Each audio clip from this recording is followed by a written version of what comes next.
Hello, sir. Our Father, we are grateful. The President, sir, we are grateful. We understand your commitment to our safety, and we appreciate all you did for us. We could see your hand. Thank you very much. And every security operative, they tried so much, and that is why we are still alive now. We are very grateful unto you. Thank you very much.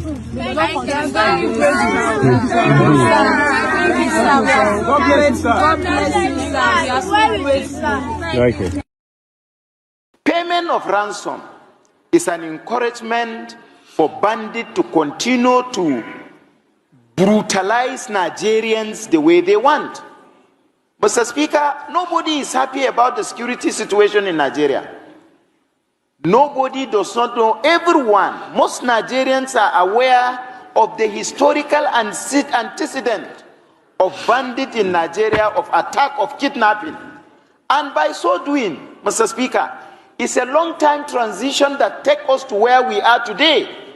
In as much as it is good to encourage government and appreciate government where need be, to take measures that will curtail issues of insecurity, it does not stop us from taking decision, providing legal framework, providing resolution that will equally help government if properly enforced, it will curtail the act of kidnapping and banditry.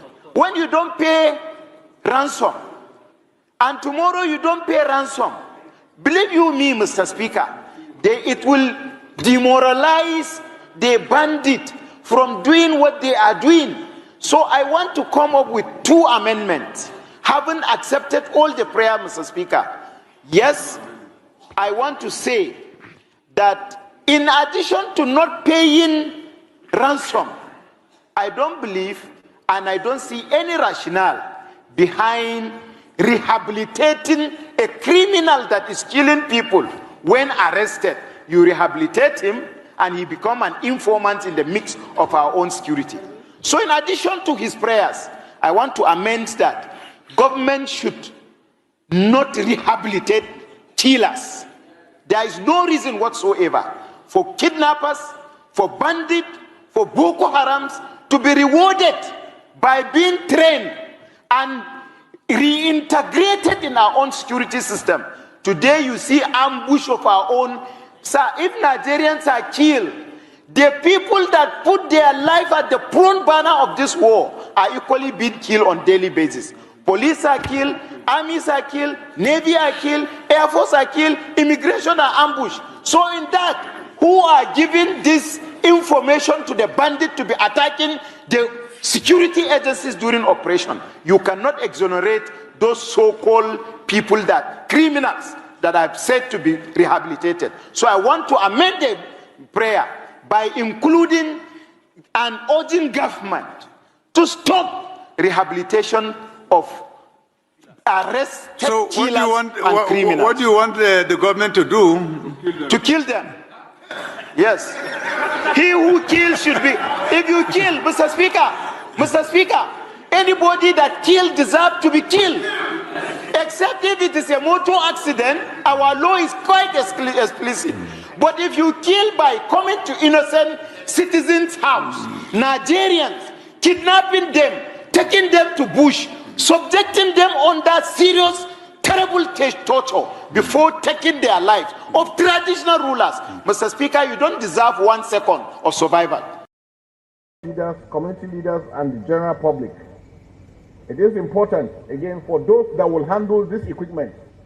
These equipments cost billions of naira that could have been used for other aspects, but have been dedicated to do this. So I want to charge you that we must maintain this equipment very well. We will come after a year and see how these equipments are looking. Because we don't want to hand them over and then you throw them away or you mishandle them and they become bad within a few months. They must serve the purpose they are brought in. And I want to reiterate this to all members of armed forces and security forces. Once you are deployed, do not wait for any order from anybody to shoot any bandit or any terrorist. I want to make that very loud and clear. Anybody who refuses to shoot or kill any bandit or terrorist in the name of his waiting for an order, we will treat you like a bandit. The federal government, the state government, the local government, and indeed Nigerians' taxpayers' money is what is used to buy this equipment. And they are bought so that you can take down anybody who is trying to cause mayhem wherever he is. So it is your responsibility to ensure that you take him down, not to allow him to take you down.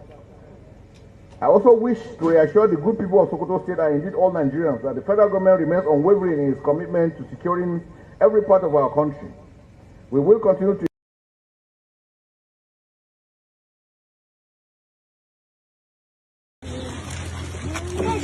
Hello, sir. Our Father, we are grateful. The President, sir, we are grateful. We understand your commitment to our safety, and we appreciate all you did for us. We could see your hand. Thank you very much. And every security operative, they tried so much, and that is why we are still alive now. We are very grateful unto you. Thank you very much. Thank you, sir. Thank you, sir. God bless you, sir. God bless you, sir. We are so grateful. Thank you. 2025-2026 budget is implemented. I will fight. Agencies are not being funded. Our people are kidnapped every day. Heads are being chopped off on national television. We want to invite the President of the Federal Republic of Nigeria as our father to come and explain to us why we are spending trillions of naira doing roads, why we are spending billions of naira doing coastal roads, yet Nigerians are dying. Yet our security agencies are not receiving funding. Point of order. Move. Thank you. Any seconder to this motion? Yes. Any seconder, please? We want this motion to be bipartisan, so I would want to see a member of the ruling party also join in this. It's not a minority issue, I believe. So any member of the APC here that is willing to? Honorable Jajere. Thank you, Right Honorable Speaker, honorable colleagues. My name is Honorable Engineer Mohammed Buba Jajere, PhD. I stand this afternoon to second the motion ably moved by Honorable Mascot. I so second, Mr. Speaker. Thank you.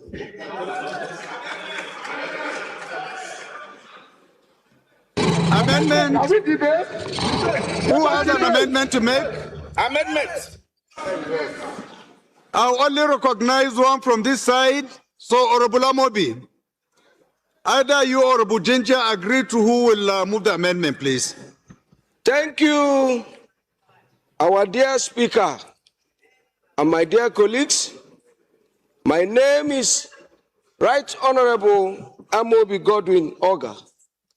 I rise this morning to amend part of the prayers made by my brother L.S. Ikweche.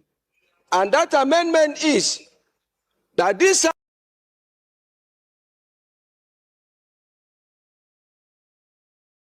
Ahmed Tinubu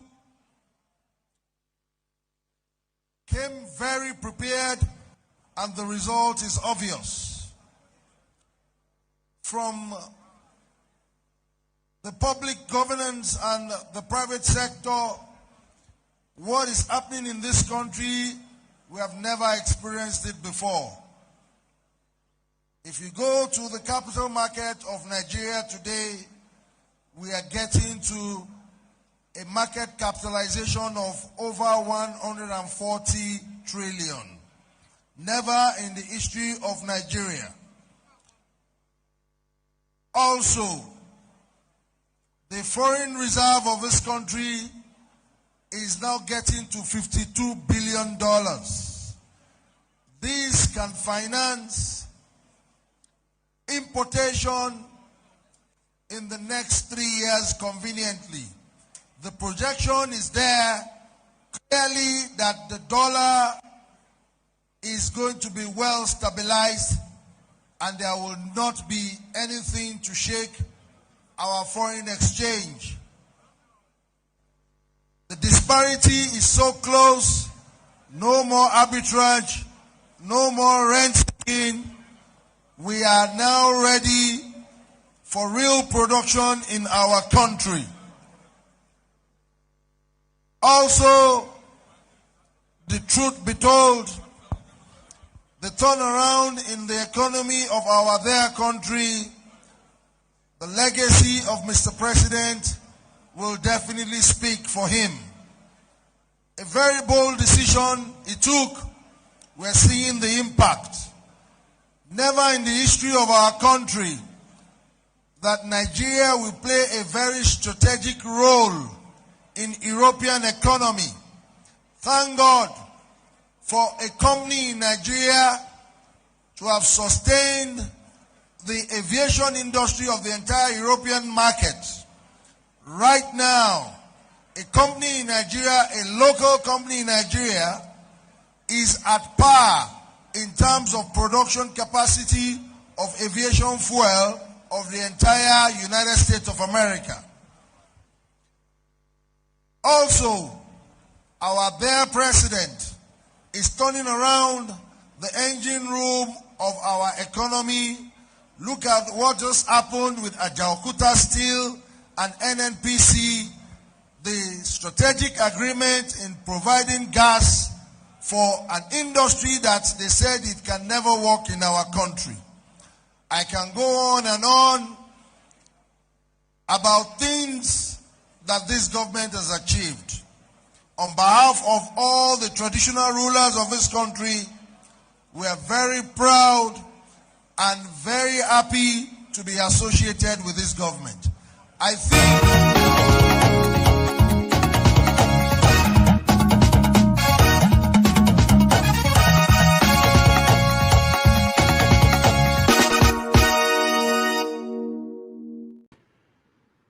reason, but for the sake of a betterment Nigeria, please give the president a Hello everyone, welcome to the show. My name is Rodolfo Okonkwo. Today is Saturday, the 11th of July 2026. Welcome to the show. It's Have Your Say, a show that we set up for you to have your say on issues in the news. Every week we come here, we talk about issues in the news. Today we have good news. We're starting with good news, which is that the students and teachers who were kidnapped over 60 days ago in Oyo State, they have been released. The government just issued a statement yesterday saying that no ransom was paid, that they arrested the people that kidnapped them. And we're happy that they are freed, and we're hoping to get more details on what happened, who the kidnappers were, where they are, and what is going to happen to them. So again, thank you. Today we are starting on a good note, but we have so many topics to touch on. We have the World Cup is going on as we speak. We are now down to the last 8, I believe. Today we have games that will determine the people that will go to the semi-finals. We're going to touch on that.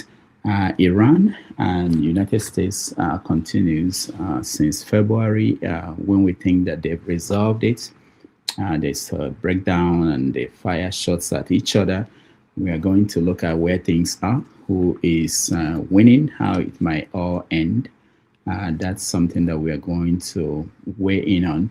Also, the politics in Nigeria continues. We have P2B leading the opposition with Atiku, complaining about how they are being treated by the government in power. We have the government in power fighting back about what the opposition is doing. So the Nigerian people are the ones who are going to determine what will happen to the country and how things are going to be resolved. So many issues in the news that we're going to get to. Gbaja is still under the spotlight following the accusation by the so-called scammer who ran a fake agency of government. We want to get into more details of what has been going on, where things are, what we know and what we don't know. Last information we have is that he's going to appear before the DSS and go to court and answer questions. So that will be quite interesting. We know that the government set up a committee to look into that after Bayo Onanuga issued a statement essentially shutting down basic information on what is going on. We're going to touch on all those when we have time, but let me just play this video and we start from there.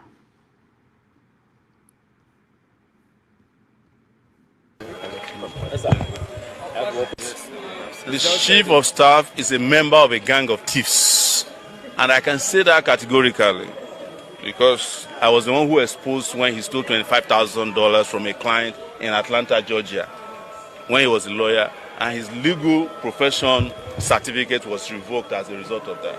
That's how Gbaja ended in Nigeria. And to add a secret today, when I wrote that story, he asked Abike Dabiri to call me and asked if I could help him take down the story. I said no, because I'm writing for history. Today, you know where he's coming from. If I had compromised myself and taken down the story, you will not know that he's a thief. Thank you very much.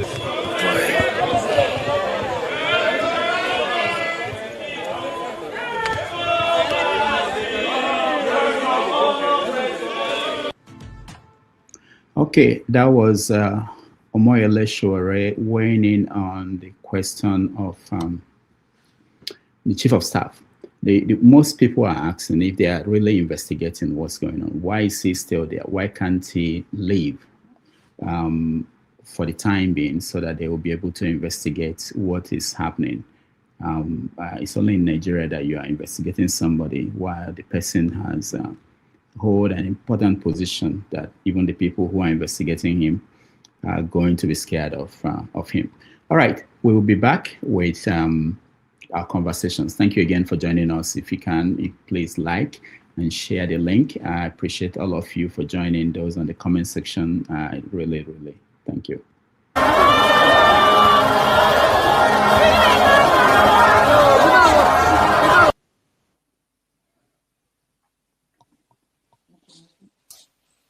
Some of this rally make my blood pressure go up.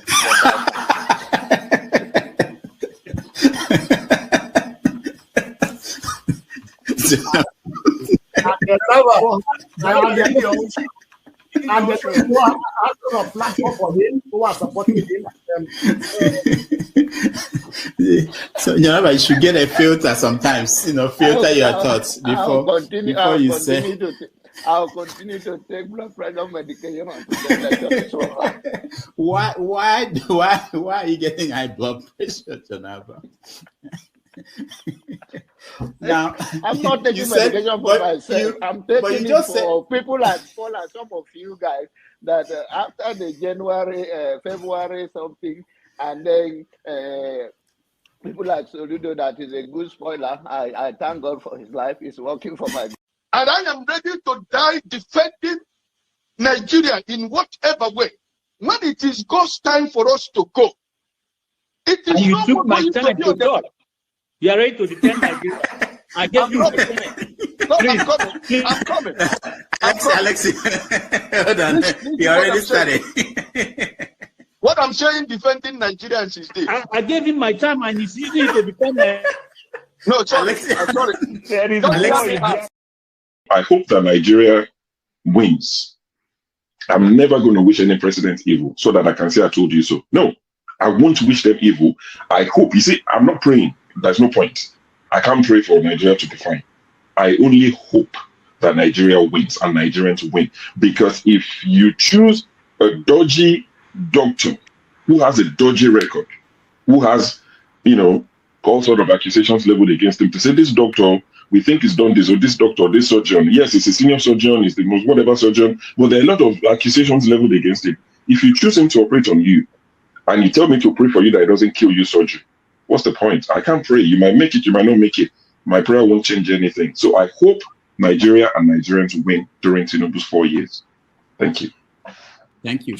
Uncle, right? I have the right to address you the way I like. You don't know what she already did to me. So learn to control your emotion, right? That is the only thing that I'm going to tell you. But if you don't want to control your emotion and you insult me here, I'm going to insult you 100%. Okay. You understand? You cannot insult me on a normal ground. Physically, you can't insult me, right? I will treat you like a child. If you insult me physically, I will handle you like a child. I don't care your age. Do you understand? You are powerful over the camera, so you can say whatever you want to say, but you can't yet say it to me physically. You understand? I will handle you like a kid. Can we arrange the meeting ground? Can we arrange the meeting ground? So learn to control your emotion. I'm there with the bigger than you. Okay, please don't take him out. I also have a right to respond because you mentioned my name. There's no need to take him out. All you have to do is to meet them or something. And you're taking too long to admonish them. Comment. What did you say? Comment. I know, but he mentioned my name, so I'm asking to respond to him. When he gets your time, No. He mentioned my name. If you want to make it rowdy, I will take you out. Take me out, you son of a bitch. Take me out. You think you're a big boy because you're moderating. Take him out, please. Hello, come on, don't use such word now. Don't forget, that state is now oil producing state. So they now have derivation, if you are not aware. So if you want to speak for anybody, please do not defend a character like Yabelo. Please do not. Okay, let me respond to him. One second. Do not defend a character like Yabelo. Do not. All right, thank you, Mohammed. The people of that state. Can I respond to him? No. Then go to hell. Rudolph, go to hell. All right.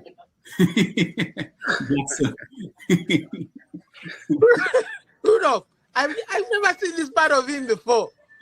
Tinubu is a criminal, yes, of course, a categorical grade 1 criminal. The only person more criminal than Tinubu in Nigeria is probably Babangida.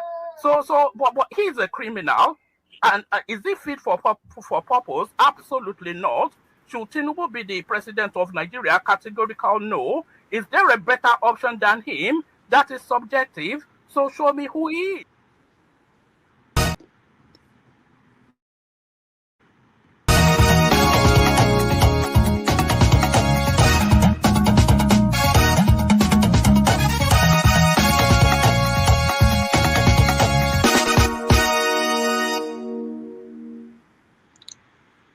All right, welcome back, everybody. Thank you so much for joining us, and we're ready to go. It's quite an interesting news week. Lots happened. Iran is again threatening to kill Donald Trump. We had that because Netanyahu told the president, the Americans, that he got intelligence on that. So, which is quite interesting. We know that Peter B has been complaining that his life is in danger. He's being threatened. His businesses are being destroyed by this government, and the government fought back. We had Kayamo, the Minister for Aviation, issued a statement last night trying to discredit the story Peter B told about an incident at the airport. We're going to touch on that. Gbaja is in charge of a committee that is looking at police, state police. I don't understand this country. Somebody is facing serious questions about what he did, and they're giving him authority positions to decide something very important in the country when he should be answering questions. But anyway, it's your country, you guys, and you help me understand. If it makes sense to you, I don't understand anymore.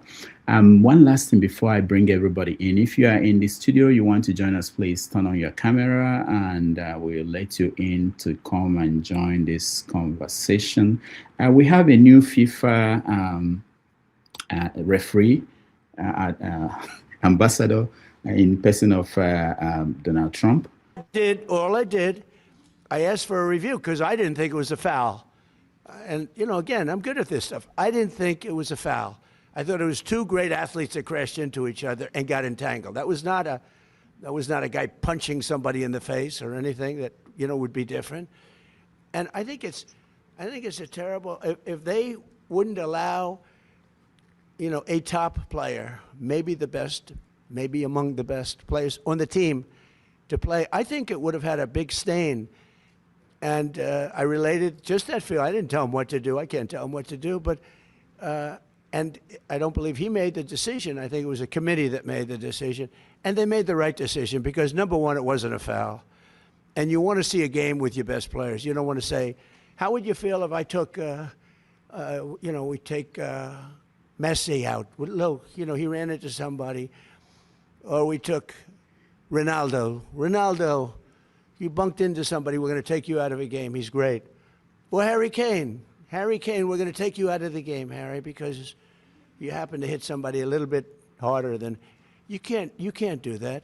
If you would have taken him out, I think it would have really stained this incredible champion. We got to have our best players, and Belgium's got a great team, by the way. We got to have our best players, and they have to have their best. And if we win or we lose, it's fair. Otherwise, let's say we lost him and we lose the game. Wow. The guy speaks about soccer with greater confidence than I can. So I'm ashamed of myself. All right. So let's welcome you guys to come here.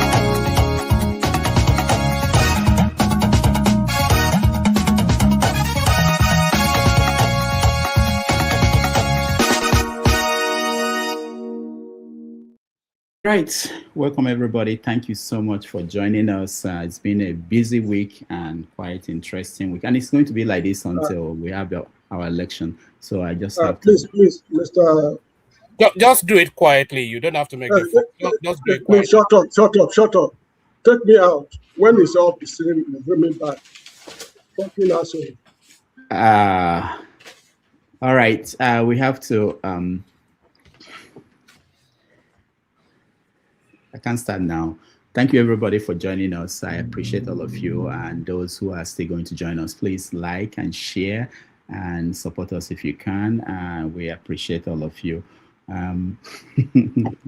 It's quite an interesting week, and it's going to continue this way. I really think that we are approaching that tipping moment when we are going to see changes not just around the world, but also in our country. Let me welcome you, the flagship. Welcome to the show. Good afternoon, Rudolph. How are you? Yeah, how are you? Good. Okay. So for a start, I will just say quickly, give just 2 minutes. You know, is there any story that you are following that I didn't mention? Not that there won't be. I'm sure there are many. But just go ahead. Well, yeah, again, good afternoon to the viewers and everyone. I thought that, I'm not sure if I missed it, but I think the Chief of Defense Staff of your country just announced that the Nigerian soldiers are well paid now. I think he bumped their salary from 9 to 100,000. Is that right? Did he say they are well paid or that he increased the pay? Well, I guess that's being paid well. In his opinion, 100,000 naira is good pay. So I thought that's quite interesting, and it should be encouraging enough for people to begin to run up and sign up to wanting to join the army or the military at home. The second story that I kind of saw that flashed through my screen was INEC. INEC made an announcement that they are starting a training or a campaign for anti-fraud activities during the election that is coming up. So that they didn't give any details. They just said that there's going to be a nationwide training for all INEC staff on how to conduct the election and make sure that there are no fraudulent activities. I was waiting to hear them talk about the IREVs or electronic aspect of it, what they are going to do to ensure that the same fraud does not occur at that level. Other than that, I think those are the two stories. But again, great news that we've finally closed the chapter with reference to those kids that have been in the forest for so long. The only question I had was, were they rescued or were they released? I'm not too sure. It's kind of confusing a little bit. And there was no press conference given. I'm not talking about what was announced yesterday, an actual formal press conference by the presidency, since this has been not only a nationwide news, but also a global news that everybody has been following.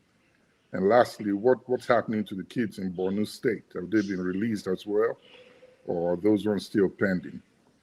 Those two are kind of what's been on my radar this week.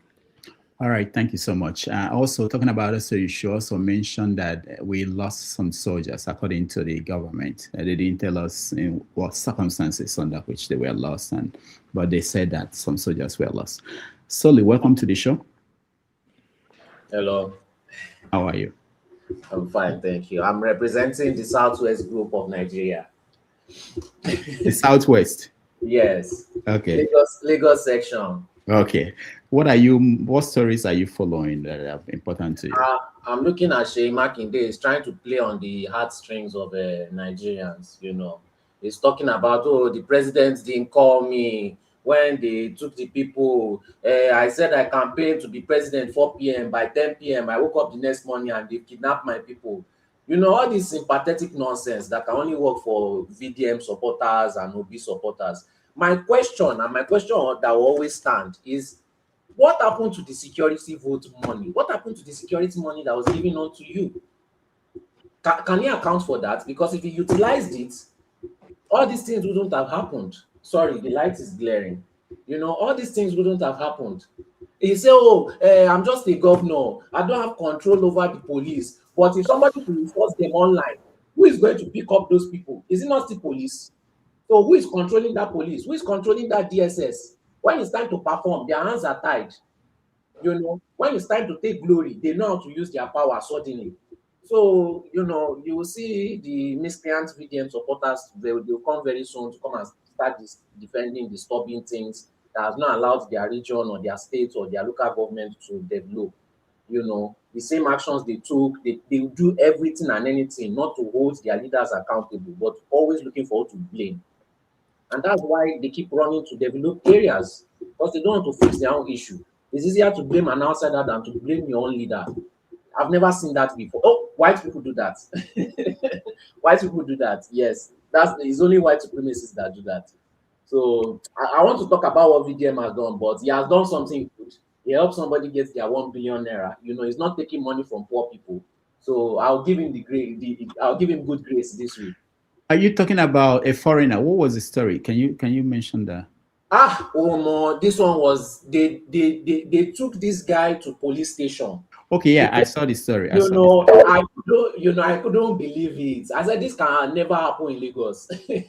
You know, they took him to police station. The police convinced him that it was real. He went to report to EFCC. EFCC said that they have to get a cut of the money. You know, just a lot of nonsense. So in this case, I like VDM because you are using your popularity for a right reason, even though it's still for selfish reason. But you know, people are gaining from it. But when you go and start taking money from poor people, you claim you took almost 1 billion naira and you built 2 bungalow schools and maybe 5 boreholes, and you are now, no, I'm not going to buy that. I'm too educated to dumb myself down just because I like you. All right, thank you, Sally. Tony, welcome to the show. Good evening. Good afternoon, Dr. Damages. Greetings everyone on the platform and those who are listening. Yes, quite a lot. We talked some of them. But I just want to draw attention to South Africa. Afrophobia continues. South African Tony, your line is not very good. I don't know if it's just my end. Can you hear me? Can you hear me? Go ahead. Yeah, it's better now. Okay. Yeah. Well, I'm looking at South Africa. We had some demonstration in South Africa. You know, the same story, Afrophobia. And then we also have some African countries reacting. For instance, Ghana, they're protesting. President of Ghana refusing the request of the South African president to visit. Ghanaians also going to the street. protesting in Accra, asking for South African companies to be sanctioned, DSTV, ShopRite, MTN, South African Golden Mines, Goldfield Limited, which globally in Ghana has 25% of its output. We see Ghana also previously had reported to the AU about what's happening in South Africa and asking them to take proper action. And surprisingly, country hasn't done much. Ghana was quick to evacuate its citizens. Our reaction in Nigeria has been reactive rather than proactive. People have been killed. I don't see any stringent measures that the country has taken, to take on South Africa and to deal with this threat decisively.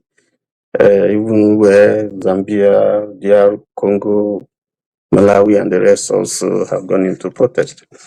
So that's one issue. I'm also looking at IMF. They came up recently with a report saying that an estimated amount of 8.8 trillion naira is unaccounted for in the budget. Government has responded, saying that it was used for deficit financing. And when you check, you find out that out of the 8.8 trillion naira, over 4 point something plus trillion was allegedly used to finance the Lagos Coastal Highway. So up to now, we don't really know how much that project is going to take and how much has been invested. And there are issues, over, the construction of that road, how well it's been done, and the adverse effect that is causing following the rains and so on. And then you have another over 1 point something trillion that is sunk allegedly into the Badagry-Sokoto Highway. And all this is going to the pocket of one person, Chagori. So there's no transparency. We're yet to find out exactly what's happening, where those funds have gone to. And then lastly, I think there is also... Oh, sorry, did you say 2 minutes? I thought you said 2 minutes. Did you say 2 minutes? One man, let me moderate.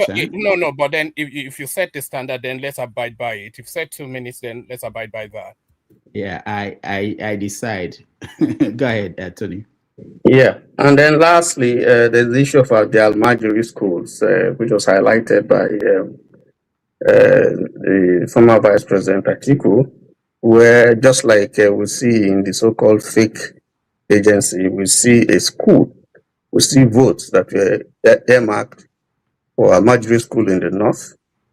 We see the money that were earmarked used to construct roads in Ogun State. And then we also see in Ibadan, Horticultural Center Research Institute, where monies that were allegedly quoted in the budget for projects there, used to build houses for MS in Niger State. I think those are some of the issues that probably, if we have time, we need to interrogate. Thank you. All right, thank you, Tony. One man went to more. Welcome to the show. All right, so one man went to more now. So yes, at last the respect.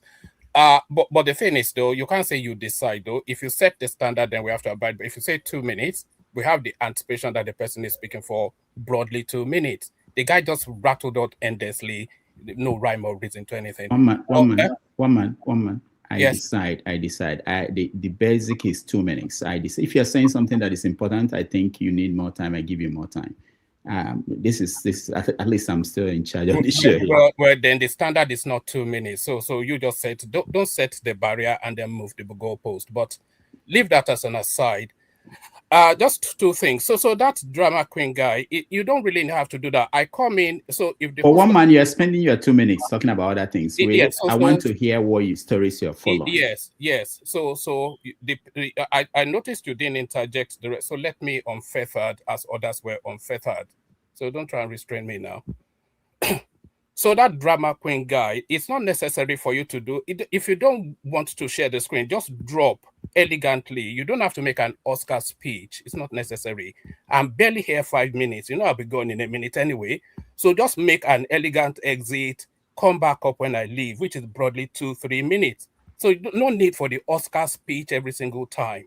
At the discretion of the host, if I come up or not, and if his discretion is that I come up, then you make your decision. So don't do that again.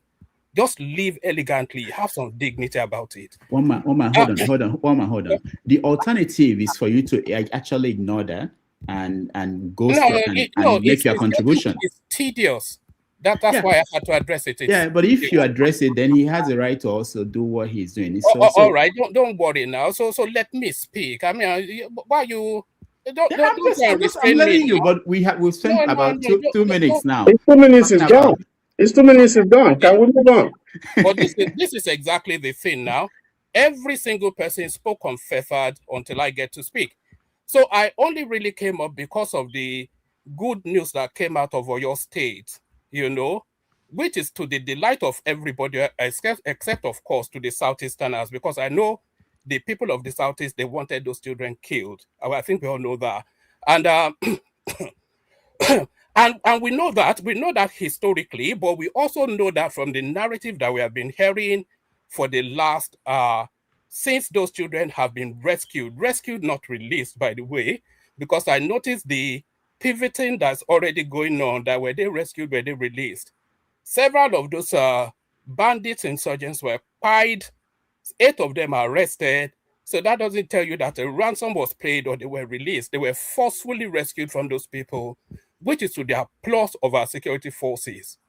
Nowhere in the world, name me one American mission that has ended so elegantly. Surgical extraction of very vulnerable children from the clutches of excessive violence, the excellence that is the Nigerian army, coordinated by the president. But then, of course, that runs contrary to the narrative you want to run.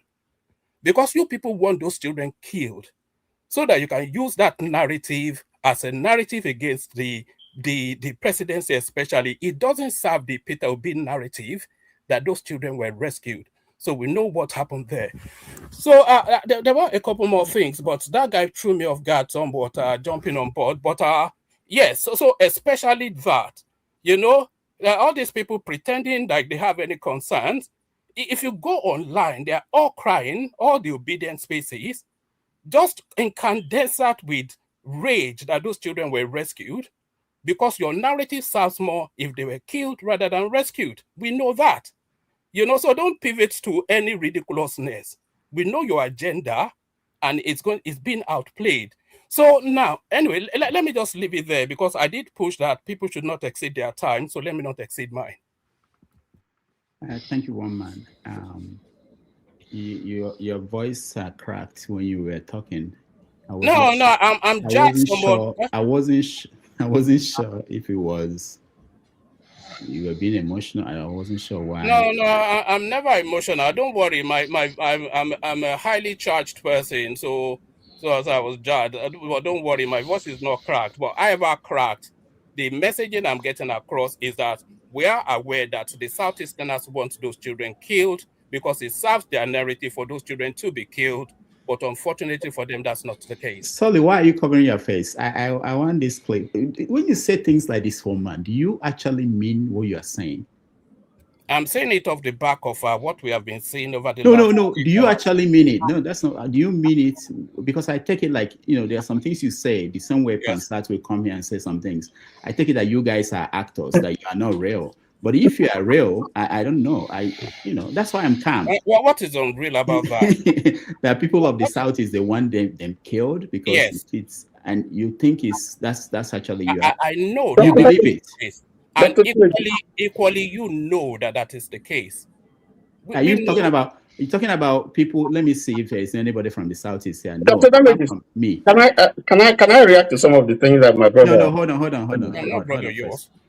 So one man, I don't see anybody from Tony. Are you Southeast? You are South, I think. No, I want to react.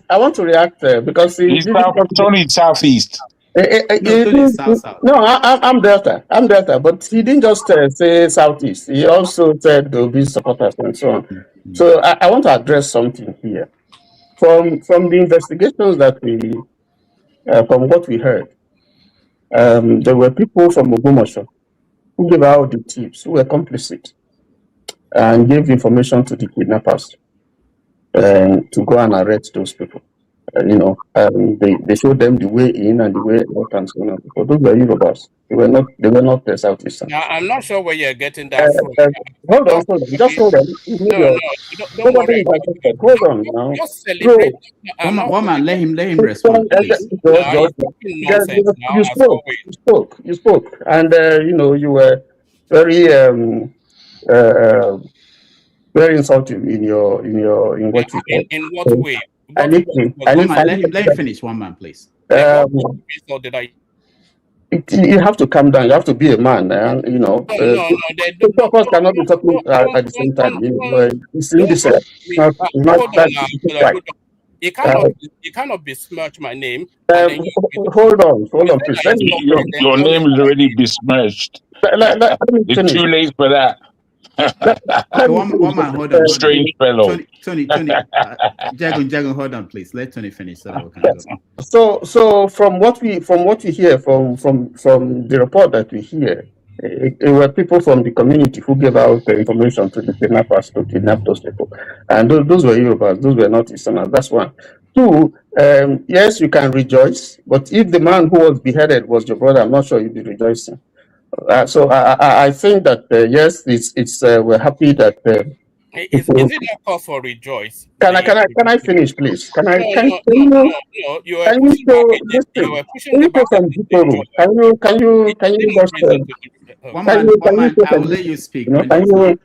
some decency? We're decent people here. Well, you are here, so I'm not quite sure where the decency comes in. How can you be here and there are decent people here? Well, look at what you're saying. Everybody is looking at you and they are amazed at the kind of thing you're saying. Don't worry now. You are very uncouth. Your mien, your disposition is totally below expectation. And just attacking people. Look at this guy. What kind of person are you? Why are you stopping him from speaking? Why are you stopping him from speaking?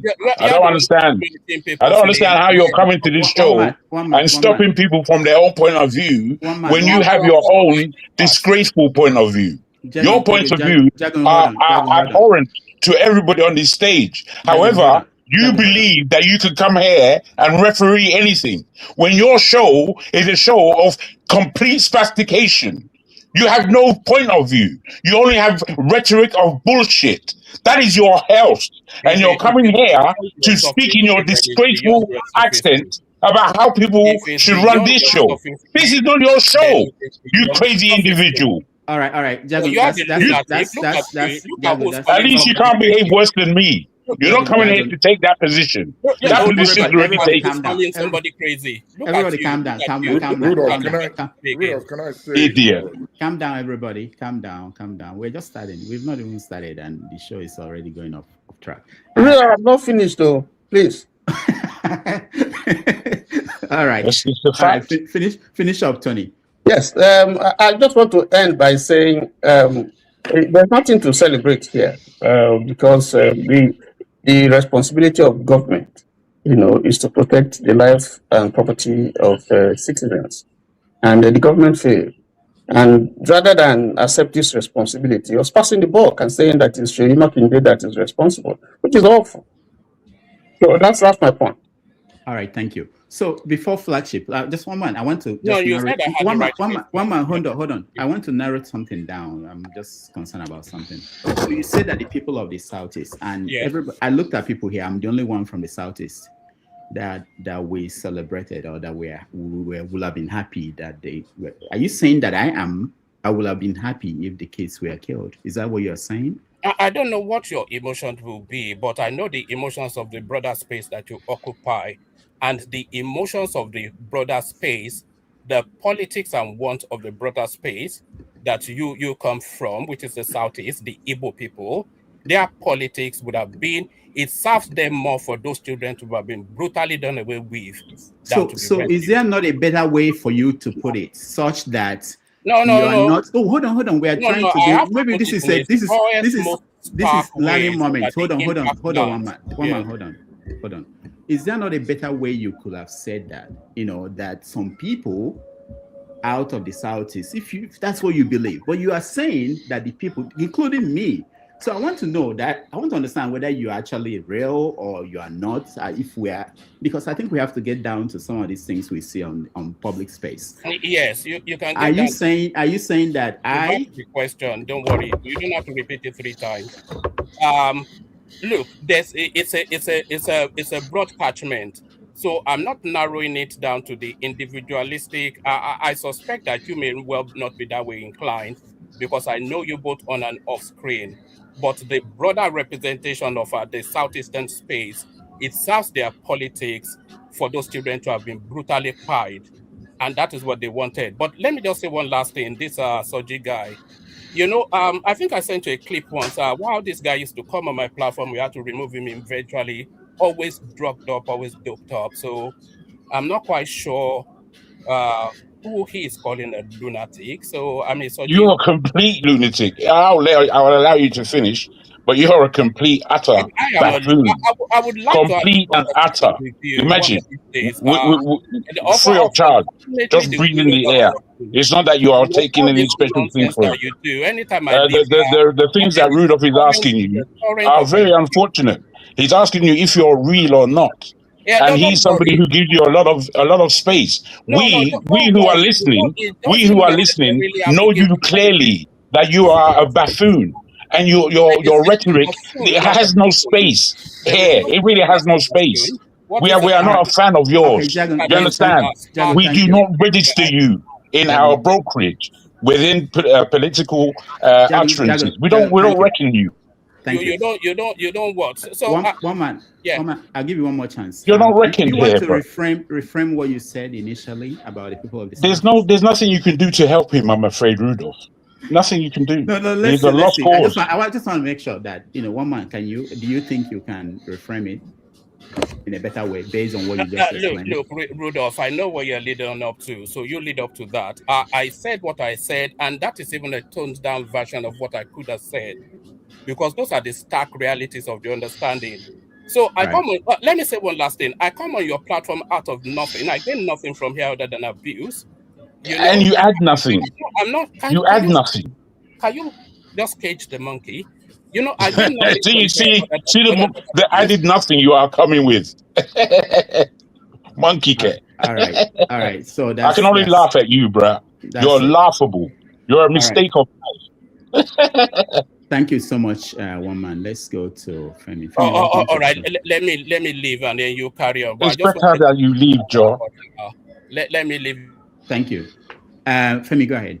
And sorry, you don't have to do the round of abuse after I leave, because we've had the window to do it. Because I think it's you that made yourself a public clown. Public clown. Come here and clown yourself. So don't bring them up. And then you're trying to moderate what we should say. Imagine. Complete buffoon. You have no respect here, my friend. Femi, welcome to the show. I forgot what I want to say.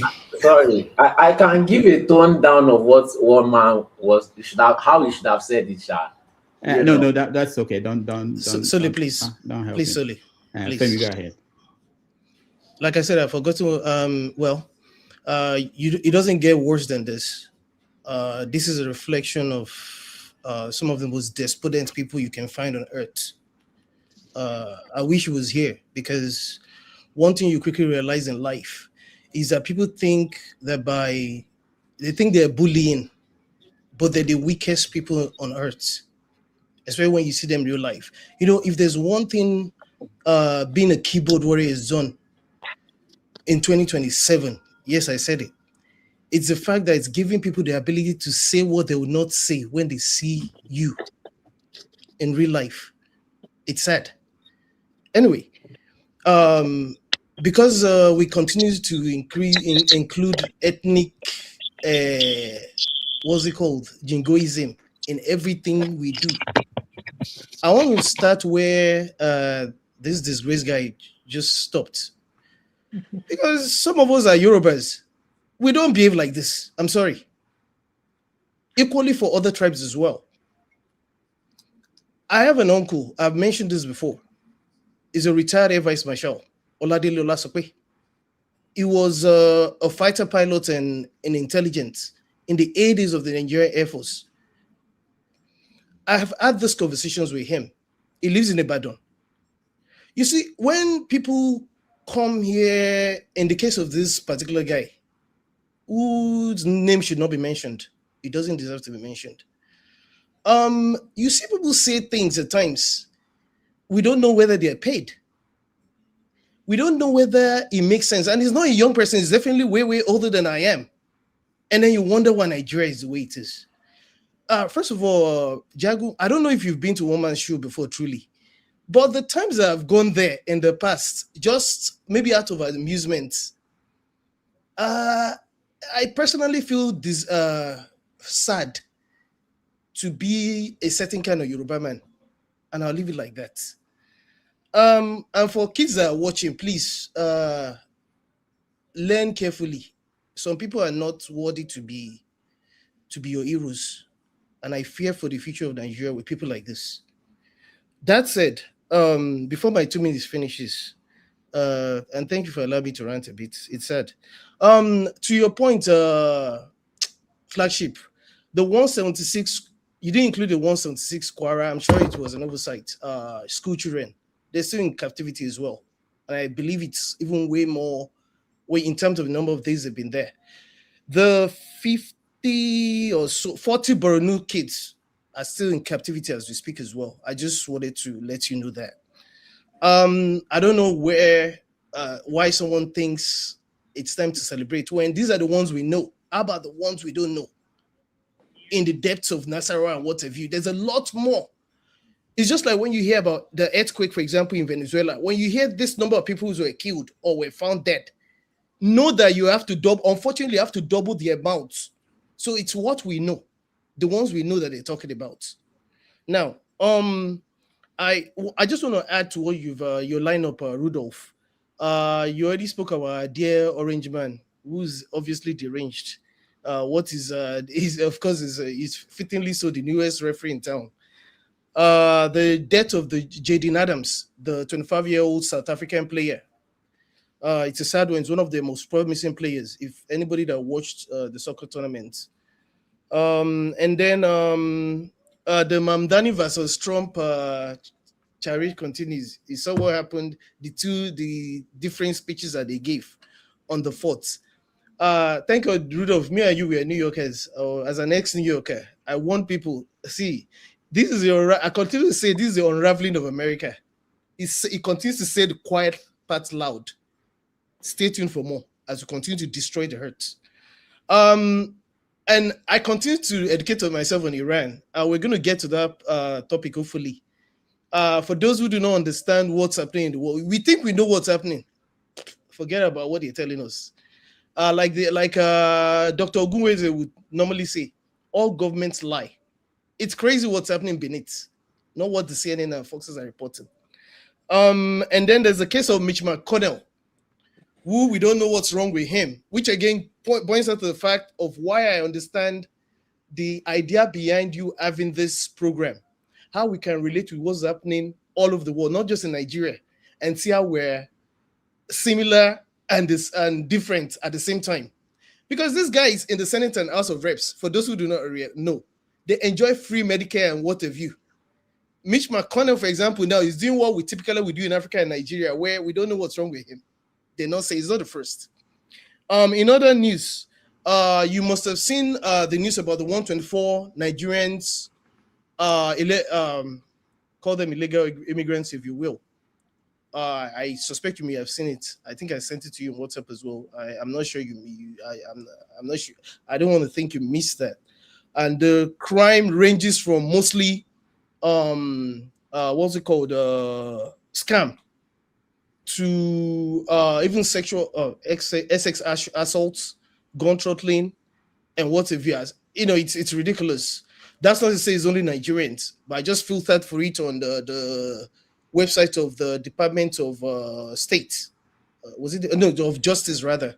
I filtered for you to look at the pictures because I was suspecting I know someone. There's a particular prominent guy there from a prominent family, Olatere Olagbegi. I forgot his first name now. From the popular Olatere Olagbegi family. I found that really not so nice. There's someone that comes from that kind of family, as an example. Well, whatever, that's on the side. Then there's also the not so small matter of Showore and of course Zainab Sadiq and the ongoing justice. What's that guy's last name? Saga that continues. If this is how we want to continue, and Rudolph, you still believe that we have democracy or we're practicing? Let us continue wasting our time now. When we're ready, some of us continue to say when we're ready, we'll do the right things. That's why I'm fascinated by what the Iranians are doing. Maybe we have to learn from that's our cue. There's no God that's going to come and save us. After the bombing in Sokoto, what have you heard from Trump? We need to understand the dynamics. I keep you on the side. Then the xenophobia continues. I believe flagship has Mr. Tony has mentioned something that has to do with how the Ghanaians rejected the visit by, I believe it was supposed to be exactly, and of course the continual drama that the drama we continue to see in terms of, and the xenophobia is not continuing. In fact, I believe you must have seen what's already going on. They're beginning to suffer the effects out there in South Africa. Maybe if I may add as well, let me see if there's one more thing. Oh, the heat wave made big news again for the climate deniers. It looks like the Oyinbo people are finally enjoying a bit more of what we are already used to, especially in Africa, as an example, and especially in the northern parts of Africa, the Sahel region and what have you. And you see them dying in flies, and I'm like, hey, we've been used to this forever now. Because let me end this way on this issue of climate change, because not just the heat waves, but also fires that continue to sprout up in Spain and what have you. I remember in between January and I think mid 2020, at the height of COVID, there was a report by a group of climatologists about how the ozone layer had healed itself so drastically. And I had this this boss at my job. We're still very close. I was shocked. Very well-read guy. When he was telling me that it's all a ruse, because one of these people that like to pride themselves as being, he's more of he's not racist, but he's more tending towards this extreme MAGA belief. But it's just, it baffles me when I see people that are well-read, that are actually, without any evidence, saying certain things that make no sense. Climate change is a thing, and we're seeing the effect. I will continue to see the effect. You can see what's happening in the Arctic poll as well. I'll end it this way for now. Thanks for giving me the opportunity. Thank you so much, Femi. I'll get to everybody. Two more people. Miss James, let me come back to you. I know that it's unfortunate, but welcome. Yeah, thank you very much. I remember William Shakespeare. Shakespeare's Julius Caesar. California had a dream that Caesar, her husband, was stabbed, I think, at the Capitol. So he was persuading the man not to go to the Capitol. But being a brave guy, he disobeyed the woman. The woman told him that, how did she put it? My memory is failing me. Anyway, the point I want to make is, who is the Caesar? Who is the Caesar in this story, and who is the wife? No, I'm trying to make a point. Just hold on. You see, I'm growing old now. My memory is failing me. Okay, I remember now. The woman told the lady, told the man, the husband, that when beggars die, there are no comments seen. But the heavens blaze forth the death of princes. Now, my friend, Mr. One Man, failed to realize that among the abductors who have been released, there's a teacher who was killed.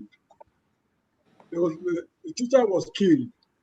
And I do not know of any Igbo man who has come out openly to support the death of the teacher. You get the point I'm making? Now, he has forgotten even the teacher. He did not mention the death of the teacher, which means that when beggars die, there are no comments seen. I'm sure you get the point I'm making. Yeah, when beggars die, there are no comments seen. A man who is pretending to be more Yoruba than the Yorubas forgot that a teacher, a mathematics teacher for that matter, was killed. And when when the captives were released, nobody is even mentioning anything about the death of the teacher.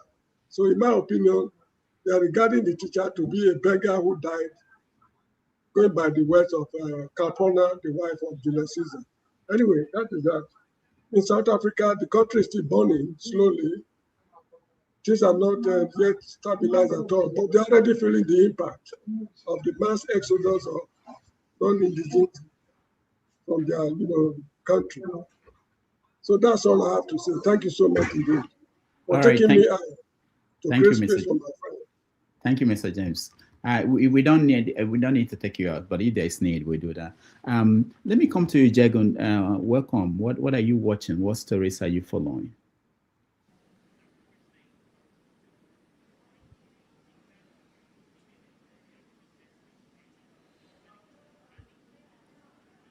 Thank you very much.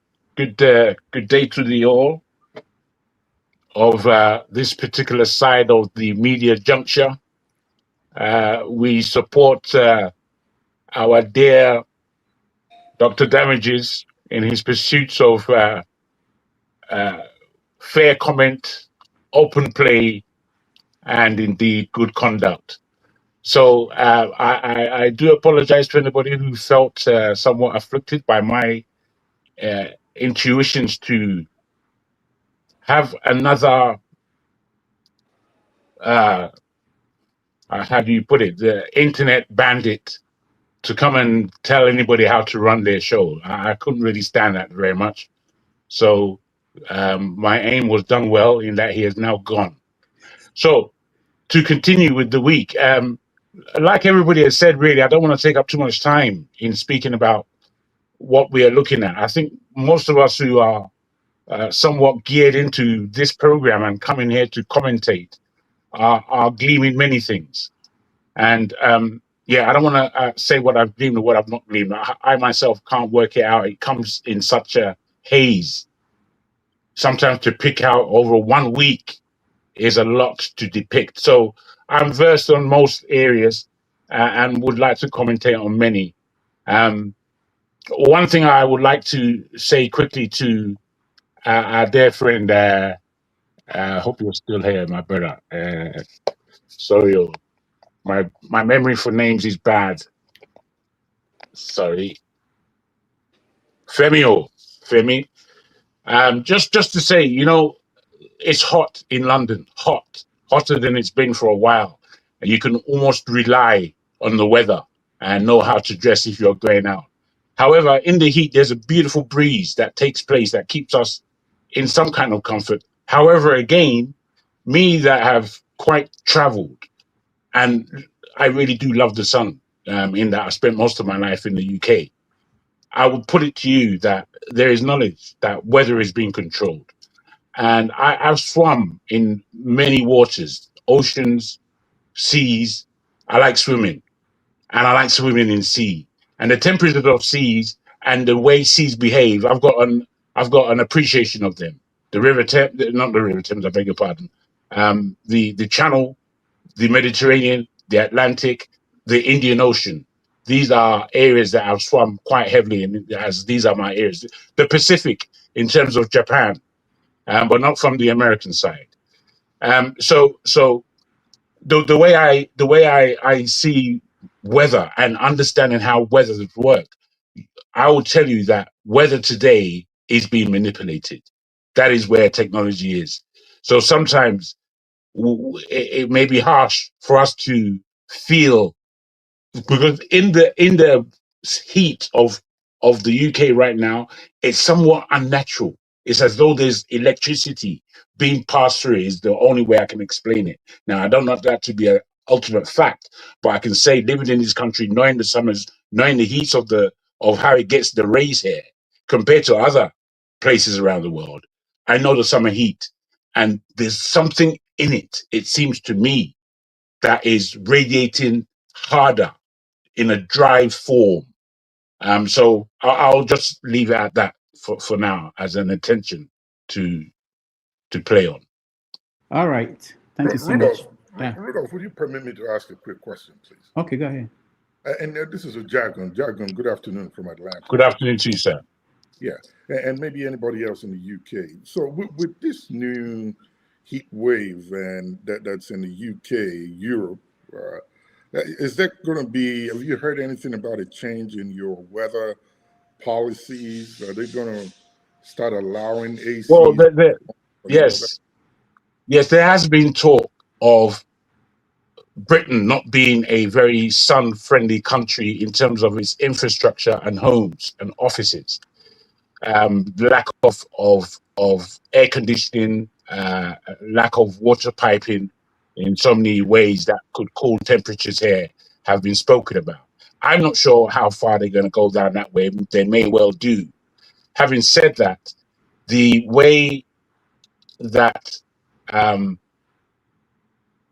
things are in the UK, especially because this heat wave is going on across the whole of Europe, and the UK is as hot on a natural day in Spain, but it's, as I said, seems to be some heat. I don't know so much whether or not global warming is a real thing.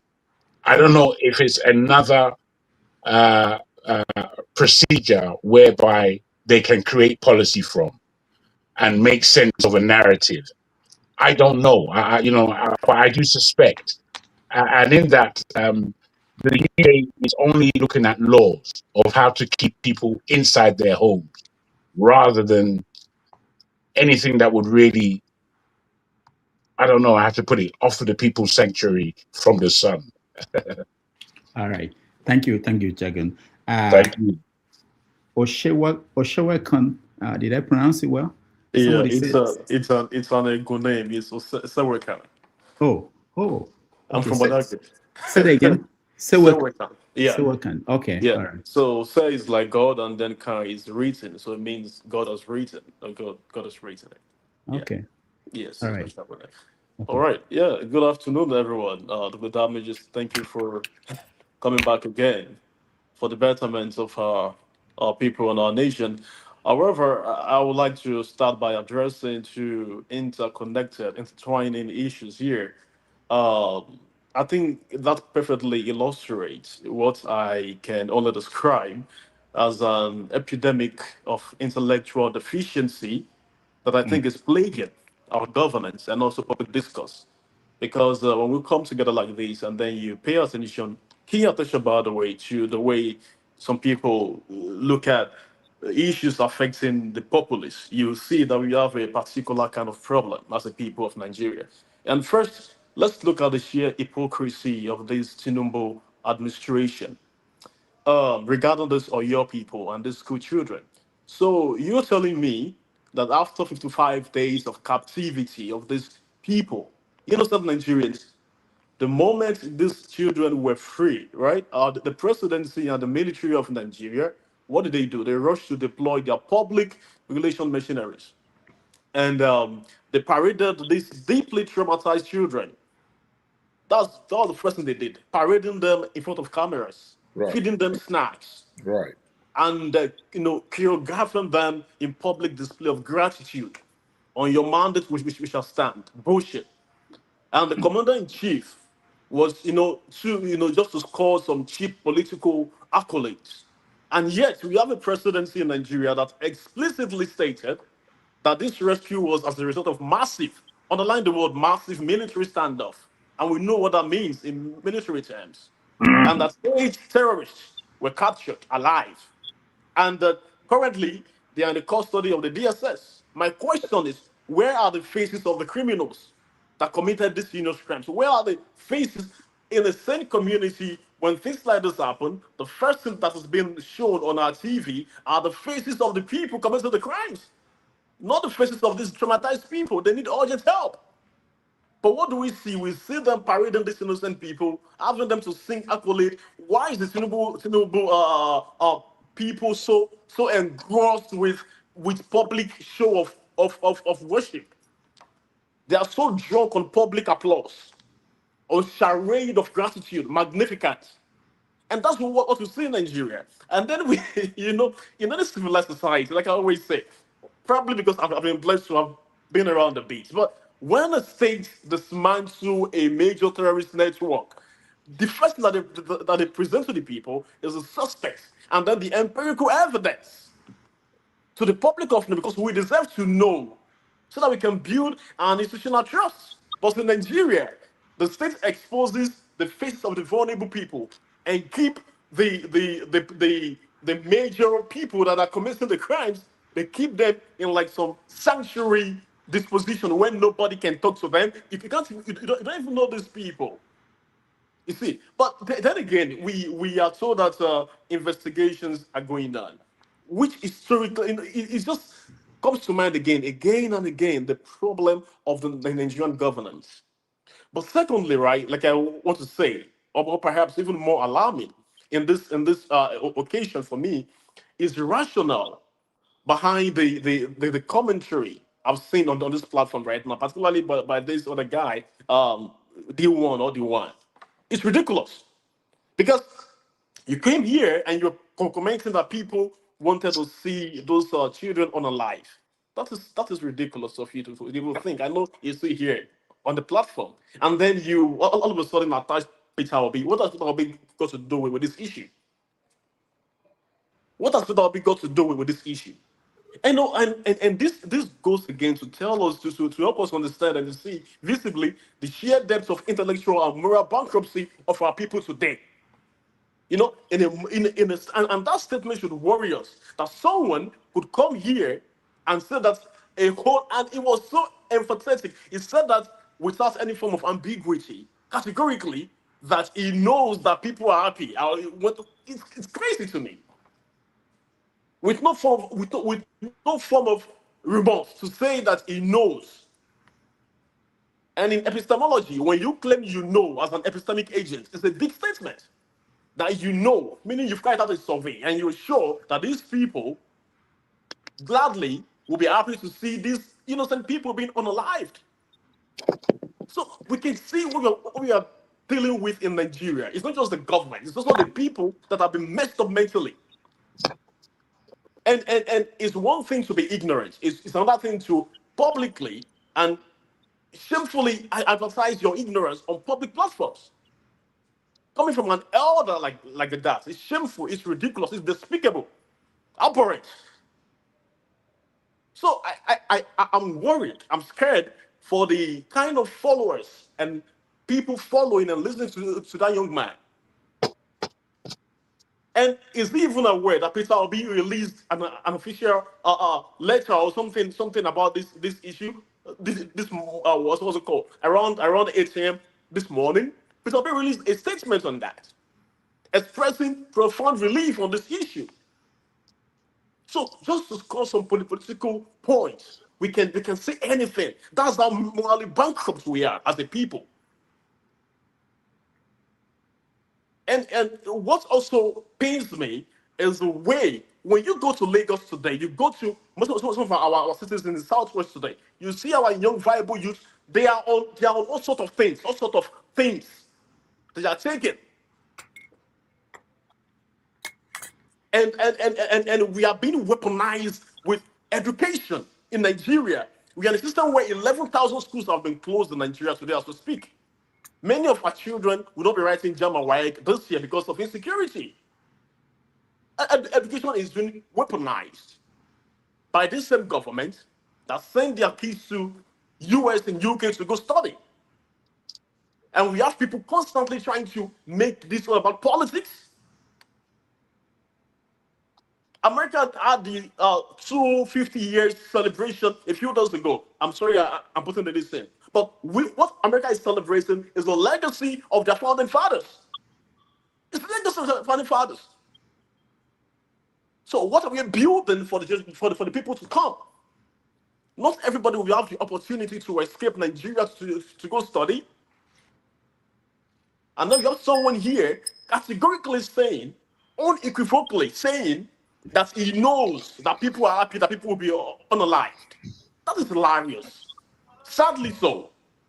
People like that should be condemned. So, please, next time we have people like that on the show, please, for the sake of sanity, put them to order. I rest it here for now. Thank you. Rudolph, please, sorry to interrupt you. I do not like to do this. I just remember that girl that died in the bombing in Ukraine. Oh yeah, medical that students. doctor, I just could not help but mention that. Yeah. All right. Thank you. Sully, go ahead before I call KJ. 2 minutes. Yeah. So all these sanctimonious, speeches, maybe it's the past I could buy it before. To act like there are people that I'm not saying all Igbo people. I'm not like in one man took it. I feel like he was just looking for attention, but to say that they are not certain obedient or certain VDM supporters, that were happy that those people were abducted because it favored their narrative, or there are some of those OB supporters and VDM supporters that are not happy that those people were rescued. All these sanctimonious acts will not work for anybody anymore. It will only work for OB supporters and VDM supporters, and those people are online warriors. They will never come out on ground to make any change. To be acting oblivious every time is very manipulative. We know how Nigerians are, especially Nigerians in Nigeria. These are the kind of things that they celebrate if it feels like it is in their favor currently. These are the same people that favored social media people, arresting people just for insult, until government started arresting people for insult. We know the behavior of the average Nigerian, right?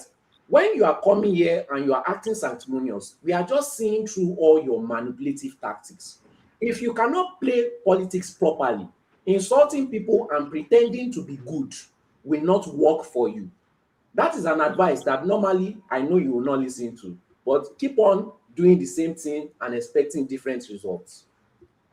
All right, thank you. KJ. I object, please. I object. I have to object. You see, in this world, no matter where you are, Nigeria always pretends to be a special case of humanity. It's only a special case of humanity in the stupidity that we have as a people. Now, where you may want to claim that Igbos, especially, are celebrating the recovery of other human beings in the country who are Yoruba, by the way, that is the same game. That is getting into the same game. I think you might be confused with your rhetoric. What it is that Igbos are human beings as well.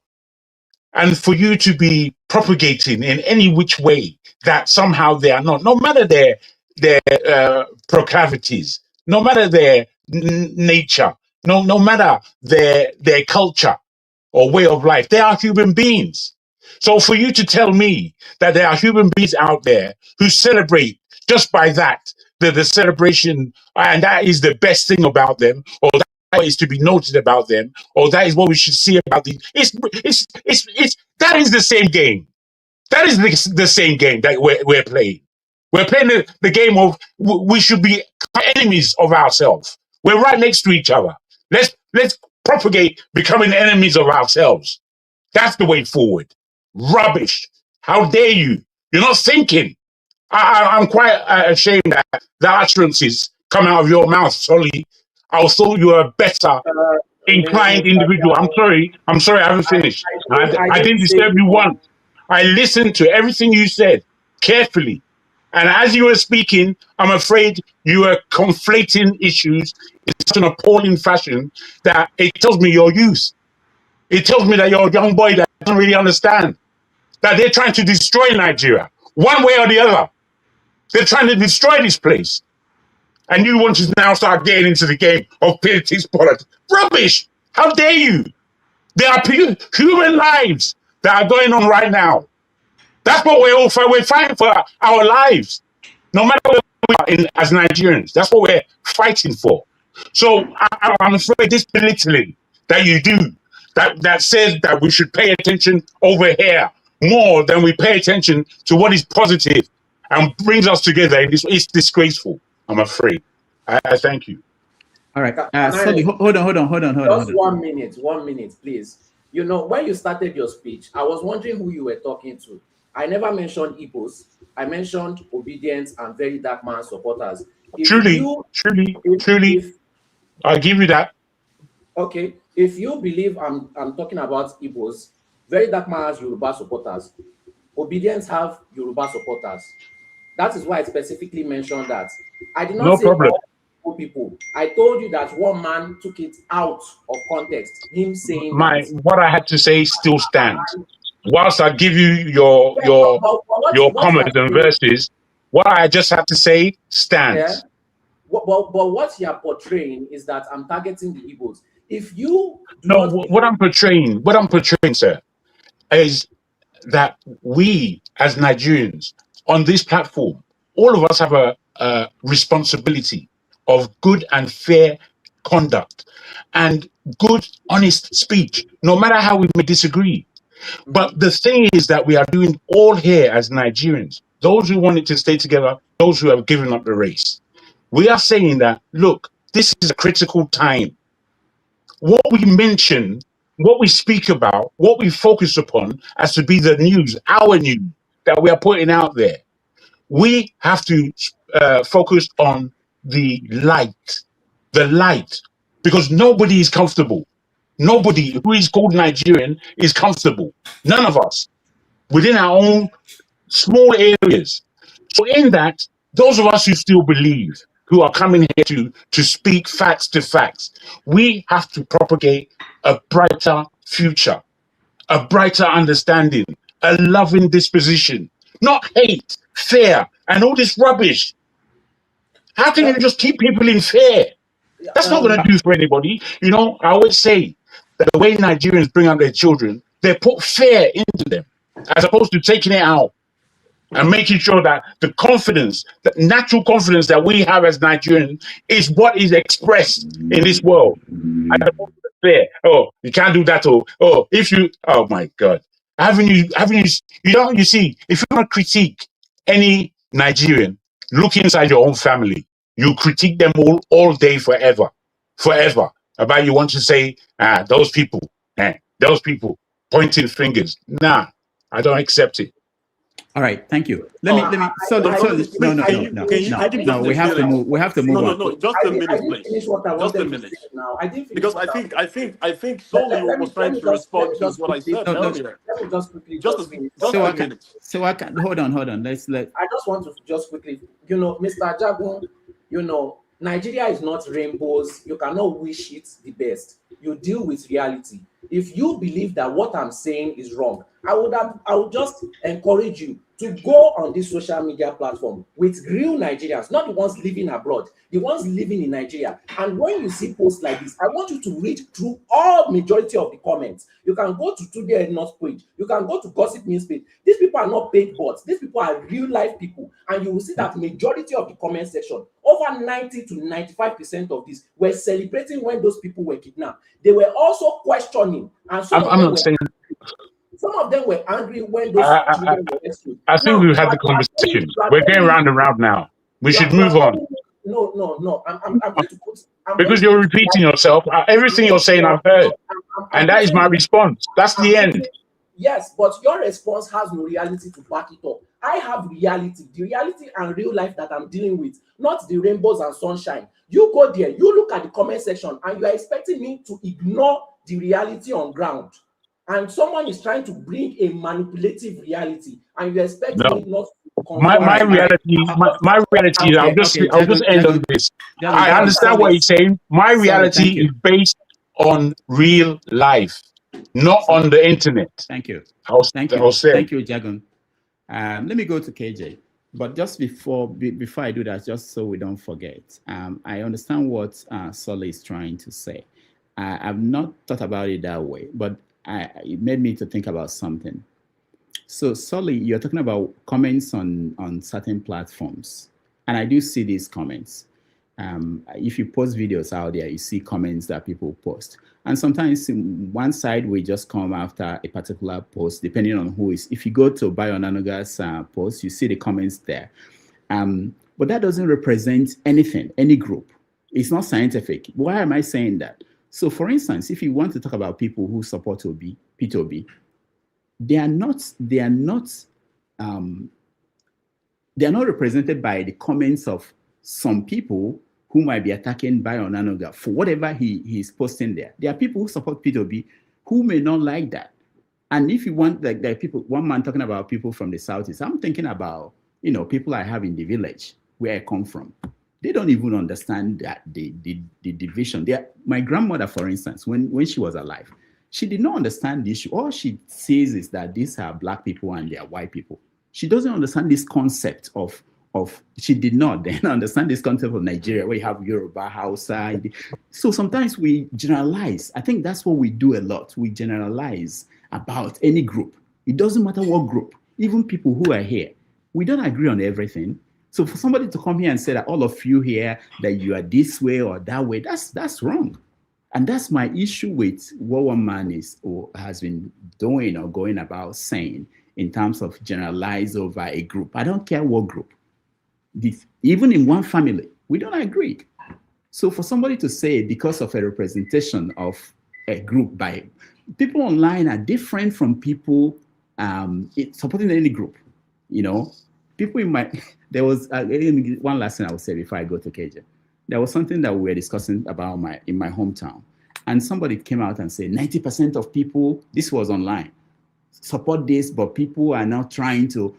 But I said to him, these are not. There are people in the villages who are not online. They don't see what we are discussing here. But you are saying that 90% of people from our hometown are in support of this. It's not scientific. So we have to be careful when we generalize, when we down because of what we're seeing. Most likely, if someone like Bayo says something, of course, the people that will come there and comment. If someone like Reno says something, the people that will come there and comment. So the same way, if P2B says something, you see people that will come there to comment. Some of them are not paid. Some of them, that's all they understand. Some of them don't have the kind of awareness that most of us have here. So we have to work with people we have, but we don't jump into a lot of conclusion based on samples that are not representative of the wider society. That's all I want to say. KJ, go ahead. Thank you. Thank you so much, Dr. Rudolph, and every person who is here. I really appreciate you guys. And like Frank Ulize would say those days, it's 9 o'clock. Do you know where your children are? And Frank Ulize of NTA. Well, that's what I'm going to be saying today. I mean, have we been able to look at where the trajectory of Nigeria is pointing to, and how and where we all stand? I cannot but agree with Oswakan. Is it Oswakan? Okay, well, I'm sorry, my brother, if I'm more than don't murder my name, but no, sorry. But I totally agree with your submission and that of Jagun. Listen, you see, just like Rudolph has said, sometimes we allow ourselves to be carried away by some people, some partial submission of what people say as to represent the whole Nigeria and what people are saying as Nigerians. It doesn't necessarily be so. And we must understand this, just like Jabu said, this politics of division. And this is the reason why, some of you who stay follow or who knew me when I came into this platform, I was a very, very balanced Nigeria. Until I realized that everything that he said to just put one section of Nigeria down. And nothing those people say that's ever true, except what the other people are saying. For instance, in Nigeria, you can be Arewa, they're calling the northern Nigeria Arewa, has been on for almost since Nigeria became independent. It's not a problem to say they're Arewa. We Arewa, they keep saying to themselves. You saying Oduduwa, calling on people from the southwest, Oduduwa Republic, Oduduwa Nation. It's not a problem. Until when you say, we Biafrans, then heaven is let loose. Everybody comes after you with a chisel, with a knife, you know. And this has been going on. I grew up in the north and I faced this thing. In fact, to the point that one of my teachers once said I should change my Igbo name and make it answer my English name so that I don't have to have too many attacks. I said no, I'm not going to do that. Okay, they almost convinced me to think that being Igbo was a curse. Okay, as a child, imagine telling a child that Igbo are just troublemakers, and everything that goes wrong in the school, you are the one. Growing up, I refused to follow my friends. So, there used to be this thing they do those days. When you go, they used to have large farm of sugarcane. Some of my friends used to go, there and pluck some and eat because it was right behind the estate we were living. I never used to follow them because I know that the day I go follow them, I will be the one who will be figured out. And that exactly is what happened. The day I followed them, even though I have not even got to the farm, I was the one who the whole buck rested with me. It was my house. Everybody ran to. They say, "Oh, that Igbo boy, he's the one who leads the." It's just one of my friends who is of blessed memory who said, "No, this guy doesn't even follow us. So how come people are saying is that Igbo boy? We have been going there by ourselves. He didn't even used to follow us." So what am I trying to say?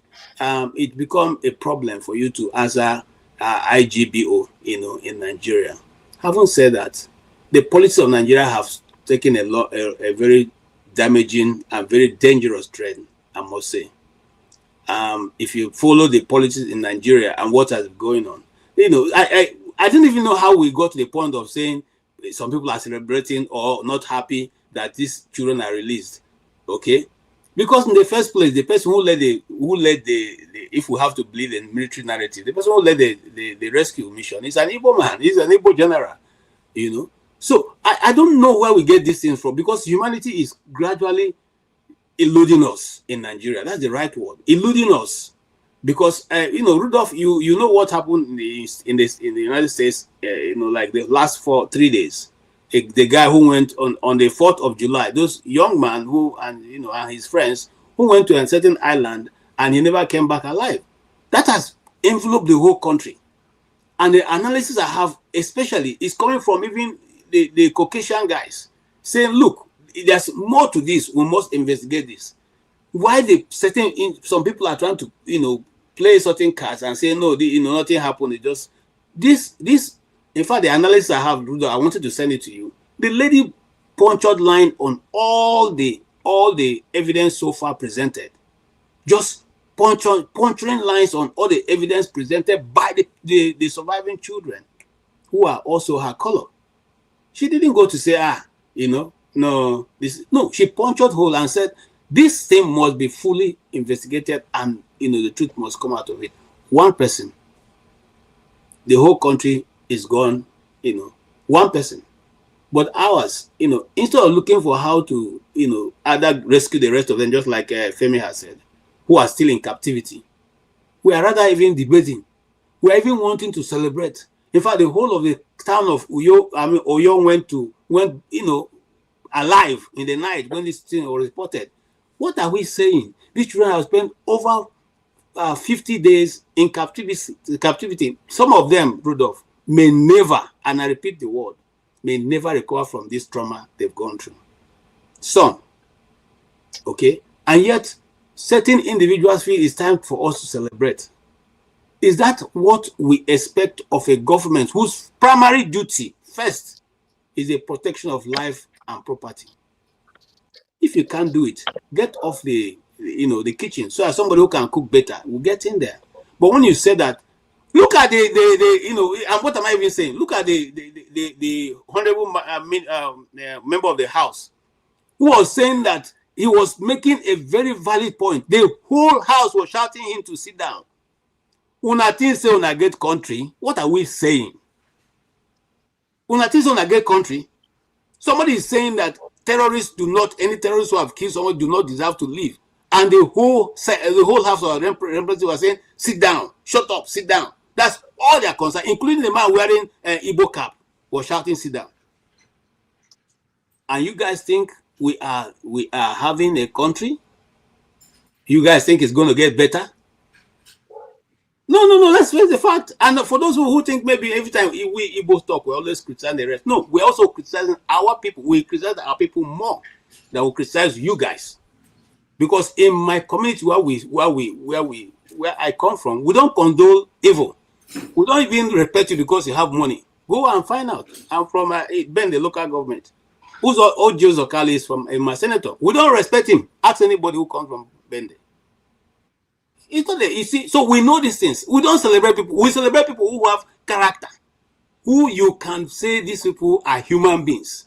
That's the people we celebrate. Those are our leaders. If you want to know who are Igbo leaders, they don't even come out in the open to speak. Why am I bringing this in? I'm saying to say that there's not going to be any time we will be celebrating children who are innocent, saying that for them, because, what I say, anybody will say, how will BVN, who is rescuing children, or Peter Obi, who is also appealing that people should play the politics in the right way, be supporting anybody or his people with the ones celebrating evil that's going on in Nigeria? It won't happen. It will not be true.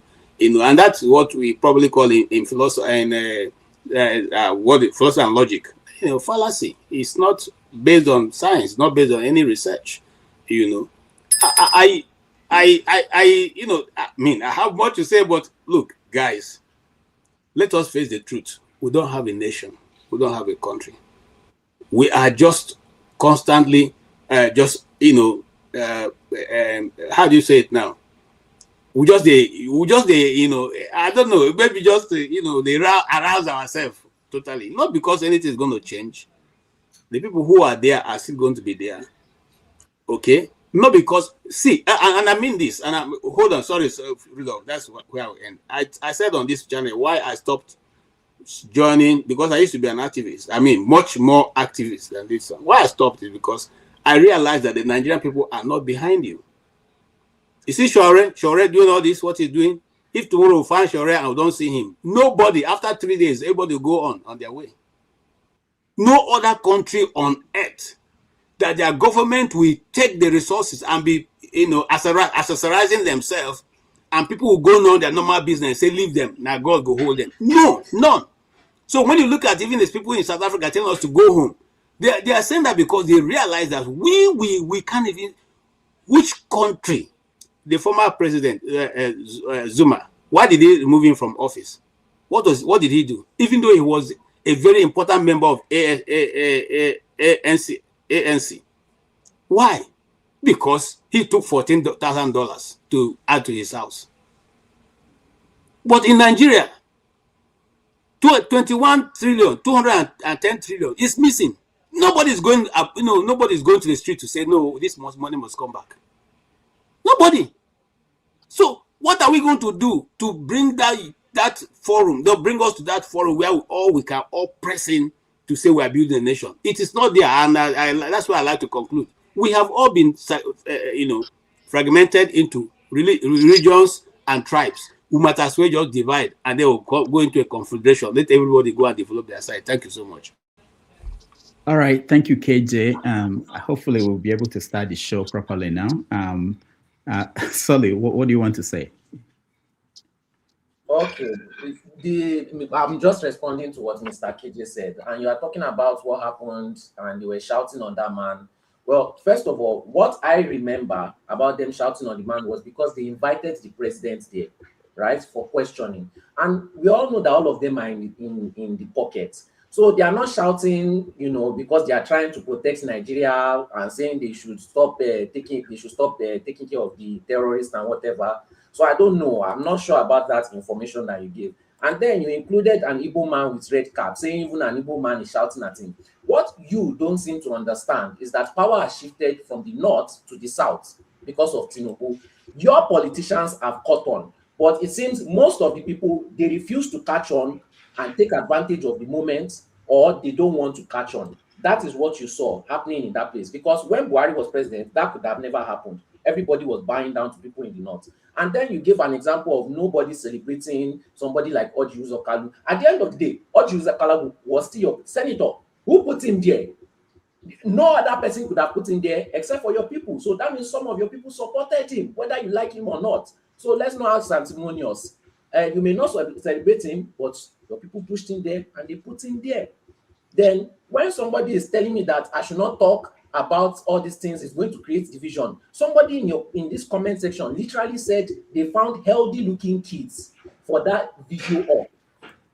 Basically saying that the kids were not rescued, that they made fake video just to show Nigerians. And these are the kind of things that I'm seeing and I'm talking about, and people are still insulting me. After saying something like that, and I call it out, they still bully me on top it. They bully Rudolph, me. can we start the show? It's solely the host. It's solely the host. This is what pisses me off. Because when it's my time now, you're gonna cut me off. Can you stop? Actually, thank you, Prince, for speaking. Can you respect yourself?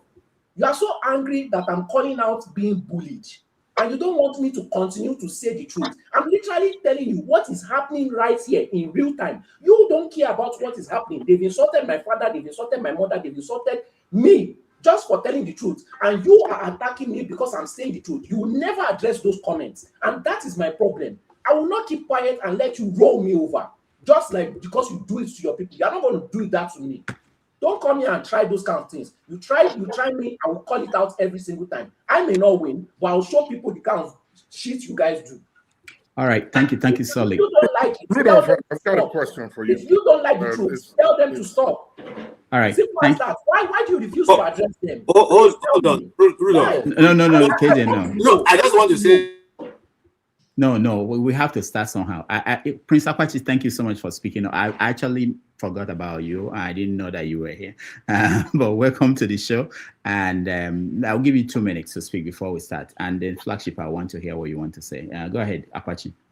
So now you're giving me 2 minutes, but that one has spoken about over 10 minutes, ranting up and down. You see, one thing is this, okay? I'm not here to kind of like exchange words with Solly, because I've looked at it, you know, as much as I respect even my children, I respect them, so I will not call him a child.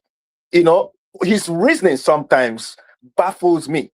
I'm not gonna go back to repeat what one man went to Mo all said and all that kind of a thing. What I was looking forward to before I even, you know, for me to come on the platform was to even see Kulata, shameless Kulata, that wants to talk about the airport shenanigan. Let's come on here and talk about the airport shenanigan.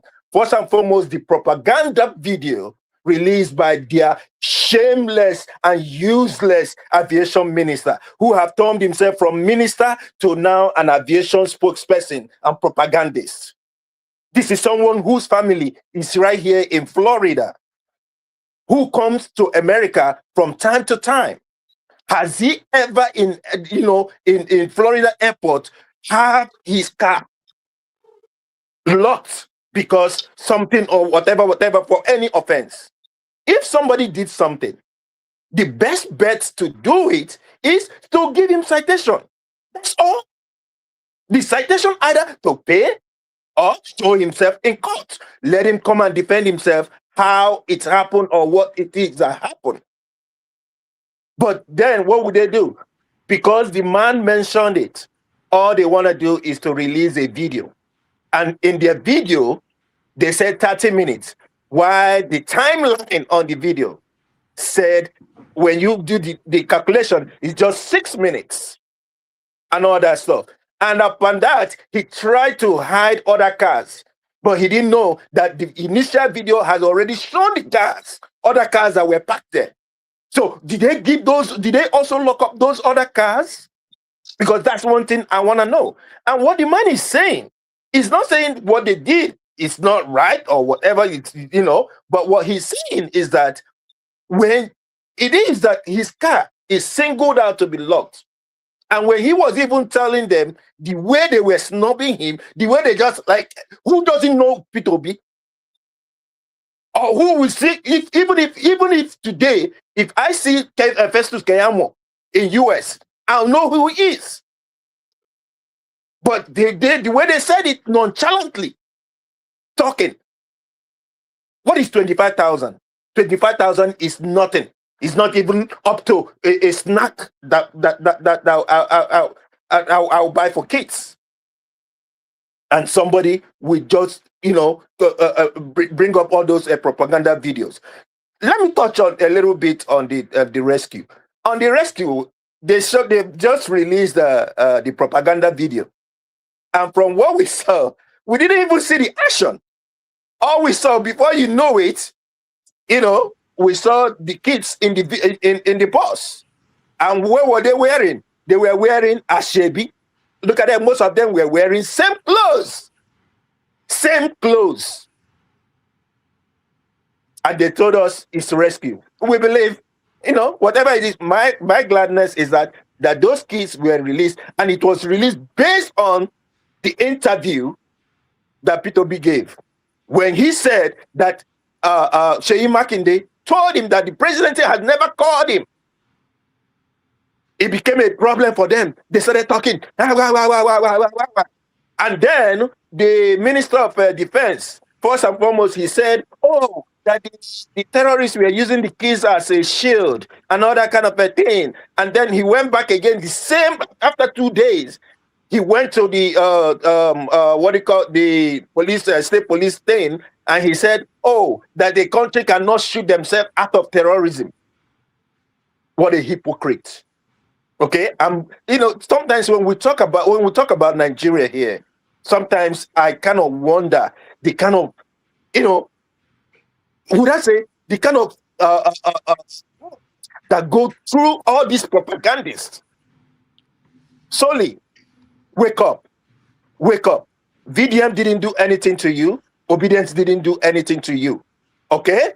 Wake up. They are not your problem. They are not your president.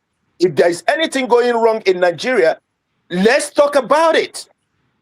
But don't ascribe it to any other person. In as much as I have my political differences with Chowere, but I will not come here and make Chowere the center of all my talks every day. Wake up from it.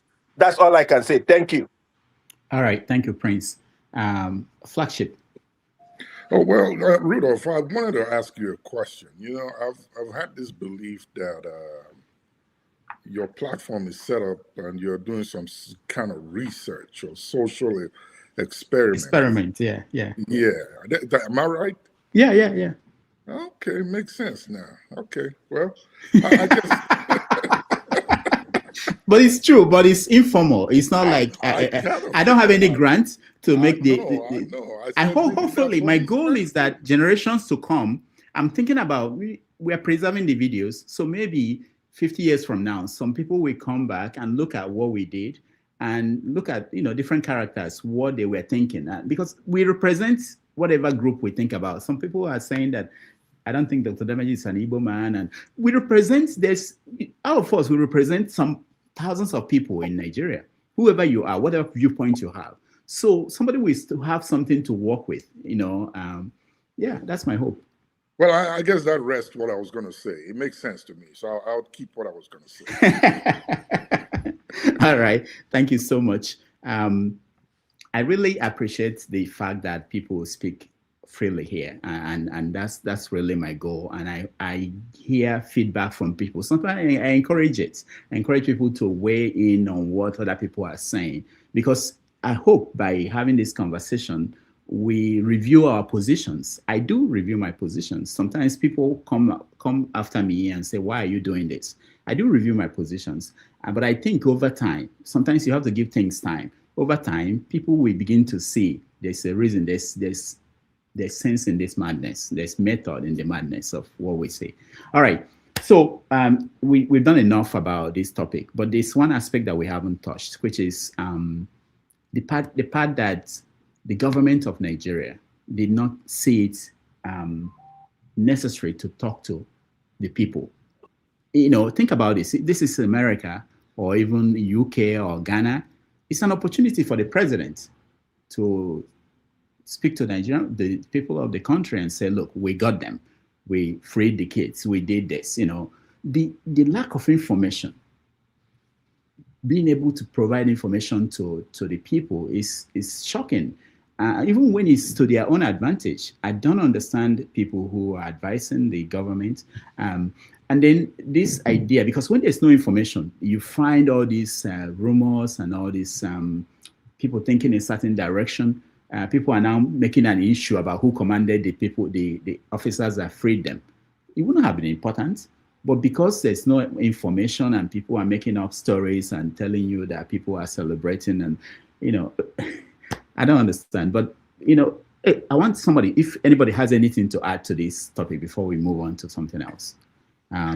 Well, let me add this to it. And I think that for me was the most concerning part. Although I know that the government has a history of not talking to its people, regardless. I mean, an earthquake could happen and the whole of Nigeria swallowed, and the presidency will not issue a statement, not address their people. So it's a very sickening common practice that is devoid of what true democracy is. Of course, we know what is being practiced in Nigeria is not democracy because the people are not involved in any aspect of governance in Nigeria.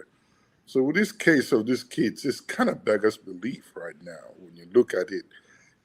How did you get the measurements of these children to sew those clothes that they have? Where were the journalists that were there when these kids were being extracted from the forest? Who actually has force? There's a whole myriad of questions that are coming up now. I thought I heard the Chief of Defense Staff, was it on Tuesday, Wednesday, sometime this week, was saying that it's difficult for them to advance to where the kids were because the terrorists, the killers said if they come close, they'll start killing the kids. So how did that change, in 2 days? What's his name? Schreiber was in the right, what do you call it? Aso Rock on Friday. And the next day we're hearing that the kids there's a whole lot of questions. And I think whatever game they are trying to play, they are not doing good at it. It's very, very poorly written, the script. And it's making them look very silly, in my opinion. Time will tell. I think people will begin to want to interview the lady, the kids, to get the right information. And that would tell if actually those are the kids or if they are not. And lastly, I want to say this to Nigerian media space. I think it's very shameful and preposterous to put victims like these kids on the screens of the world to see when they've just been released from that very horrific experience. They should have protected the identity of these children. They should not be the first to be seen and being fed cabin biscuit or whatever it was that is demeaning, is degrading. I don't know how they think and process this information. So if they can find a way to begin to refine how they broadcast this kind of information, protect these little ones, most especially when they are vulnerable. The picture really doesn't help that they are out and you're feeding them biscuit and some broadcasters are saying, oh, look at the way they're just eating it like they've not eaten for years. It's very disrespectful and it makes the profession look very immature. They need to revise how they do these things. Is it the profession or is it the government? Somebody, what are you thinking that is the government that allowed the media to get that? But even at that, CNN, Fox News, MSNBC, and the rest of them, when they catch these kind of photos, they blur them. Yeah. Even if the government allow you to be there, you should be smart enough to know that the faces of these kids should not be put out in public. There's discretion. There are ways to do that. So, Rudolph, if you allow me, what Flagship trying to say is this: there's an ethic of the profession, especially when it has to do with recording individuals that are minor, because you don't know what tomorrow will be, and so you are there's a lot of discretion that is taken Now, in this case, for instance, like what the question one of them said, look at how they're eating as if they're not. Have they been eating before? Do you know what they've been eating? They have been away for 52 days or thereabout. How do you know what they've been eating or they've not been eating? Is that a question? So you see, this thing started a long time ago. Well, some of us were trying to say, look, we need more training for our media people.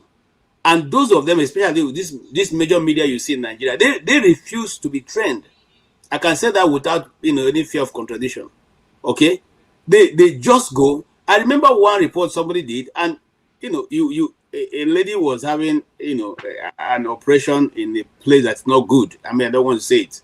Okay, and then somebody just goes to, you want to talk about the story, just carry the your equipment and your reporter, go just enter the studio, and somebody who is already supposed to be operated on, you are showing all the parts of our body. Are you crazy? So, and that's because the person and the reporter and the cameraman and whoever is on scene on the site do not know. Okay, and the government, in order to score very cheap points, the first thing they do is to run these things on their own media, and they think they are doing anybody a favor. For instance, what he said, why are they wearing ashobi? If they be rescued, if they just been rescued, but all of them they are wearing ashobi. Where their ashobi come from? When they get kidnapped, do they now distribute ashobi to other people? So you see that there's so many things that are not being told, and no Nigerian media person is putting their feet to the fire. Okay, no Nigerian person is. In fact, last week, if you ask me, I was so annoyed with Shehu because Shehu was asking a question. You are sitting in front of the man who introduced Boko Haram into the Nigerian lexicon, and you couldn't put him on the spot. It was so painful for me watching. You couldn't put him on the spot. Your station alone have enough record to put him on the spot so that whatever he was saying, shouldn't be said. But you allowed him to get away with it and to even make you look as if you don't even know what your work is as a journalist. So it leaves two questions. Are you being told not what to say, or is it just you have been bought over also? You're only more concerned about Obi. The same Obi that came there though. Every day people are calling Obi. What is the reason? So you find out that the whole thing is skewed towards one individual to get an end has already been predetermined by these individuals. And I leave it at that. But it leaves more to be desired. That's the truth. All right. Thank you so much, KJ. Dexter, I see you, but we have to kind of move forward a little bit. Let's talk about P2B because it's been coming up, and let me play this video. Cool. Sorry. I'm moving well. What are they going to do now? Right. Sorry. People are going to kill me on the internet. Okay, so you don't. So the answer to the question is, you believe that your coalition is even bigger because people have seen the results of the last election. That's your point. I don't want to laugh. Okay, final question. Judy.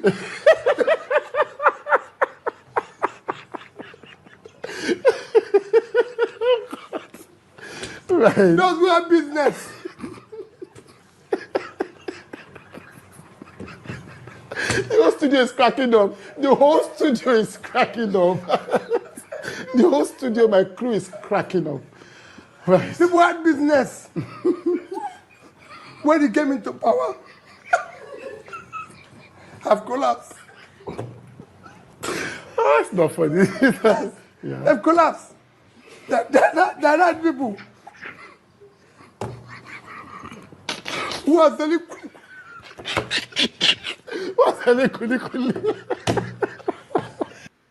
All right, that's not the clip I wanted to play. The clip I wanted to play was where he was complaining about his business and that he was under attack, that people are being, most of you have seen it. I'll find it before we. So I want us to start from that point. And he talked about an incident at the airport where he went to the airport and the vehicle he went with was what did they say? Was it ticket? No, they didn't give him a ticket, but they clamped the tires. They locked the tires. They locked the tires. Okay. Yes. So let's start with Dexter. Dexter, welcome to the show. So the question is the bigger question is about the opposition and how the government is treating the opposition.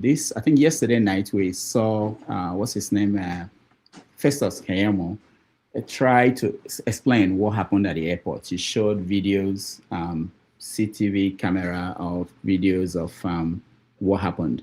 Dexter, are you following that story? Okay, so welcome to the show. Let's start that. Talk about P2B in general if you want to, but narrow it down to the complaint about how he's being treated by the government. Thank you, Dr. Damages. Thank you, Dr. Damages, and everybody on the show.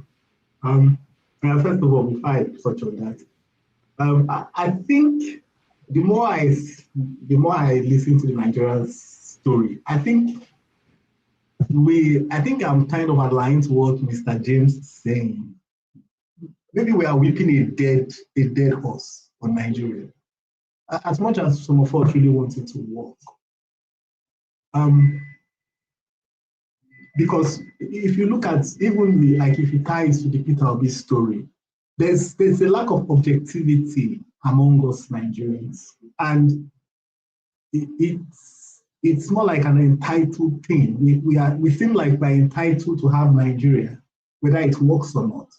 We don't believe we have to work hard to make it a great nation, and that's why you see that, in quotes, sane people that you expect to be sane cannot rationalize things, and that people will start drifting towards bigotry when we are supposed to think about the overall good of the country. America rescued a fighter pilot from Iran.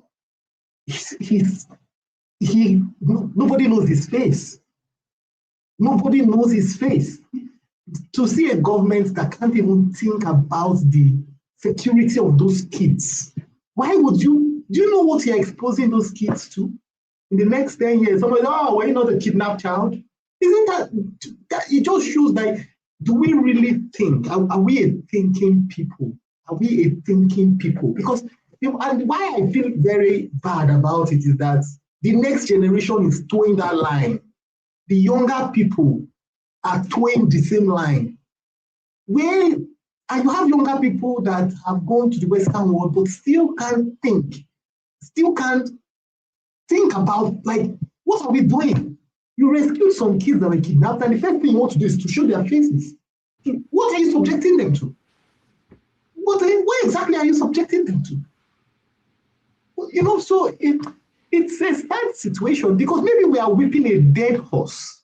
And I know we have the proponents of one Nigeria. It's not about one Nigeria. It's about whether is the system working, and is it working justiciable for everybody. That ties to the Peter Obi story. What Peter Obi was saying in that video is that you had other people's cars there. Other people were parked. Nobody was stopping them. Then he stopped his car. So we feel, okay, fine. That's what you were just trying to show is the disproportionality in things. Now, the biggest fear with this administration, with these people, is you have a people that are failing, and it's just like someone like your kid is failing, and you go tell the neighbors your kid is passing. That's exactly what's happening. Your kid is failing in school, but then you tell your child, don't tell that to anybody. You lie about it. You make the child to start believing that failure that he's failing, actually he's not failing, that he's actually passing. And you tell him to carry. That is what we have created in Nigeria. And if you look at even the school system, you have parents that know their children can't do well. They go cheat for their children. They make sure that the children get into where the children are not productive. I think the guy from Flutter Wave said something like that. Nigerians can't build anything. The generation you have in Nigeria, there's no tenacity. You don't have it. And because of the it's not, listen, when somebody, if you're trying to keep somebody down, you will stay down yourself. That's the truth. And some people think it's about tribe. The reason why Peter Obi is getting all this slack he's getting is because he's an Igbo man. That is the simple truth. That is the simple truth. And whether we like it or not, there was a civil war in Nigeria. 2 major tribes against 1 major tribe. And whether you like it or not, after wars, there is pulse of war. We might not want to accept it, but that is how the world works. So the spoils of war have to go to some people.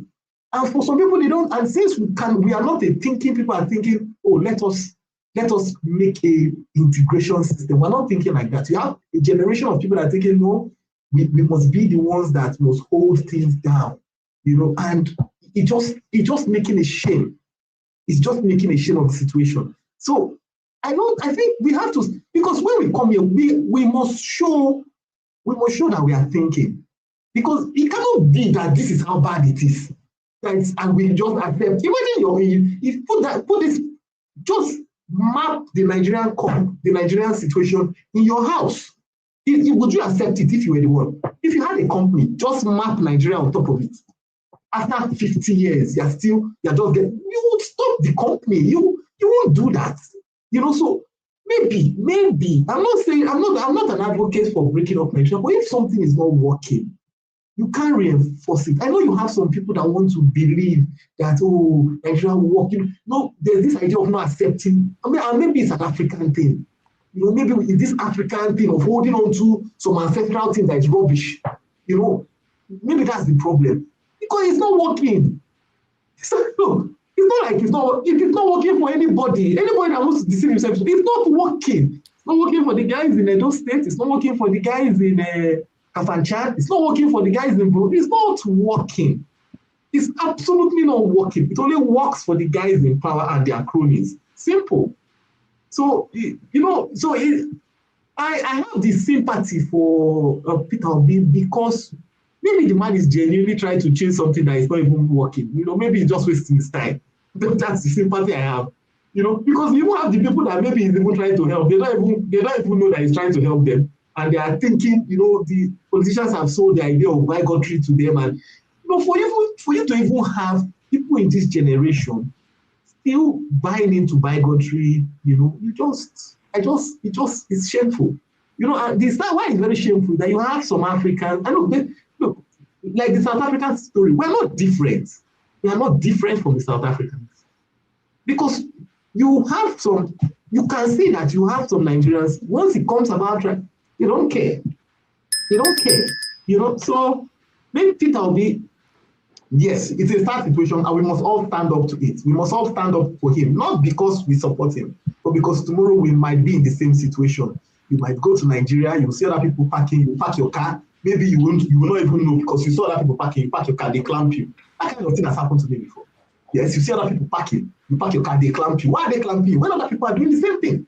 So we must go for a justiciable society. Thank you.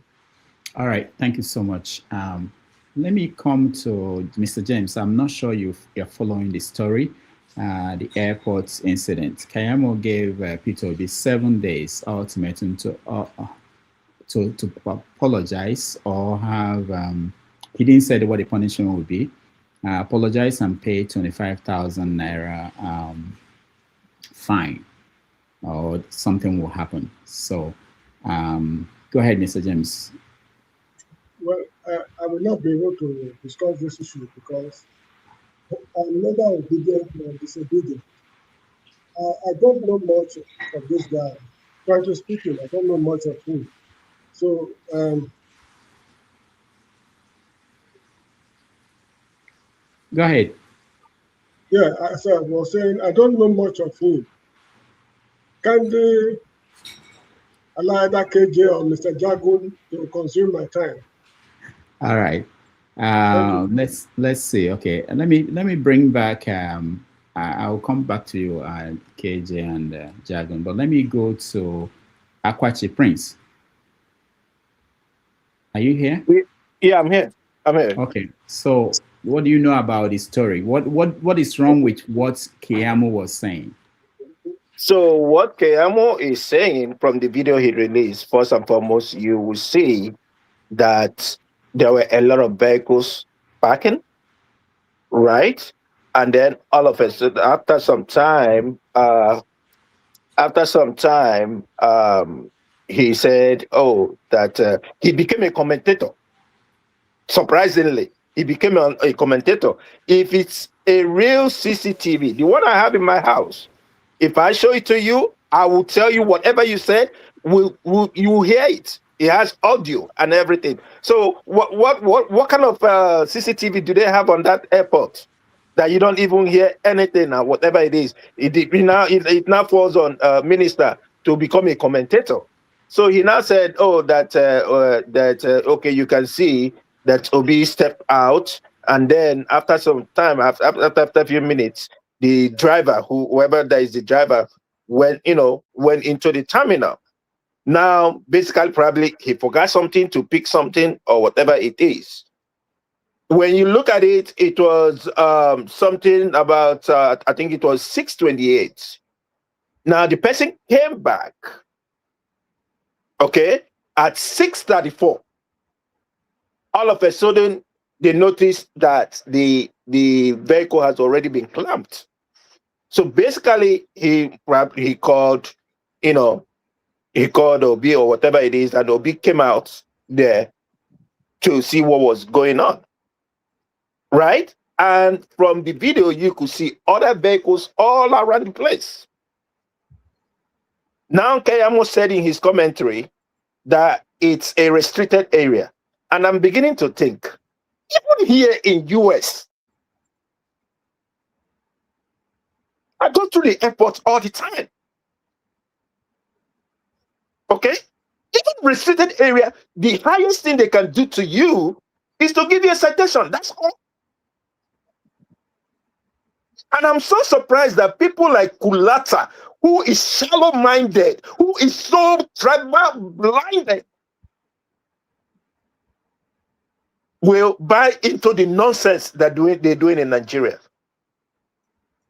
And that is why they call us, if I'm, despite the fact I'm not a fan of Trump, but I believe when he said that Nigeria is a shithole. If you see somebody do something, why not give him citation? Why not tell him? Okay, now, how come, what's his name? Keyamo is coming up with 25,000. So if Obi didn't say it, would the 25,000 have come up? So now he's coming up with 25,000 for what? For what reason? Under what? What do you call it? Under what law? Is it that somebody will have to pay? What is 25,000? 25,000 is it not? Is it up? It's about $15. So it's not even up to $15. It's not even up to $15. I think it's about $10 or $12 right now. What a shame! But they will not talk about their Miller that is coming up with a fake agency. Don't worry, very soon you will have before they call it ghost workers. Now we have a ghost agency, ghost. Very soon we're gonna have ghost governors and ghost. As a matter of fact, we already have a ghost president, because he's not my president, anyways. For those that get to know, thank you. Thank you, Akwati. Flagship. Well, I think that this is a very biased review by Festus. I expected that at the least, the Federal Airports Authority should have investigated this matter. And investigating it means waiting to hear from Peter Obi one-on-one, or his spokesman, or somebody who represents him, to get a full understanding of what really happened, and then also speak to the staff or whoever it was that is in question at that parking spot. For him to come up with a video that he was narrating over and come with, like Akwati said, 25,000 naira for payment, I think it's beneath him. And that's a very low ball moment for Festus Keyamo. I guess we are in the era of issue an apology and pay this amount. If not, this will happen. Okonkwo got his own. No, not you, Rudolph. I mean, Kenneth. Yeah. Araban slammed Obi, the same thing. And now Festus Keyamo is asking Obi to apologize and pay 25 grand or something would happen. I just think that things in Nigeria, it really beats my imagination to see that the education we have really and offices we tend to occupy really doesn't reflect. They don't match. Festus Keyamo's approach is very street-like, in my opinion. This is not something that he should jump at immediately and come to a conclusion and say, pay this amount and issue an apology. Apology for what?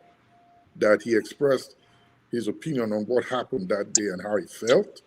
I would think that he would say, okay, let's take a look at this and then perhaps find a way to quiet it down. And lastly, I was going to ask, I'm kind of curious. At this point, Obi is walking around by himself, and he's officially a presidential candidate for the NDC. I suppose that the Nigerian Constitution has a place there where, or perhaps the electoral laws has a place where all presidential candidates would be provided with security that goes everywhere with them within the country that they need to go to. Isn't it time for Obi to get one, even if he's objecting against it, or if he doesn't want to use the state-provided security? At least there are funds from the state or the government that allows for that to be afforded to him, so he can get his own security to protect himself, and maybe this kind of thing. Fletcher, I'm not interrupting you. Fletcher, I'm not interrupting you. If you listen to his interview, they wouldn't even give him. For things he's entitled to, they wouldn't even give him. I know, but that's why I'm questioning that. Isn't there provisions for that, and why is it not being given to him? That's why I say sometimes our judgment is so very skewed if you look at the way we approach things. And it shows. It really shows. Regardless of the education and exposure that we have, sometimes we just really depict the opposite of whatever it is that our degrees tell about us. But I hope that they will properly look into this, and Peter Obi will not be harassed when he comes back into the country at the airport by anyone, not even Festus Keyamo, that it's past 7 days and he didn't comply, so he'll be arrested. Nothing, absolutely nothing should happen to Peter Obi as it stands. I'll leave it there. All right, thank you, Flagship. Jagun, were you following the story? Do you have any opinion on that?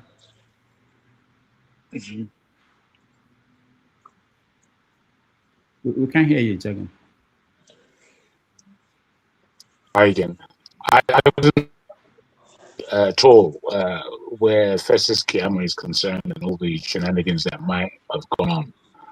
But I just want to go back a bit in looking at the so-called good news of the release of these captives of the school.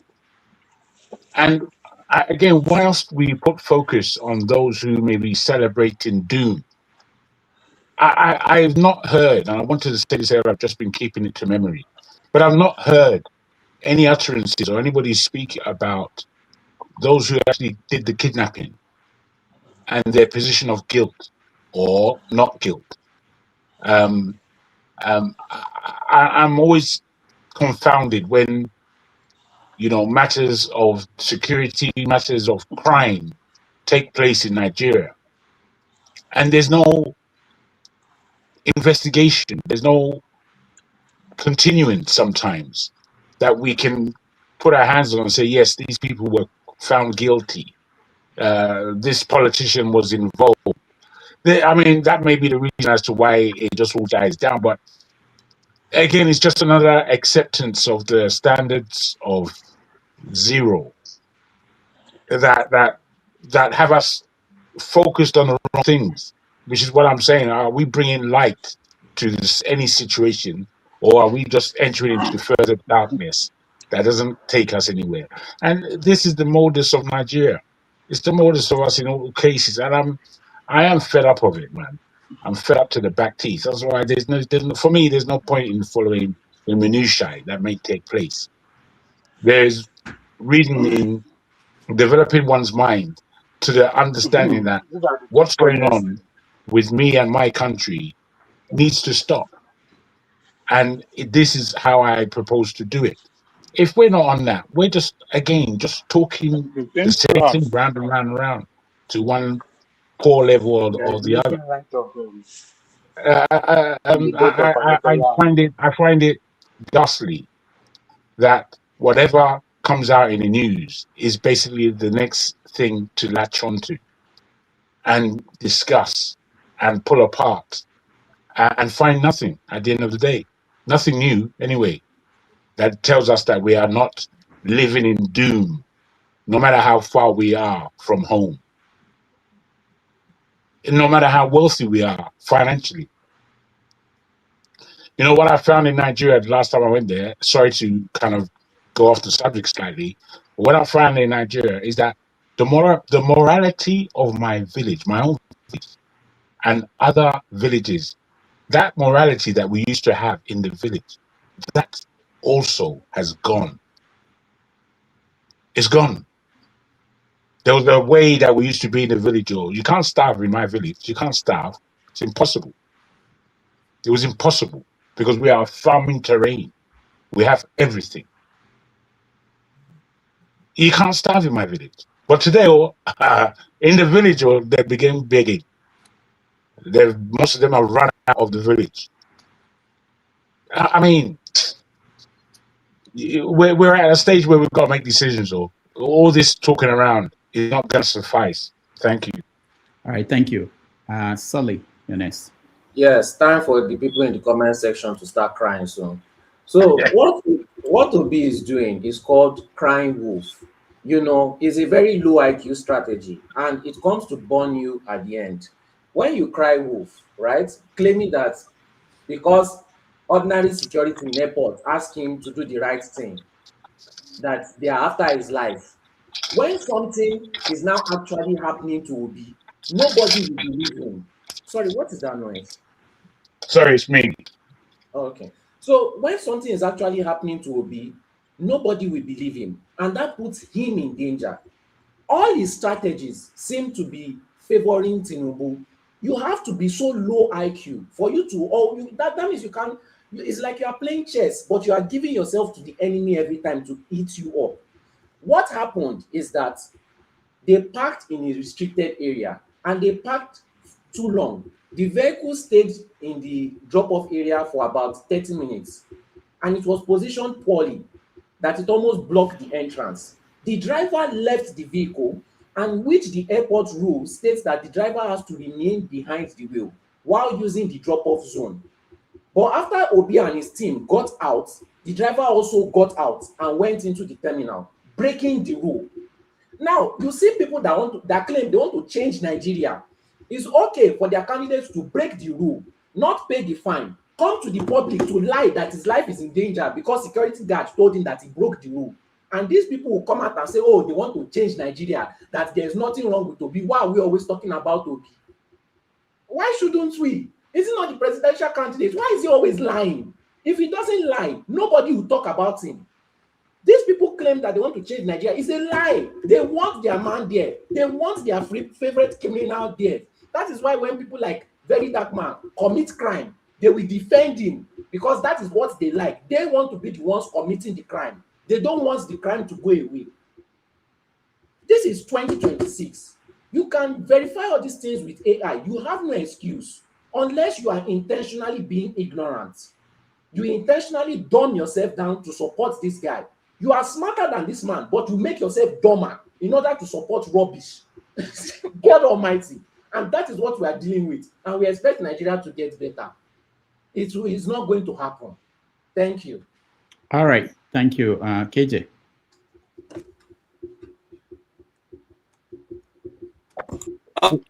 Dr. Damages. Please, please, before KJ, 1 second. Solely, because we all have freedom of speech, does not mean that you owe it every time a duty to attack somebody. When you come to it, Obi, one, is not your mate. I don't think anybody in your family, I swear to God, I don't think anybody in your family is of what Obi is made of. Okay? So when you come here every time to always use some words, some disrespectful words. When I talk, I've never cursed out anybody. But what I will not take from you is to come here and use disrespectful language on a presidential candidate. You can support your Showore. I've never come here to use all those words on Showore. So at the end of the day, you need to stop, wake up. And I'm not here to come and go back and forth with you. All right, thank you. No. Sorry, you don't have to speak. No. You don't have to ask a question. No. Akwachi. This platform is open platform for anybody to air their view. Okay, it's not Peter-based platform. It's not Tinubu's platform. I know, but not what I said. The language he's using. Yeah, he should. The language he's using. That's what I'm saying. I know, Prince. I know Peter-B. Peter-B will take it. Anybody who puts himself out there to be a candidate for president, to run for office, to be a public figure, should be able to survive whatever somebody is saying about him anywhere. So let's not, and the issue of whether somebody's old or rich, or it's not important in the conversation we're having. Anybody should be free to talk about anybody who is out there and asking us to vote for him. So that's my policy. That's what I think. So I'm not, sorry, you don't have to respond to that. But that's a general conversation, a general point I want to make. No, I don't want to respond. I just wanted to ask a question. That means we say something, but yes, I want us to move. Yeah, no, it's okay. Maybe next time when we get a rant, you can rant on that. But quickly, KJ, I think I called your name. Go ahead, and we are also running out of time. We have to take a break. And I see Dr. Chidi is here. Go ahead, KJ. I want to say, Dr. Chidi, good to see you. Always a pleasure. Listen, this is where I stand. I'm not going to say why it's solely insulting Obi, because Obi is a public figure. He's put himself out there. He can be insulted. If he doesn't want, he should leave the kitchen if it's too hot. But having said that, solely, I just want to say, I don't know how if you've lived in Abuja before, but you know that dignitaries in Abuja have their own passageway, and they are able to drive to almost to the point of embarking and walking right into the airport.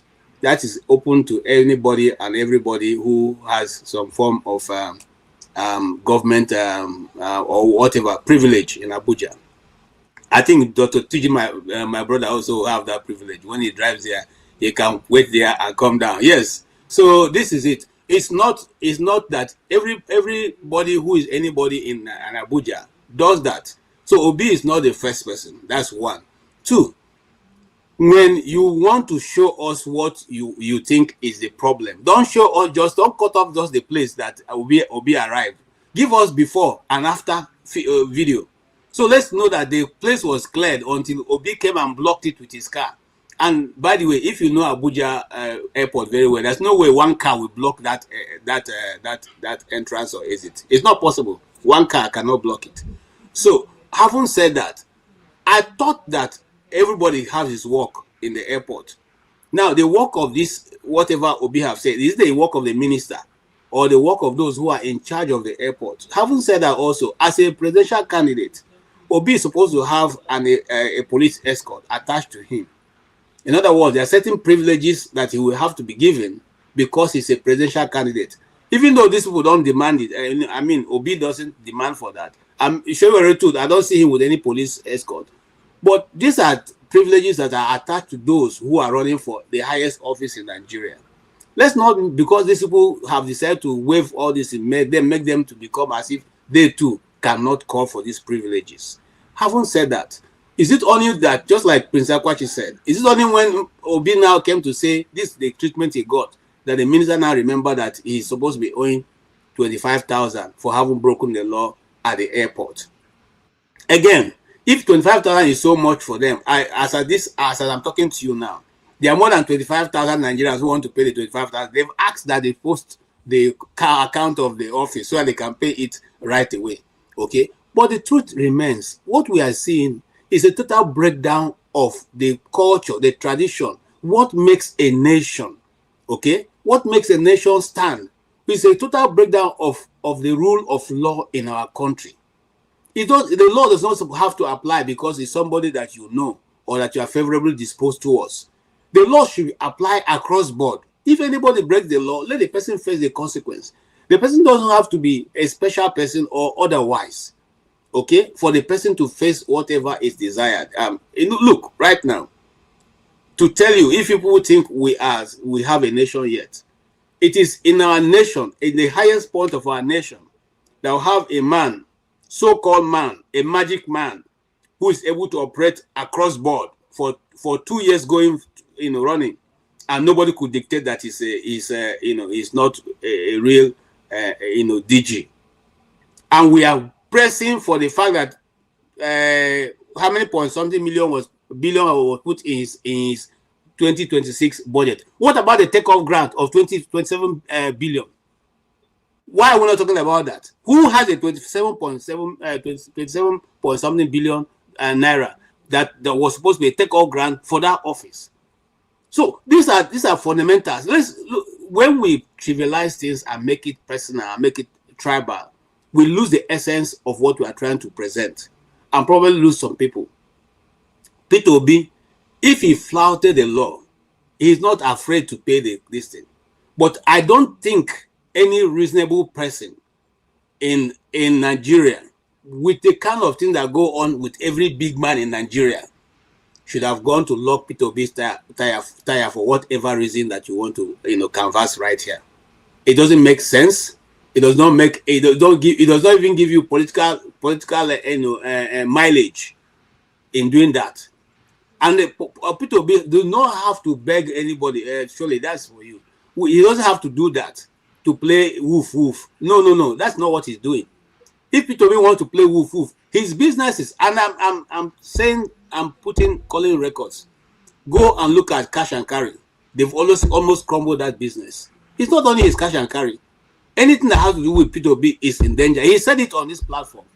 He said it more than almost a year ago. He was here. He told us how they treat him and how they've stopped his friends from even being able to come to his birthday or he go to their own.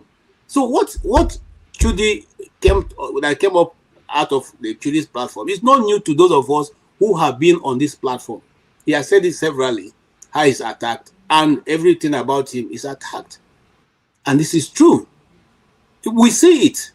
We know these tactics. The only thing now that makes it different now is that now it has come to a point where he feels that he himself is not safe. Okay? And my advice to the government is that if Obi feels he's not safe, please accord him all the necessary security that will make him to be safe. Because I do not know how Nigeria will fare if something happens to him.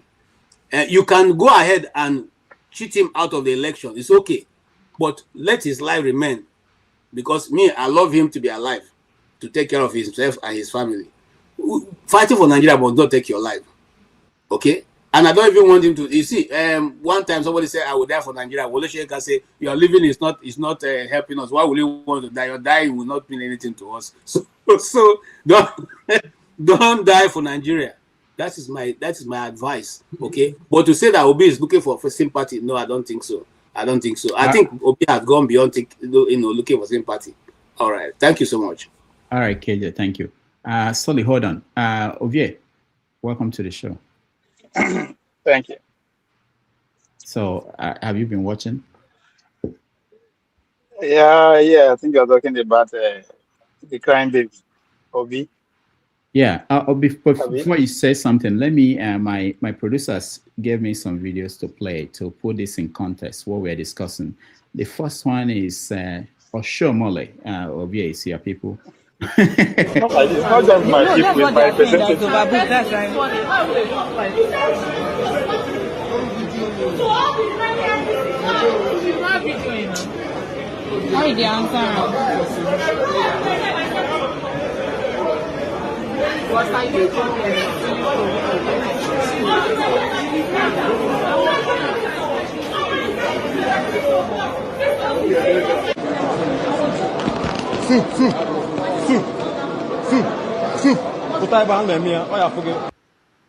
Right, that was Senator Oshomole grounding airpiece terminal, I believe, when he was about to miss his flight.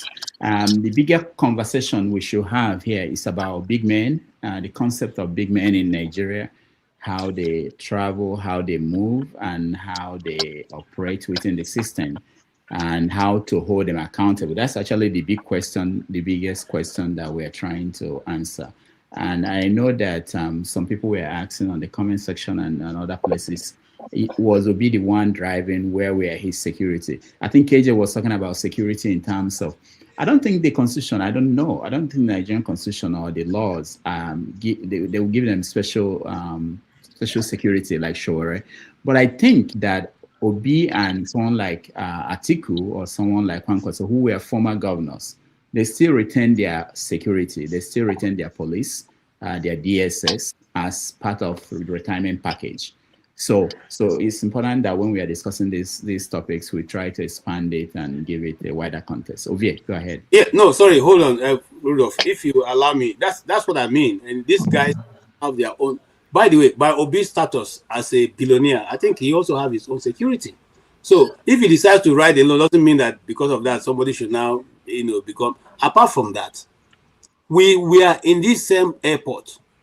Okay, one Mr. Kwangwan held. In fact, he was standing right at the airport, in front of the plane, saying the plane will not move. Kwangwan, did you see it? It was here. The government didn't do anything about that. What was he doing that? So when you come and say Obi parked at the wrong place, and that is why you locked his car, you locked the tire of his vehicle. I want to make sense out of it, okay? But if you feel that he had, just like, if you feel that, by the way, I want to say this, as somebody who have gone to that, driven to that airport many times, if you are parking at the wrong place, what most of those people say is they come and tell you, "Okay, move your car." Okay? That's one. That is assuming you have stayed there for long. But if you stay there for 5 minutes, nobody's going to stop you from staying there. Okay. But KJ, I think what they are saying, what KM, I'm not sure because I didn't follow the details. That's how I'm not breaking it down. I think what he was saying was that the driver, the police guy, left the vehicle, and at that point, maybe sorry, hold on, let me hear James, and then I'll come to you. No, was that? Well, hold on. I want to ask you a question. You, Rudolph, was the person who is going to lock his vehicle just waiting for him to leave the vehicle? Because by the timing, by the timing, that is what you call the timer on the video, you can see that it's less than 6 minutes. It's less than 6 minutes. So was the man just waiting for that vehicle to move? Is it the only vehicle parked there? And then why are the rest of the vehicles not locked? Since you wanted to just lock vehicles. Okay, KJ. Okay, thank you. Solly, you said you have an answer. Go ahead. They didn't even know it was Obi. It was when Obi came down and told them that it is me. That is when they say, they now gave him back his car and they waived the fine. From all you are saying, I realize that you don't even know about the case. You are just defending him when you really don't know much about the case. Did you know that he went to use his influence to get his car back? Did you know that he went to use his influence to waive the fine off? Sorry, you did not listen to the commentary. If you're listening to KMO said it, that they saw him and they were waiting for him to go into the terminal. So don't talk about they don't know it was him. Please don't listen. Sorry, let me tell you something. Dr. Damages, we are talking about a situation. We're not talking about personalities. Prince. Okay? Prince, let him finish, then you can respond to him. At the end of the day, his car was given back to him almost immediately. The fine was waived almost immediately by him using his influence. What is manipulative is after gaining and going through all that without any effort, you now go on national TV and start saying your life is in danger over a situation that you got over in a few minutes. Manipulating the followers, like people like you don't know about the case, but you are defending him. You don't know, it's so crazy. You don't even know that this happened, but you are defending him. The question is why? Why are you defending something that you don't really know much about? All right. Thank you, Solly. Okay, so can I give my response now? Yeah. Okay. First and foremost, it was not on national TV. He was having an interview with a podcaster, and he only gave that as an example. He did not say categorically that was the problem that that he wants to tell Nigerians. No, he only gave that as a case study of what happened, and what he was hinging on in the fact that they were talking to themselves. And even when he even identified himself, they said, "Well, they don't care who he is." So sometimes let's keep this tribal thing out of us. Okay, let's take it out of us. If anything happens to Sowore today, I would defend him. When Sowore was taken to prison for no just cause, I stood up and I spoke for him. So why is this tribal thing all eating up in people? Please put yourself out of that nonsense. Thank you. All right, thank you, Akwachi. Let me hear James. James, go ahead. Yeah, I just want to find somebody should enlighten me, please. If Obi was in a car driven by a driver, it is the driver that committed the offense. Obi did not park the car there. It's the driver who parked the car there. So it is the driver that should be held responsible. You cannot hold a conductor responsible for an offense committed by a bus driver. Obi is not a driver. Please get something right. I'm neither obedient nor disobedient. I don't know much of the guy, but he was in a car driven by a driver. That driver should have his license revoked or whatever. I mean, that is how I see it. The man has committed no offense, as far as I'm concerned. All right. Thank you, James. Ovie, welcome to the show. Thank you. Are you the driver there or are you a passenger? I'm back on the road. I'm the driver. I wish I get a driver to drive me around like Obi. It would be nice. But Dr. Dameji, I think let me give you first warning, okay? This is a warning to you in particular because you know very well that I am official spokesperson of the poor. The Olodos, thank God it's been recognized now that there's an uprising. We are rising, we are rising like the sun. Like the Biafra, when the Biafra rose, we are rising with the Olodos. I'm your representative, and you just deliberately want to drag me to reach people problem. 70% of Nigeria no fit describe how airports look like. 90% of Nigeria never enter inside plane before. What's my business will go on with all these spoiled children, spoiled Nigerians, privileged Nigerians who were given opportunity to drive, make everything to be in their favor, unless you belong to that category, speak grammar, go school to their pa, This is their problem. If you break the law at the airport, you go and pay. You live in New York. If you park your car for one of the right spaces and you leave the car, even though you go peace or you go and drop mail, you'll be given a ticket. So I parked my car in front of one of those areas in New York. I was walking, going back and forth. I just go before I count that ticket there. It doesn't matter who you are, but again, we want to exercise privilege. And I think it's it's good to clear that at this point in time, Obi is an ordinary citizen. It's not entitled to any special treatment from the federal government. Now, maybe what it then accord to themselves as a governors, they feel they use that one.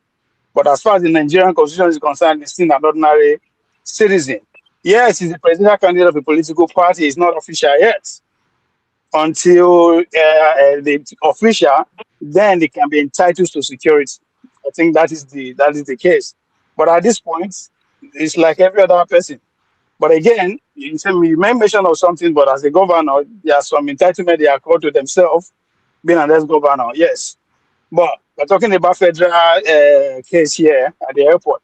But most important, again, when I say no drag wants the poor people about this thing, as far as I'm concerned, it's a spoiled brats. I say that with all sincerity. It's a spoiled brat. He said they want to like after their life. Are we supposed to become emotional? What are we supposed to do about it? Who won't kill him? Nobody people won't kill him. They won't kill him. When he signed up to run for president, he don't know what he signed up for. And they should stop messing around with the intelligence, man. I mean, look, they just don't mess up with the people, his followers' emotion. What do you mean that after your day? You don't know before. The day you stick your head that I want to become a leader of any country, you are a target from anywhere, in and out. So if he die, he die. If they kill him, they kill him. He go no. If they actually after his life, he knows who.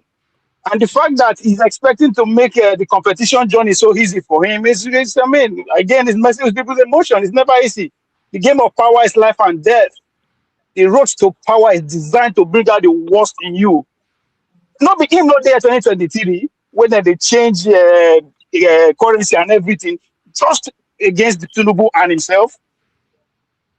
Trump collect bullets. If Trump talk as if they won't kill, I talk with this smile because I take him too as a joke. Because some of his most powerful tweets today, now fuck around and find out. He has fucked around with his big bomber, B-12, bombing people, bombing innocent people, bombing their leaders. When they killed the leader of Iran, he said it, that I got him first. They wanted to get me, but I got him first. So they know what they sign up for. If you go read Tony Anene biography, My Life and Nigerian Politics, one thing I take out from that book is that the day you make a decision to go into that level of politics, go dig your grave. So that game of power not be for everybody. The day when he announced I want to run for president, he is a target. So to no one come put down for RGS, you know. So what? I won't kill you. Make we do it. I find it difficult to take him serious when I was in that interview. I just laugh. It's just Dr. Damage. I said it here that this electoral cycle, this 2026 electoral cycle from the beginning 2023 to the end, he is the prime target. I'm not. When I said I'm not saying after his life, but the goal is to kill his political presidential ambition because it's a threat. So it's not just the sitting president alone. I know the sitting president should be contesting. It's only he will get more sentiment if all fingers are pointing at him. It's not just him that want him out. It's a game of power. So they design him. You will come and say you won't be president. You are not human being. That's why when my Niger Delta uncle go come and say my bishop does not want any man there, I say you are stupid. That's the most dumbest statement ever made. How many people died before he became president? Hundreds of Nigerians died trying to make him a president, and they made him a president. Now turning to the contest again. This is well now for baby political observers, or and then they fall for all those emotional nonsense. I'm sorry. You don't have to agree. I'm not saying so that you can agree. I'm not saying anybody can agree. And this is not me saying it. How many my brother, let me talk now. Let me talk. I beg. You've been here when they make noises. Can you allow me make my point? Allow me make my point. Killing the president now waiting a new thing. A new thing? It's not new. They're just an ordinary person. If they kill her, and the job entails. Just like you always brag, say, yeah, you did justify collecting bribe and bribe envelope because you believe that your job is dangerous. So if you have that job, it comes with it. You want to run for president. Check something. I beg, come on, your glasses. Might see your eye. I just want to check something. I beg. I beg now. I don't want you to curse you. I don't curse you. I just say, I want to see your eye. I just want to see your eye. My Lord. You guys don't they talk here for almost 3 hours. And let me make my points. Okay, I'm not here to be conventional. I'm not here to follow the emotional trauma. If they kill her, they kill her. That's what he signed up for. Now, when they see politics, as he said, it is a matter of life and death. Before him become president, people will die. Just to announce him presidential ambition, people are dying. So who is he? So it should pack out. If you know people will stand the fire, just as somebody said, if you cannot withstand the fires, get out of the kitchen. Get out. When you become president, everybody's after you. As a sitting president, Boko Haram is after that, ISIS is after that, America, everybody's after you as a sitting president. So you know what you are signing up for. Don't live, as I said, Dr. Damage, now you are blamed. We, the poor people, we are focused. Somebody put it very, very profoundly. Olodo uprising. It's our time. We don't want here. Anybody don't want that make it die. Now the season we did. When they catch at the clock, I said it here. There's a mystery in the air. Going to Bob Marley. I thought everybody go. Once you come out there, you don't take you single yourself out of 400 and 240 million people that you want to be the leader. Good. So accept anything that comes with it. And as far as I just one position, and millions of people are interested in that sport, it comes with the territory. So as far as I'm concerned, my emotional manipulation, I'm glad that even Trump, when they say Iran after him, he even say it with the joke because it is real. He said it himself. Many have, we don't follow that trend, you have been killed. So not be today. So as far as I'm concerned, it comes with the territory, it comes with the job. Leave poor people out of the airport saga. We don't know our airplane be, and we are not interested. We are focused. As they say, we are uprising, and we are here to take over. Stop begging us now. No matter. Thank you. Let me go to Sewa Khan. I think my name is quite difficult for you to pronounce. It's very difficult for me. You've been relegating me on the spot, but no problem. No. It's not that. You go in and out. Sometimes I don't see my you. network is fluctuating, but it's okay. Yeah. Nigeria is not the only country that is running the political system. And this idea of politics that we have in Nigeria, it's ridiculous and it's absurd. My friend, it's absurd. So think that to be in politics, your life has to be in danger. It's absurd and it's ridiculous. And it's how the system has messed up your head. I'm looking to your face to say it to you. This is not the kind of idea we should pass on to our younger people. Because I want to go back to Nigeria and contest for a political appointment doesn't mean my life should be in danger. We are not the only people. We have a country in Europe where the governor, the president of the state is just riding his bicycle on the streets after he left office. You guys have built a system where you can't even feel safe. And you come on here to talk about Obi and not bullshit. Anyway, you see, my ancestors, my grandfather has an adage. They will say that the sickness that we have refused to treat eventually will be the one that will kill us.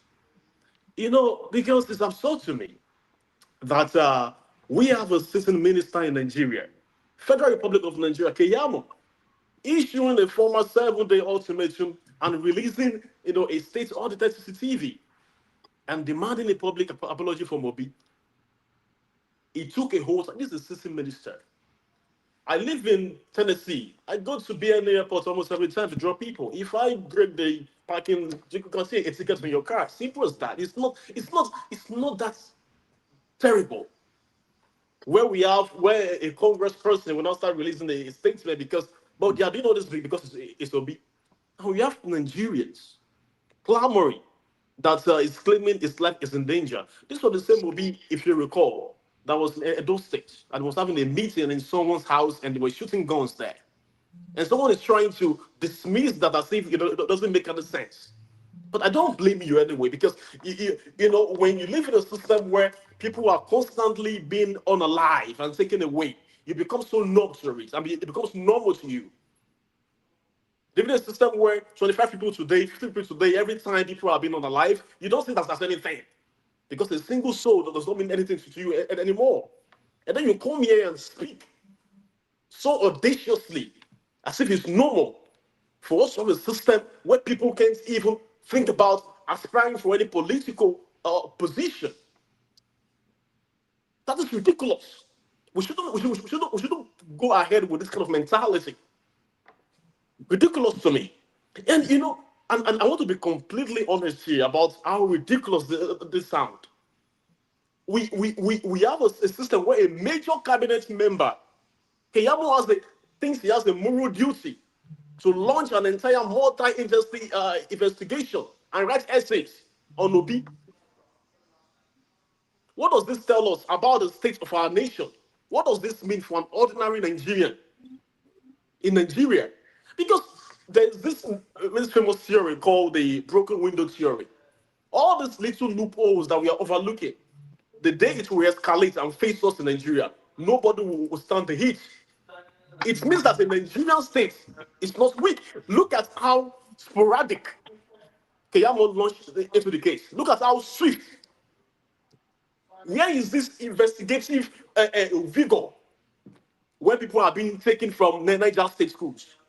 Look at how a minister quickly, very swift, like an antelope, quickly writing ultimatum, looking CCTV. All of this rigor, all of this vigorous energy of Keyamo, where are they? So all the selective justice that we practice in Nigeria, it cannot work.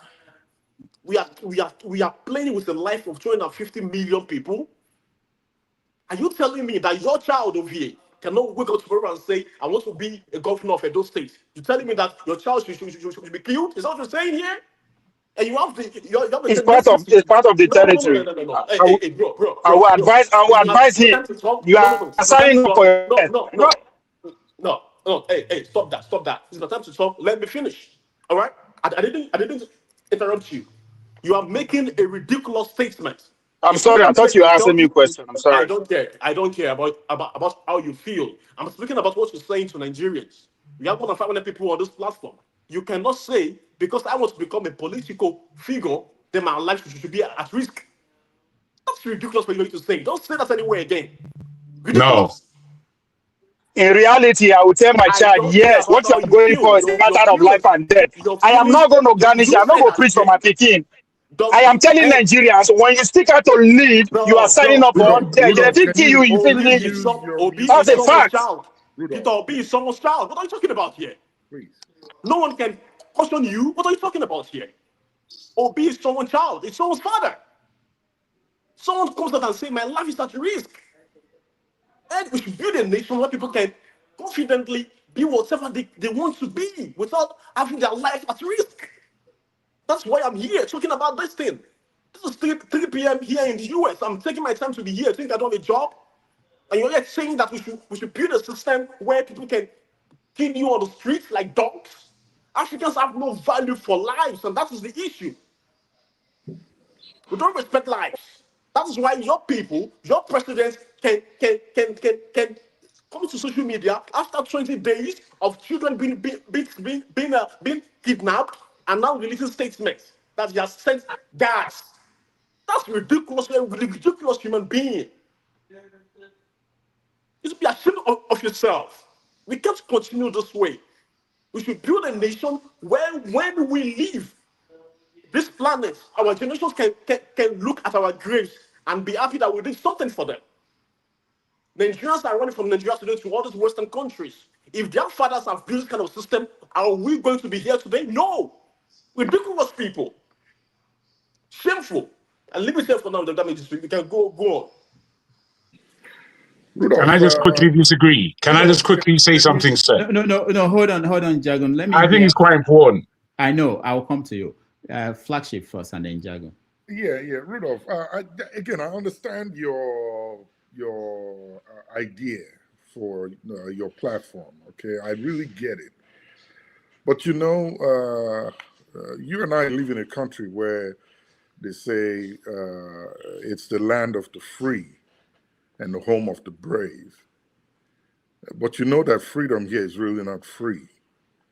And the thing they call freedom of speech is there's really no freedom in stupid speeches. You pay for it. YouTube opened up this platform for everybody to do whatever they like, but they have restrictions that they really do not allow.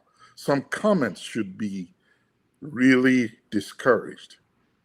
And the reason why we are where we are today as a nation is because of some really flimsy and stupid remarks and ways of life that we live. And that has brought us to where we look like we are barbarians to the rest of the world. So I encourage you, my friend, please. I understand that you're doing a social experiment, but there are some things you really need to disabuse. So you don't like what kind of comments? When you hear somebody say, if somebody gets killed, he gets killed. It's a very ridiculous statement to make. If you're trying to make a better society and a better world, that's not who we are.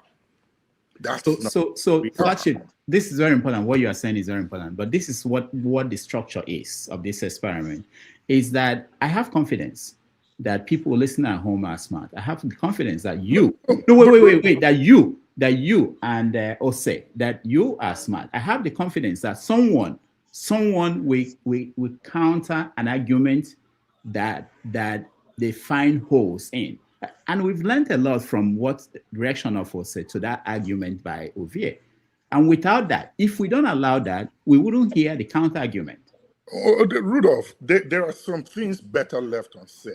You know that. No. The fact that you stop it from being Doctor, said here, give me a minute to stop it respond. from being said here does not mean that it's not going to be said somewhere else. Right. I agree and I understand. But there are places for things to be said. And you are assuming that the people are intelligent. Our country is in a very vulnerable state right now. It's in a very precarious predicament as we speak. And you see the actions of the people. You and I know that the biggest challenge to any sort of revolution or change that we desire for our people and our nation as it is right now is the mindset of the people. It's difficult for the people to really think like where they should be today, like the rest of the world thinks. And we cannot encourage some because we think or assume that they should be able to decify. They can't. There's so much going on there that there's a lot of help. If I were to be a psychiatrist, for example, I would make a lot of money from Nigeria today because there's a lot of mental issues going on there. People are walking the streets thinking that they are normal. There's a lot of work that needs to be done. Yeah, it starts from the mindset, Rudolph. We cannot encourage. Doctor, you go give me 1 minute to respond. 1 minute. You won't go before me, or be allowed. I'm just saying. But the flagship. The point is this. The point is this. I think the responsibility is on people who disagree to come out. If Ose didn't come here today to respond to Ovie, maybe Ovie's position would be what most people will buy. But he's responding to that, and he's making people to look at the other side. My hope is that people will accept that you cannot win by stopping people from talking. You can win if you have a superior argument. And that's what I understand. It's not by stopping people, but when you are coming up with some irrational conversations that really doesn't make no sense in the scheme of things, if you and I are having a rational conversation, yes, we can talk. But we're in a place where killing people is nothing right now. It's like I squash a bug on the ground. We can't continue like this. We've got to figure a way out to stop these killings first. That's the biggest problem we have in Nigeria. We have no value for life. And if someone is here telling us and everybody listening that if somebody is coming to vie for an office, his life is in danger, look, we can't encourage it. You have to disabuse it so we don't have that conversation. They used to say in my place that if you don't like eating meat, do not use your teeth to split it for those who want to eat it. So all I'm saying is, please put some controls. We can't, it's not a free for all. There are violations. And I agree, I understand the experiment you're running, but I don't want it to backfire on you, my friend. That's all I'm saying. Let's talk things that will move us forward and make us to think the right way. I understand it, bring up an argument and counter it and all that, but there are levels to these things, and we can't just let it just run like that, thinking that people will be able to pick and choose.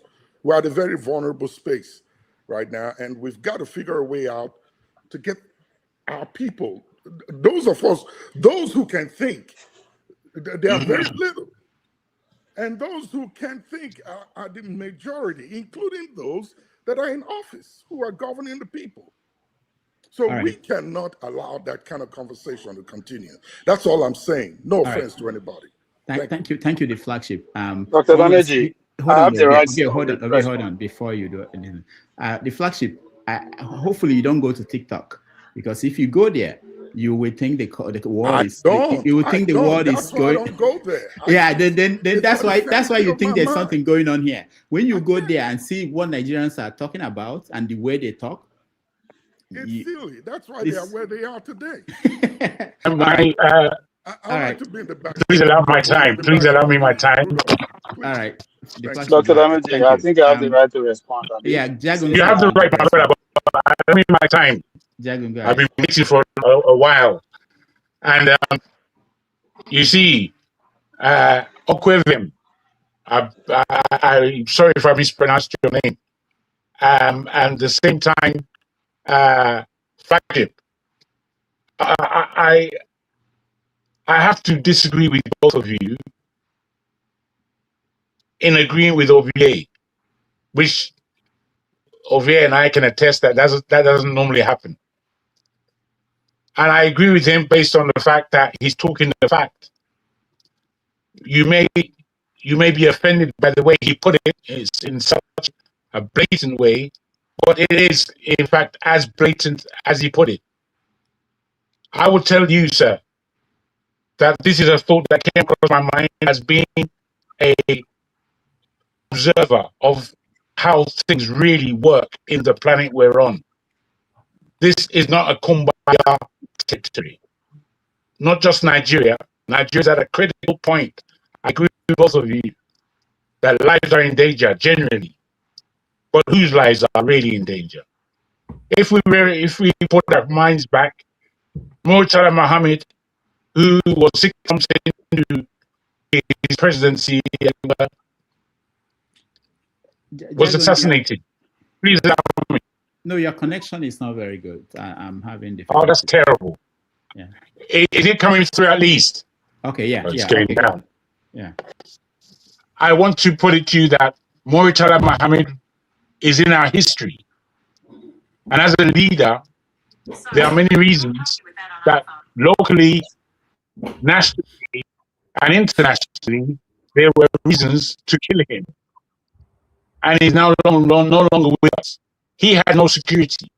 He was believing himself to be a man of the people and somebody who can at least be without security in his own country.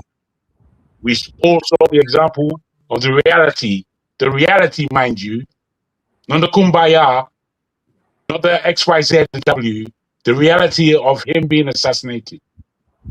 Now, therefore, it speaks about our security and the difficulty in the job it is to be a leader of any level, most especially a leader of a whole country. If you are a leader of a whole country, you have automatic enemies on one side or another. Automatic. It's going to happen. No one's going to love you more than they should, as it were. So, both of you came across quite heavy-handedly, really taken aback by OVA's submissions, as though we're not all grown men and we haven't thought these. I was 15 years old before I found out that this world is really a life and death scenario. Nobody's getting out alive, and nobody. So many people don't get out living their full flourishing of life. Many people's lives are cut short, and we can look across the world as to who these types of people are. And leaders, presidents, they form a great percentage of those whose life may be cut short.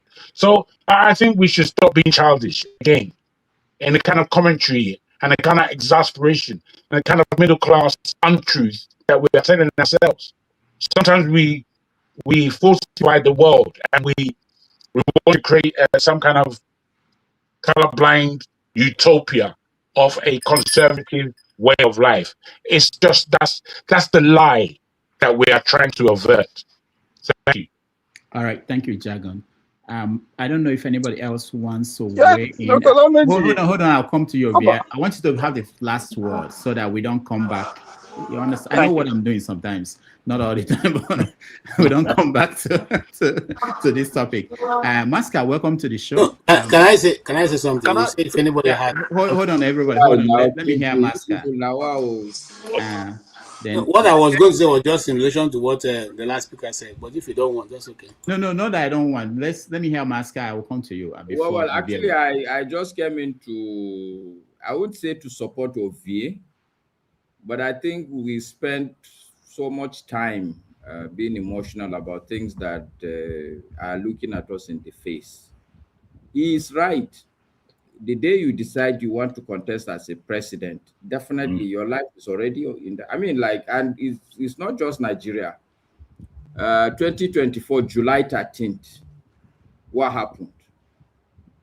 Donald Trump, he wasn't, the thing was, there was an attempt to assassinate him. There was an attempt. Even I think they shot a part of his ear. So these are realities. Whether we like it or we don't like it, this is the reality. That's why I said I'm not saying that I'm supporting Ovie, because he came from a position of like, look, if he dies, he dies. No, if he dies, we are not going to be happy. But that is the reality also. The day you decide you want to contest, that certainly is going to be on the table. Buhari, they put a bomb in his car in Kaduna. This is the reality. It's not a new thing. Let's not spend time. This is not what we should be spending time on. Thank you. That's the only reason why I actually joined in, because I think we're losing the whole point.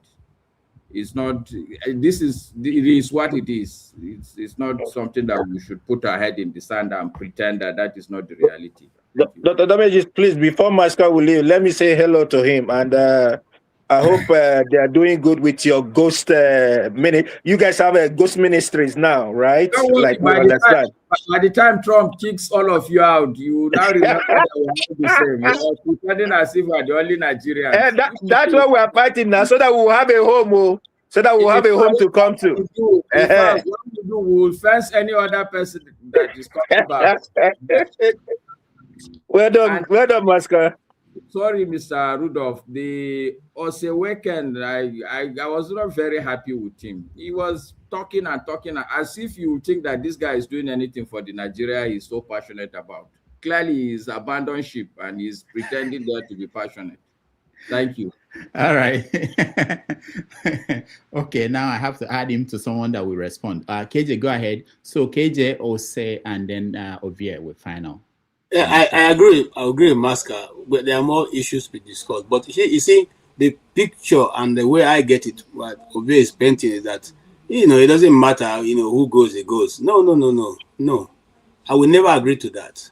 And even countries where, yes, things are done, presidents are kind of put in harm's way.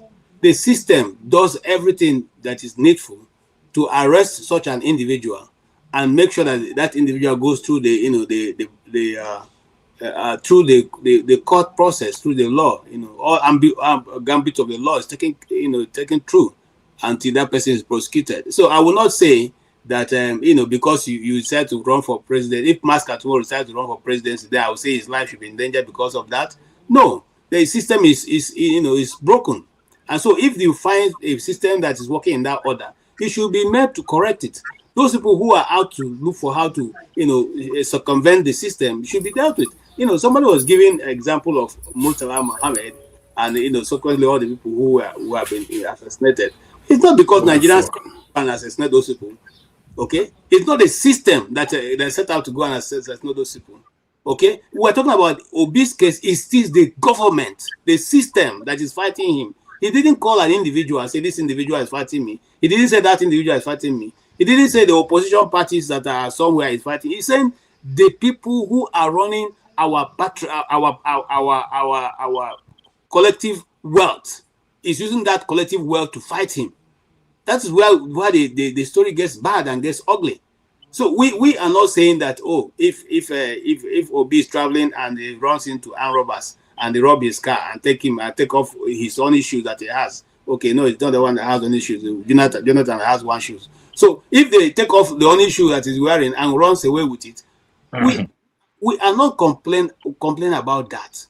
We are saying when the system, in other words, the presidential or whatever the government body, the whole gambit of government is used to pursue one man and make his life miserable.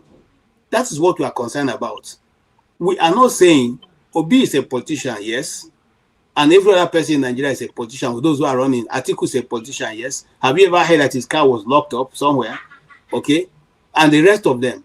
So we are saying in the situation that we find ourselves that it's not good for you to use our collective wealth to fight a man because you don't like the man's belief or you don't want the man to contest. Why should you be more concerned about this man? Every party he goes to develops K-leg the next day.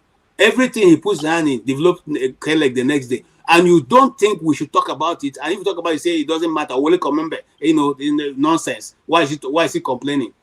He's not supposed to complain. Is he saying that if you were using your personal money to fight him, he would not fight you back?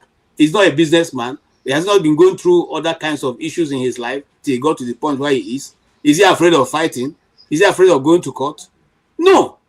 Who can fight a government? Can any of us sitting here fight a government? Even Shore we so praise and all that. Is he finding it easy to operate even on day-to-day basis? Is he finding it easy? Who among us here will say it is easy to go and stay in a Nigerian prison? Have you ever gone inside one of the prison before? Have any of you ever stepped your foot? I have stepped my foot in there. Have you stepped your foot in there? So when we sit, I will just yab. It's easy to talk. Okay? When the system, when a person takes all the effort, the force of the state and follows you, you think you survive? Why are people running away? Anyway, that's my distance. I don't have any problem saying if you decide to contest and you have an issue along the way, I have no problem. If APC decide to fight NDC and they are fighting Obi and they are causing him doing it, I will not have a problem. Don't take the power of government to chase an individual. That is the place it becomes bad and it becomes difficult for anybody to survive. I thank you. All right. So finally, we are going to hear from Ose and then Ovia will respond. And that's it. We take it. Oh, I see Okija. Okija is Thank here. you. Okay. Would you like Ovia to go and then I will come I will come with the last. No. Go. You already know my position. You know my position. My position is not going to change. So I was talking to the host, not you. Respectfully. So who wants to have the last word? You know what? You guys anyway, can wait. I will just say what I want to say. It doesn't really change anything anyway. Okay. You see, our elders have a powerful saying, and they say that the fire that we ignore in our neighbor's house, that same fire will eventually come and burn down our own roof.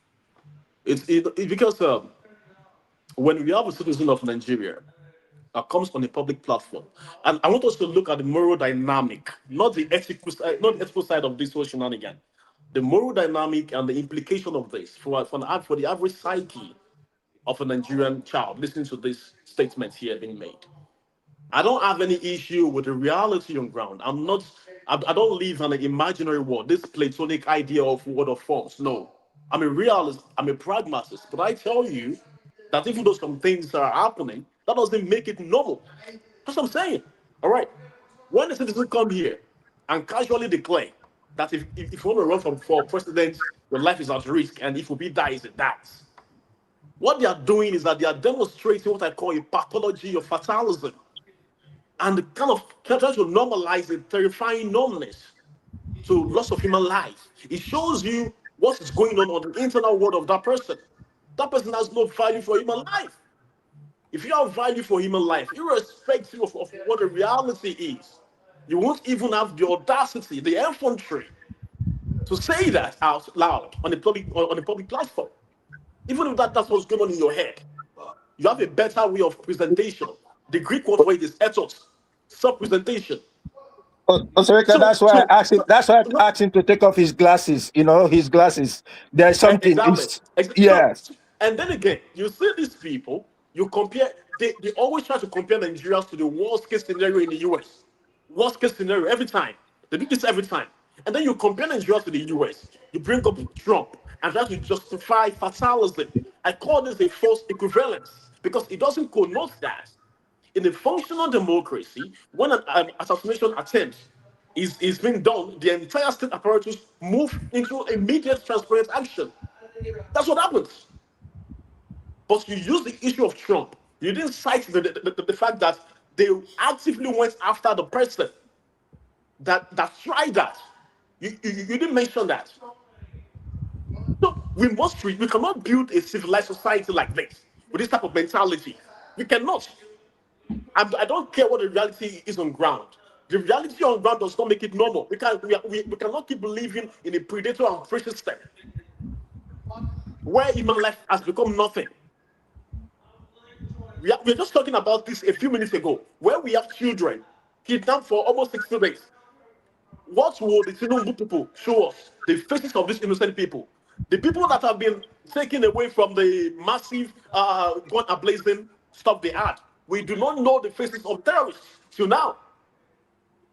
In a serious society, the first thing you show the people are the faces of the people that are committing the own crime that you arrested or that you accosted. Not the innocent people.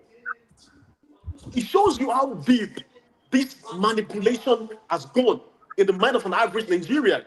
They've been so messed up. Because they see it every day, it means nothing to them again.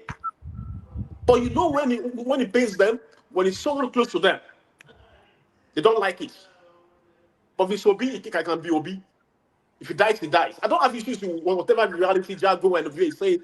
Cool, nice, cool, oh, beautiful. But reality is reality. Fine, we all know that. But that doesn't make it normal. Muslim Muhammad, all this doesn't make it normal. We are not the only people in the world practicing democracy. We are not the only people doing politics. Why is our own politics always about killing people? That was how Fisher Williams died. Dolphin Estates hung on his fan till today. Fisher Williams. I was this old when he died. I want to normalize that. That's absurd, my friend. I won't take that. Thank you. All right. Before VA, one more before, I don't want this to be an issue. We are going to take a break after this. Okija, welcome to the show. Thank you. Can you hear me? Yeah. Okay. I just came to because of this issue because I don't know why. I mean, what's his name? What's the guy that spoke with me? He spoke before me. Actually, okay. Yeah. So he said some of the things I wanted to say. I don't know why Nigeria, when it comes to things, they're using, the worst example. We didn't talk about Canada. We didn't talk about UK. You didn't talk about so many other countries where presidential or prime minister candidates were, their life were never in danger. I mean, you don't ask yourself, despite, Nigeria has been having an election before independence. And only this time we have people complaining about, a government opposing opposition trying to kill them. Rufai is in jail. No matter his sin, whatever, he's in jail. You can't get up.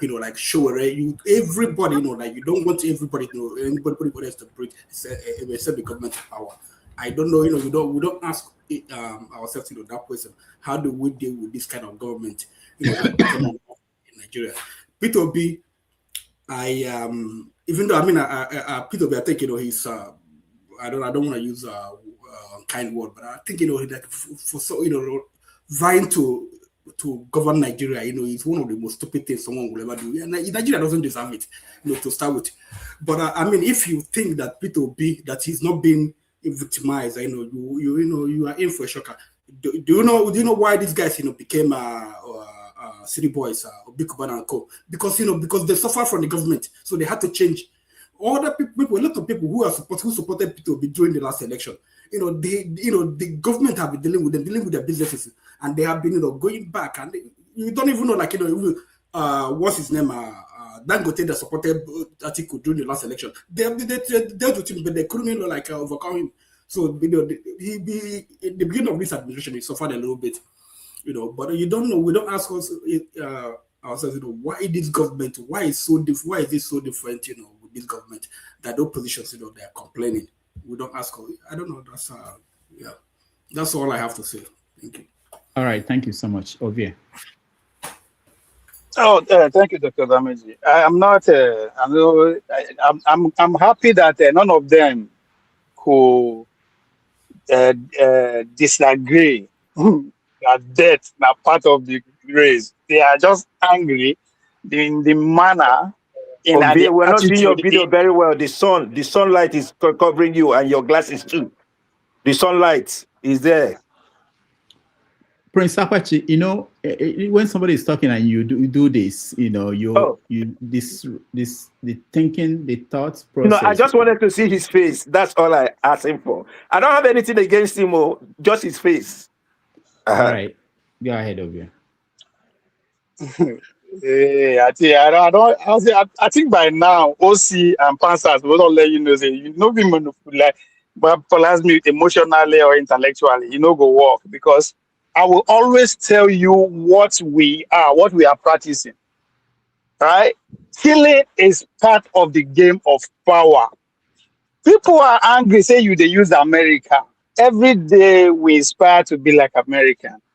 The road to power in America is the same thing to road to Asu Rock in Nigeria. There's no difference. Abraham Lincoln, a kid and kill him. Maybe not like somebody should check me. Ulysses Grant, he was a city president where they murder him. William McKenzie was the city president where they murder him. JF Kennedy, he was a city president where they put bullets for his head. Trump, me and you, they watch in real time when they are tempted. So what I am saying, if you get children, if you want to run for, tell people, deceive them. Just adhere to that principle of intellectuals, yet idiots, LYN. Adhere to that principle that miseducation of black Negroes pointed out, that when you control a man's thought, you don't have to worry about his action. That even when there is no road, they will find a road. Right? That is exactly what is happening. I was lied to. My generation, they don't teach us history. Everything was codified for us. Thanks to social media and the Enlightenment period now, what you are seeing happening is the Olodos now have the power to think out loud. Thinking out loud comes with questioning authority, questioning the status quo, which says that, morality trump everything. Now lie. Presidency has no moral code. Somebody said here about Future Williams. That was in our lifetime. Obasanjo, it was under Obasanjo watch. Harry Marshall, Bola Ige. These are all power focus. So if you want to go along with Obi emotion, say, because they won't kill her, good for you. But let me tell you one fact. One thing that is fact in our life, me and you know fear escape and birth and death. And when you die, life continues. So before Obi become president, before Bola Tinubu become president, before anybody become leader of any country, people, they die. Do you ever think about that? Is the person being want to be president more special than the people that die in Chibok village, in Ososo, or in Akwanga? That is part of the story. That's now waiting we. Now we human, let's forget about politics or the nation states. Now we human beings, that's who we are. If I go America today, I'm only scared of Americans. If I go Nigeria today, I'm only scared of Nigerians. Maybe you go this scared of snake, maybe no bite because if you die. If I go Canada, I'm scared of Canadians. Anywhere I go, I'm scared of human being to hurt me or kill me.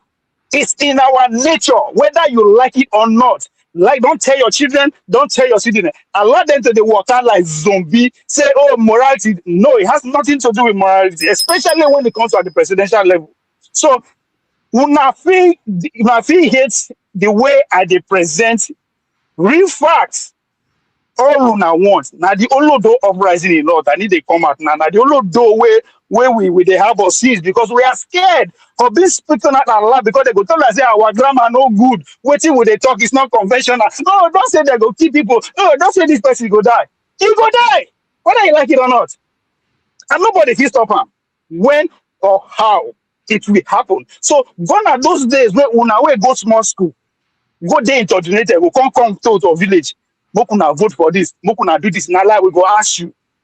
Make it come, they cry, say this person won't kill him. Bring up a few contacts, say, he won't kill him. Or Dr. Damage won't kill him. Now somebody where did the same hierarchy and I won't kill him. That doesn't concern us. People go see die because of what they done for president. So the idea say would not they fear now because we never overcome death, and that's okay for you. But don't use your frame of mind, your ability to see things and what like every other person. Death na part of life. I fit talk finish, but I'm gone, and life will continue. This conversation will continue. We will see gather here again next weekend. So The fact that what I'm saying cannot be refuted, that was giving me this confidence. So how arrogantly or how inadequately, how at the mother they were the presenter, your reaction tells everything I wanted to know. Means that you got what I said, and which is the foundation of communication. The fact that when I get them, and again, now because when they follow be emotion because when I no get plan. If when I get plan to win, my brother, all this you know go follow. It's not the first person. Buhari, they won't kill him. Anybody who is running for president can come out to claim that they want to kill him. And we all believe him because he comes with the job. I can't say that enough. Anybody who they run for president today come and say they won't kill you, we will all believe him. Why? Not because that person is special, because he comes with the territory. So, Mokuna speak una grammar, but one fundamental thing. The fact that you guys' command of this Oyibo is so very good, how come you not articulate message or point in a way that people will be convinced rather than they focus on me? I go talk about Zasia. If you want to run for president, if you are going for power of any kind, death goes hand in hand with it. I will say it, nobody can stop me from saying it. And again, if you are claiming to say somebody should not come here and see somebody come in, and you will come in public, they use the word pie, and you don't understand the danger of what you are doing to your people. If you yourself, they use your mouth, they censor yourself. How do you consume that? 20 years from now, your children won't come research how many people were killed in Nigeria between the year 2025 to 2026. Which is you come and talk by? Have you ever thought of that? Who say make you talk pie first? Who say make you talk that word? For you to come and say, "People not tell people say people they die," and putting that side by side like it. Who say make you they use that language? Don't you know you are doing yourself a favor? They don't read. In terms of research tomorrow, you cannot articulate the numbers. Oh, the coconut water day near you. You go drink the coconut water, make your life better. Oh. Drink coconut water. All right, thank you, Ovie. Thank you so much. So, death and power now hand in hand. I will say it out loud. The word "pie" now because of censorship, my brother. Make you know, forget that. Who say make you they censor yourself? Exactly my point. You are censoring yourself. If Donald Trump they use the word, if America, hold on, please. No, hold on. The English word. How many countries? Hold on. How many English-speaking countries they use the word "pie"? How many people? English-speaking countries. You listen. Now you have used the word. No. I don't use it. I am not part of your nonsense. I am not on this program running.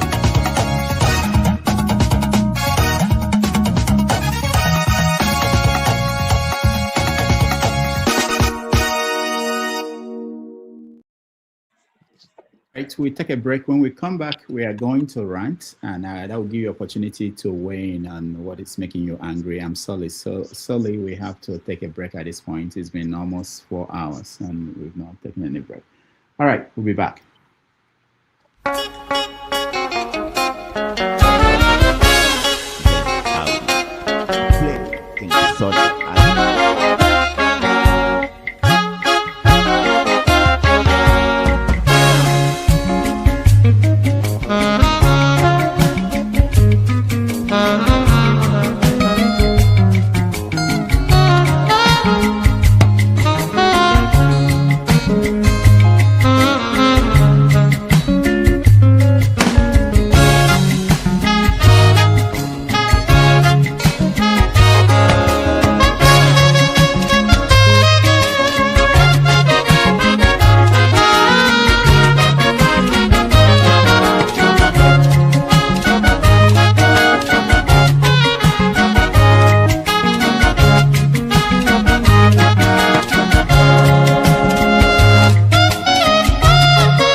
All right. Thank you so much for staying with us. Welcome back, everybody. We are having our usual Saturday, obviously 247 on Europa Post TV. I thank everybody who is staying with us. I know there's a game going on. And do we know the score? Anybody here following? They are about to start. They are about to start in minutes. Not yet. They're about to start. Oh, they've not started. Okay. All right. So we're going to rant. Ranting is an opportunity. We give everybody. Jagan, your line is. All right. We give everybody about 2 minutes to rant on any subject matter, anything that is making them pissed off about what's going on in the country. Just to lay out the kind of background, I want to play 2 videos. This is from... To look at even good things that they are doing and say they are not doing it well. That is the job of opposition. So we have no apologies for pointing out to Nigerians that this government is incompetent and has failed to provide security. If you say we are politicizing it, fix the problem so that we can't politicize it. Okay? Are we politicizing breathing of air? Every Nigerian can breathe air. We can't politicize it because there is no problem there. But if you fail to supply petroleum products and we say you are failing, you say we are politicizing it. Fix the problem so that we don't politicize it. If you say that there is terrorism, we are politicizing it, eliminate terrorism. 5 years ago, nobody is talking about terrorism in Nigeria. Under Jonathan, it has become an industry. And we should not take advantage of their failings so that we secure the votes of Nigerians in the next elections. There must be something wrong with them. We have made suggestions to the government on how to improve security. They have ignored it. They have set up 5 different committees that have given them recommendations how to address this problem of terrorism in the last 3 years. They have not implemented one. All right, that was El Rufai under government talking about insecurity and what the role of the opposition should be. That's not a reason why he should be going through what he's going through in the hands of this government. Let me play another video. This is from economist who is advising Bola Ahmed Tinubu, the president of Nigeria. Went up in 2020, 2024 of food. Farmers made the money. Traders made the money. Importers made the money. They are Nigerians. Okay? People complain about the price of shelter going up in terms of rents. Who is making the money? Who is making the money? Nigerian landlords making the money right now as we speak. So call it a 50-50. If prices goes up, if shelter goes up, Nigerian landlords make the money, they pocket the money.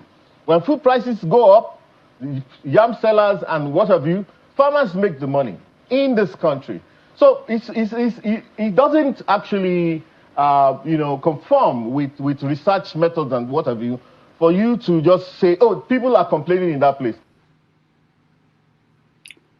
So that is the economic advisor. I think his name is who knows his name? I forgot his name. Advising, telling us that people are making money, that landlords are making money, that people should not complain. I think it's far from one. Yeah. I play these videos to say that sometimes the public space in Nigeria, we see people come out and speak boldly, sometimes eloquently. And today we had Dexter talking about, what he didn't point out is the line of divide between those of us abroad and those in Nigeria. And sometimes we use the standard we see abroad to apply it to Nigeria, like talking about why is it that they are showing the kids, the kids that were kidnapped, why are they showing the pictures? We're expecting, and he said something that touched me. And when he said that, there are some of the people in Nigeria running the government who went to school in the West, and they know what is considered the best standard, international best standard, but they are not applying it. But if you ask them now, if you ask someone like Dexter, who are these people? Where did they go to school? Did they actually learn anything? And there's cases of people that we know that you may feel that they learned something, but they went back to Nigeria and they were frustrated that they became part of the system instantly. I mean, after for a few years, they lost touch with what they learned in school, what they knew was going on abroad. And when they come here, they close their ears. They pretend as if they don't see how things are. So the rant is for you to have 2 minutes to express your anger, your frustration with anything in Nigeria. I'll start with you. Let me start with you, Prince Apache. You look like somebody who is really pissed off about something. Thank you. Oh man, I've not spoken since, so that's why. First and foremost, since it's a rant, during the break, it came to my knowledge I didn't even extend my greetings to people like I call him Diop Tony, and then Okija and Okija and all that stuff. What do I want to rant about? I remain Prince Akwachi, a Democrat, an unrepentant Democrat. What I stand for is justice and peace. With things going on in Nigeria today, with the tribalism, everything, whenever it comes to any interview by P2B, you see all these data boys. It's just a shame that they ain't got no conscience. They keep it all OB. Go to Channel TV, whoever they bring for interview, it's OB. Go to Arise, whoever they bring, it might be a different topic. But the next thing they will bring up is OB and OB. I mean, like I said, I've said it in the time past, OB is not my father. Yes, he did, go to CKC with my elder brother, so I gave it to him. Okay? But am I on his side because he's an Igbo man or because my brother went to school with him? No. I stand for justice. I stand for my conscience. And I stand for the fact that, sometimes I kind of lean towards those who said Nigeria is unworkable. Let's divide it. If that's what it's gonna result to. After all, there are countries whose population is way less than Nigeria, and they are still living, and they're living a good life. We're all in diaspora. Most of us here that I can identify, except those in the comments and whatever it is, or Masca, but some of them do visit. Things are done justly. I hate injustice. If anything goes by, okay, even if you take it that the scenario of the airport thing that Obi's driver had, why channel it to the passenger? Why do that? And to the extent that somebody is coming up with apology and 25, what is that? What is shameless, people? I have friends from different parts of Africa. As a matter of fact, my best friend is from Kenya. And this guy laughs at me every day that we meet. Because he also sees things that goes on in Nigeria. But I won't blame him. I won't blame him. Or is it the Ghanaian one? I can't even talk. What we are saying is this. If we are gonna be a country, let's work as one. Not some people coming here to propagate division. And then the next thing is that the kids, who, thank God it happened. After how many months, how many days, or whatever it is. Those children, by my profession, it will be so hard. It will be so hard for them to become normal. They need an intensive therapy, which I know they are not going to get it. But at least, thank God, they're alive. I rest my case. Thank you. All right. Thank you, Prince Akwachi. Let's go to Sully. You're next. All right. So, what I just did here, and I like that Dr. Damages is keeping all these things in record. In case in the future, I want you to understand why your region is not developed. I stayed here and I told you exactly what happened in that, frivolous situation. Play by play, word by word. And someone that claims to come and save the country is using it for manipulative purposes. If you notice, everybody that argued back and supported this manipulative person never addressed the truth. All they kept on saying is this person's life is in danger over a 25,000 naira fine. These are people who claim to stand for justice. They stand for their conscience. We can see how their conscience works.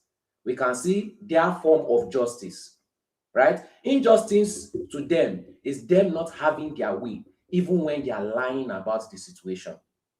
This is what they teach people around them. The reason why they feel that they can tell people with common sense such a condescending lie is because they don't rate you. That's just the truth. They are worse, in my opinion, than the people that are currently in power. This kind of people with this kind of narrative, I can bet wherever they are from, their roads are not done. They don't have government water. They probably don't have electrical infrastructure. And even if they do, they don't have lights. Because these people refuse, because it is a choice, they refuse to invest in their own society. They refuse to challenge the government officials in their own society because it is easier to blame another person. And you have to actually be courageous to be able to blame people and challenge people that are above you. So it's always easier to take the coward's choice than to, which is to blame an outsider for a problem that you are supposed to solve in your own area. Their future society will not have those tarred roads. It is a guaranteed.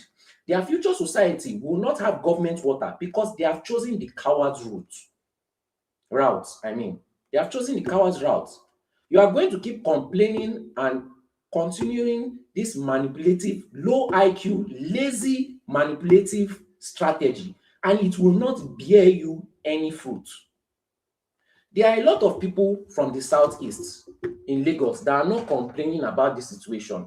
When you go to top places like Apapa, it is full of Igbo people that are making millions and billions a year. There are places in satellite town that look far better than Banana Island, full of Igbo people that are enjoying Nigeria to the fullest. There are plenty Igbo people in Aja axis that have done land banking. They bought those lands when it was hundreds of thousands of naira. They are now currently selling lands 80 million naira. When you go to that Aja axis, it's full of Igbo people selling land in Lagos State. 80 million, 100 million. I've never for once heard these Igbo people complain about Nigeria. I've never for once seen them follow this manipulative route. They have enjoyed Nigeria, they have benefited from Nigeria. And one constant story they continue to talk about is why they ran away from the East, because of this kind of manipulative issue that you are continuing to propagate and push.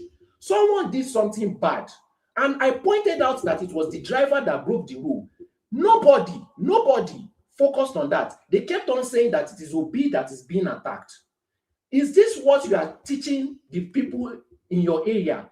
Do you think this will help the future generation to build your environment?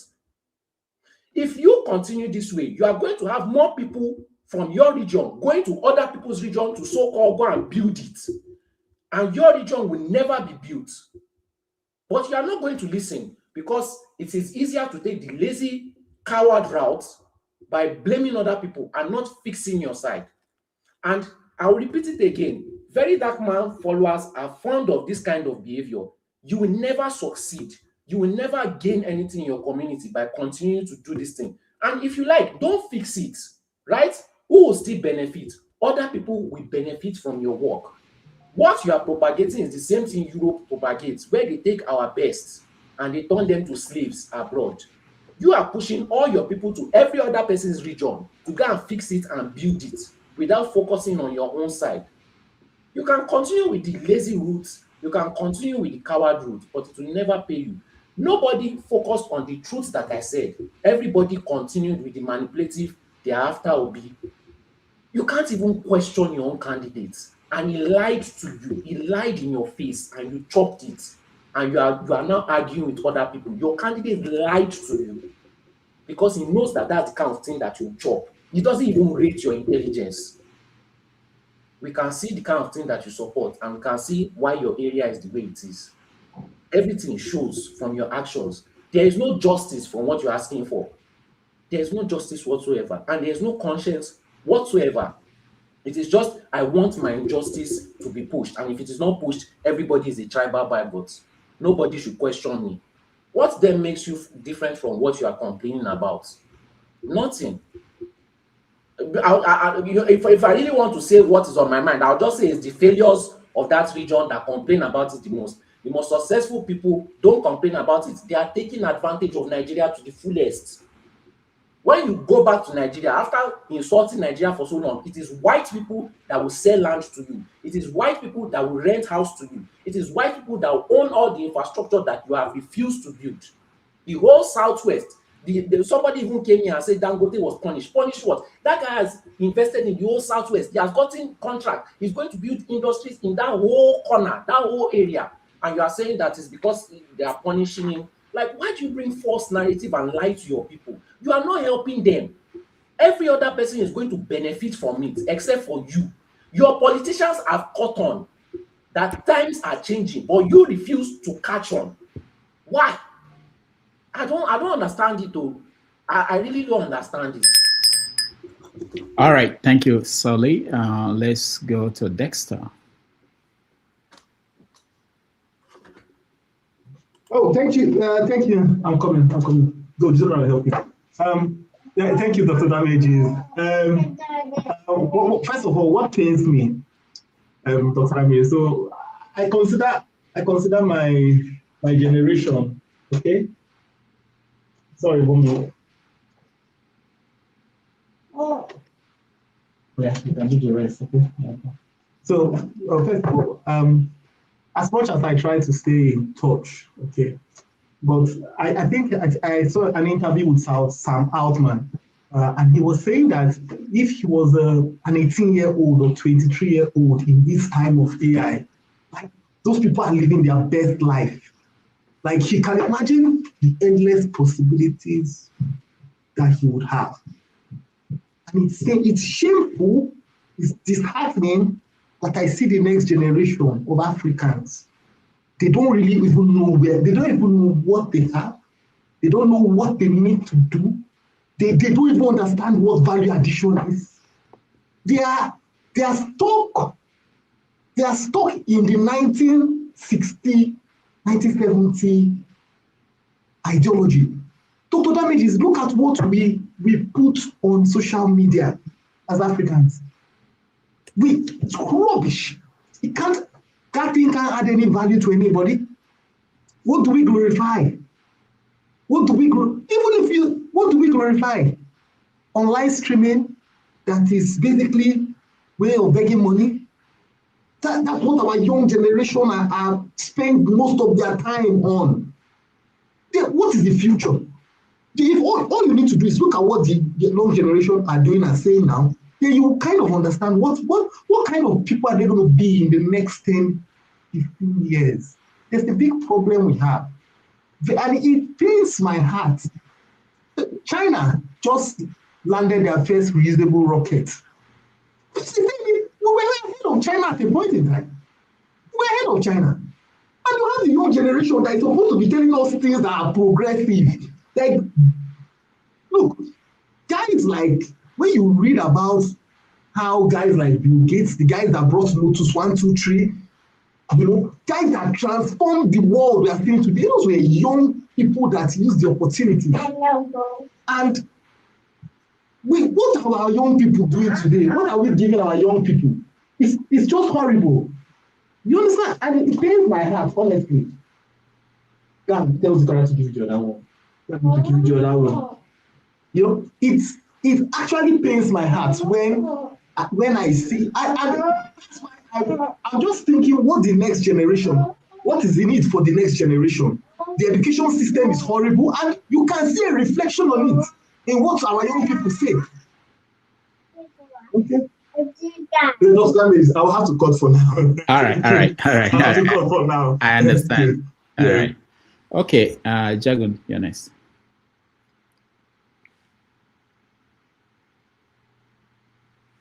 Jagun, you're muted.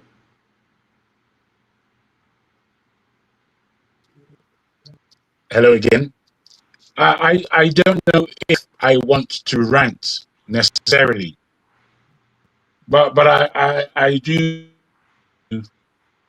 apply observations that I'm seeing globally that pertain to us, and again pertain to the urgency of us getting things right, because we can all see the whole world is going wrong in one dimension or the other. Now, we as Africans stand at a very interesting position.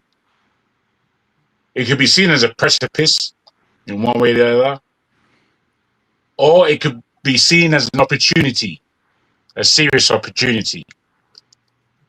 And we have to figure out which one it is and what we are going to respond to.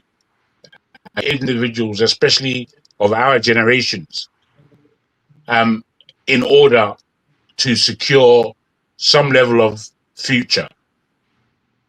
It's all very well us tugging and pulling, complaining, arguing, making things awkward.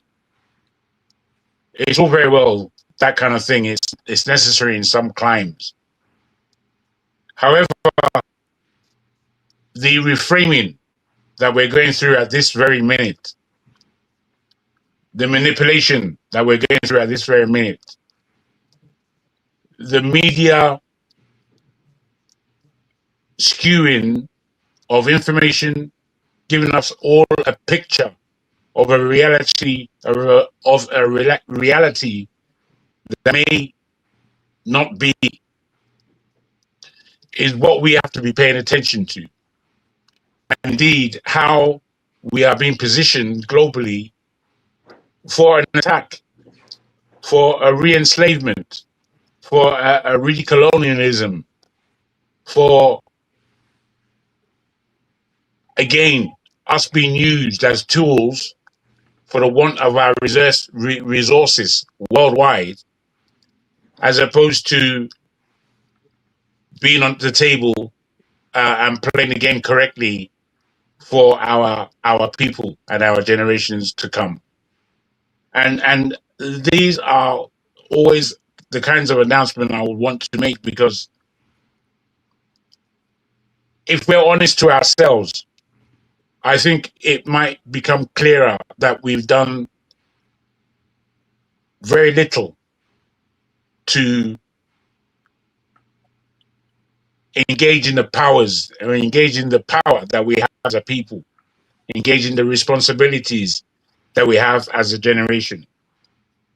And time is quickly running out. Every day there is a move by the enemy, if you like.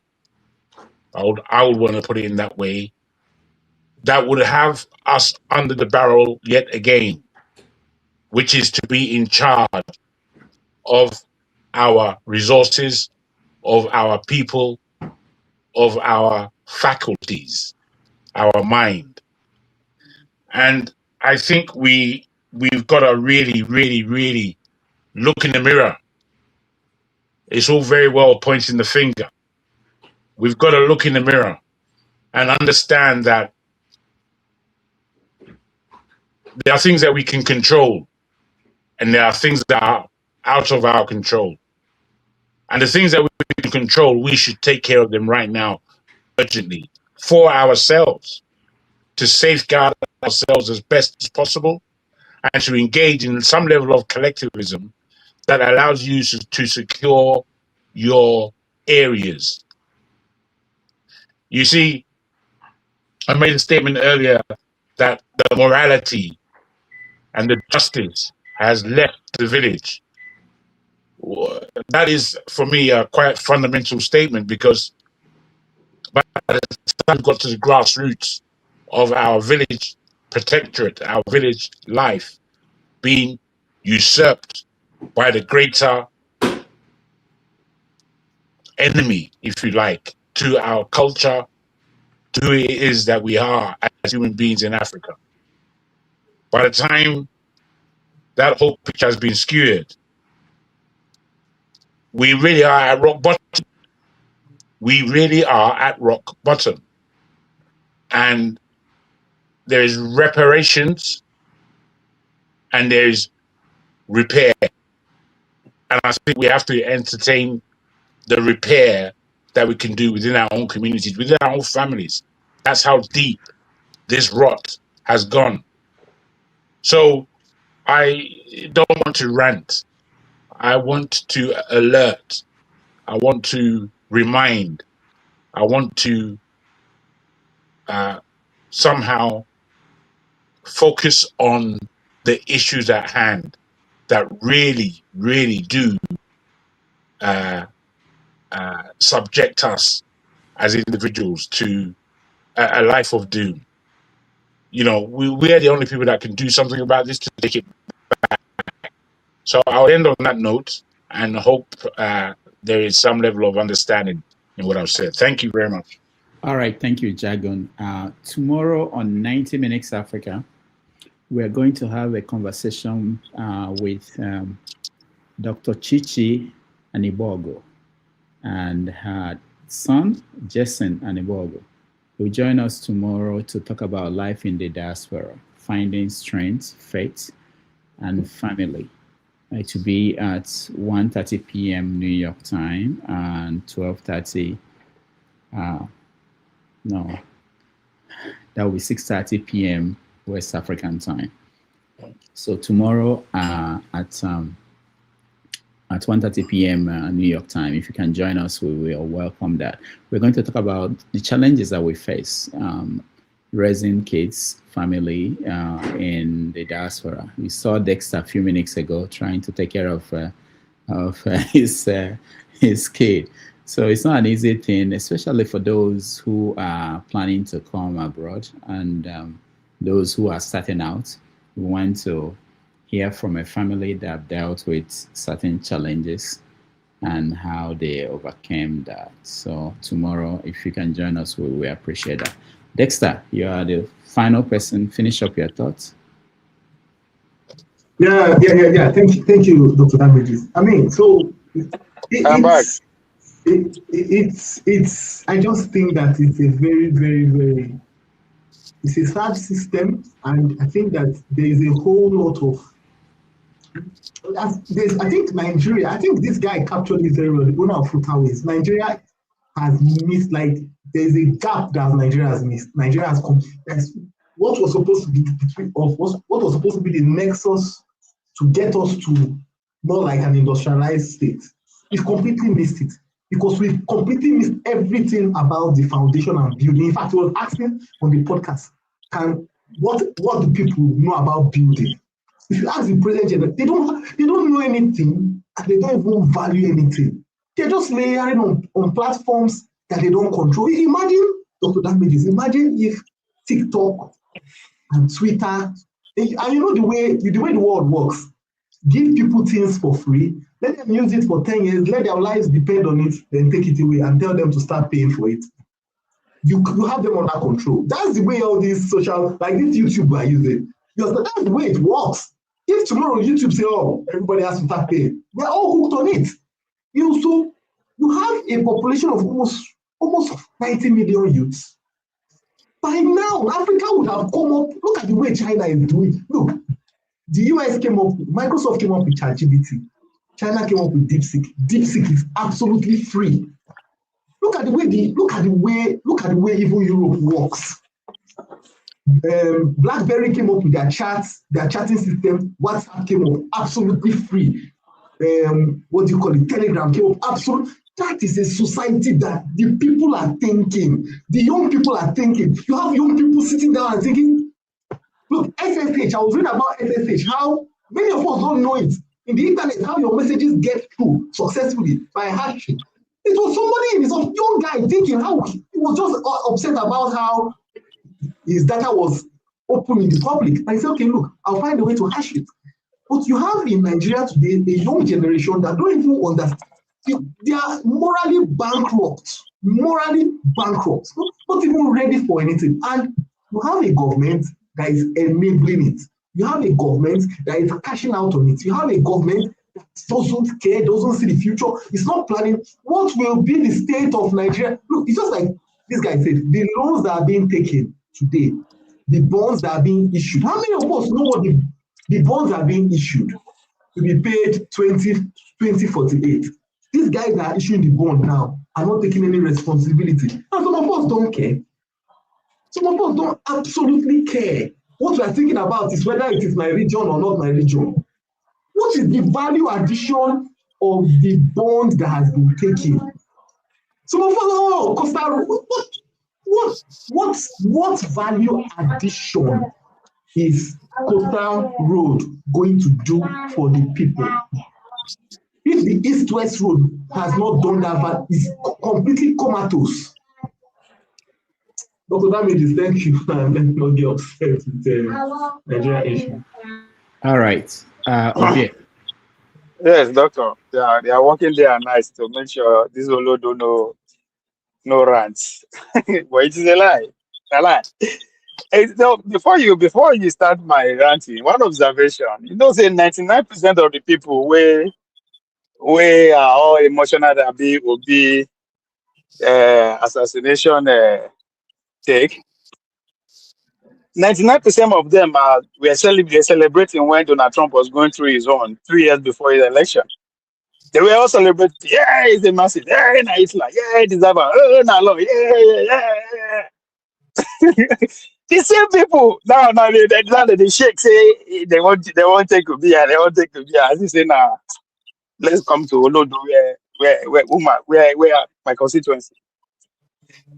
Now George Orwell talks some ideas are so stupid that it takes only intellectual will believe them. People tell you make you replace the word kill with buy. You just jump on them. You never ask that person why. Nigeria is not the only English-speaking country on the internet using Facebook.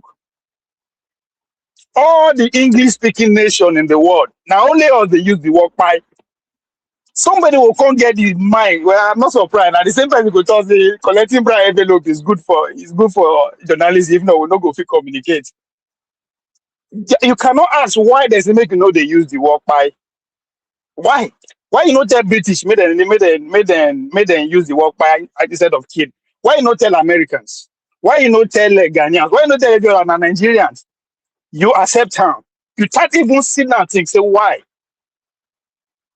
We come here, we complain about the leaders that came before us, they refused to teach us history, they manipulated things, Now we don't take their shoe now. We can complain about the Olodo that's all we want. It is our time. Now you are responsible for the Olodo uprising. You know, educate your kids, you know, show them the right way, and internet come, they take advantage of it, now everybody's complaining. Guess what? Internet has been taken over by these same Olodos. You are not just going to be watching them on daily basis because now them be the engine room of focus, because that's what they need. They don't need your muscle again to go far for fun. They don't even need your brain to calculate because AI can do you they can do it best. They just want your attention on the internet. And guess what? The Olodos that you think they are uprising are the engine, that the fueling that. So you are not just going to speak in them, you go to hear us. People go come here with their BB grammar. Dr. Damaji, some people does not deserve to be It's too late. This same thing in my village. Try again. So the Olodo uprising, before you come on internet space like this, they tell people to shut other people's voice up, but you listen to yourself because with all your education, you are using it to censor yourself.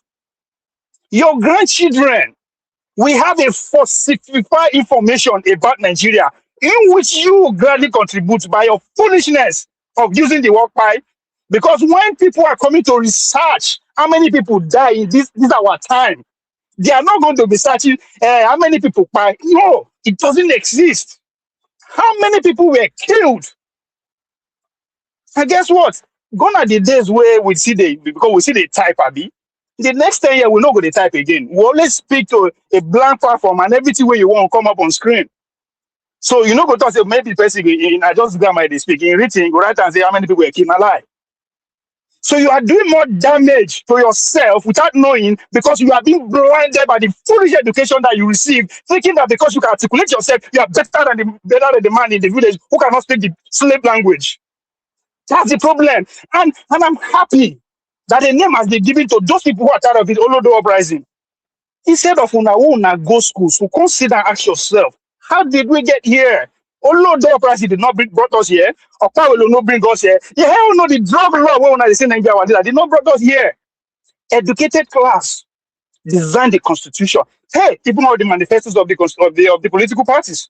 They've been running this goddamn country. If they are not who's lie for the past 25 years since the Fourth Republic, everything has been designed by people who go school. That is the country that we have. Una talk about una recognize una foolishness that all the schools where una go no go free allow una build anything. Complain that Nigerian kids don't build anything again. What did they want build? What do you teach them? Millions have been spent. So most of these people they come from they make not to go and school. What are you guys giving back? To go back and tell they say, oh, my people cannot speak English, so they don't even deserve to be organized or alive. Who the fuck do you think you is?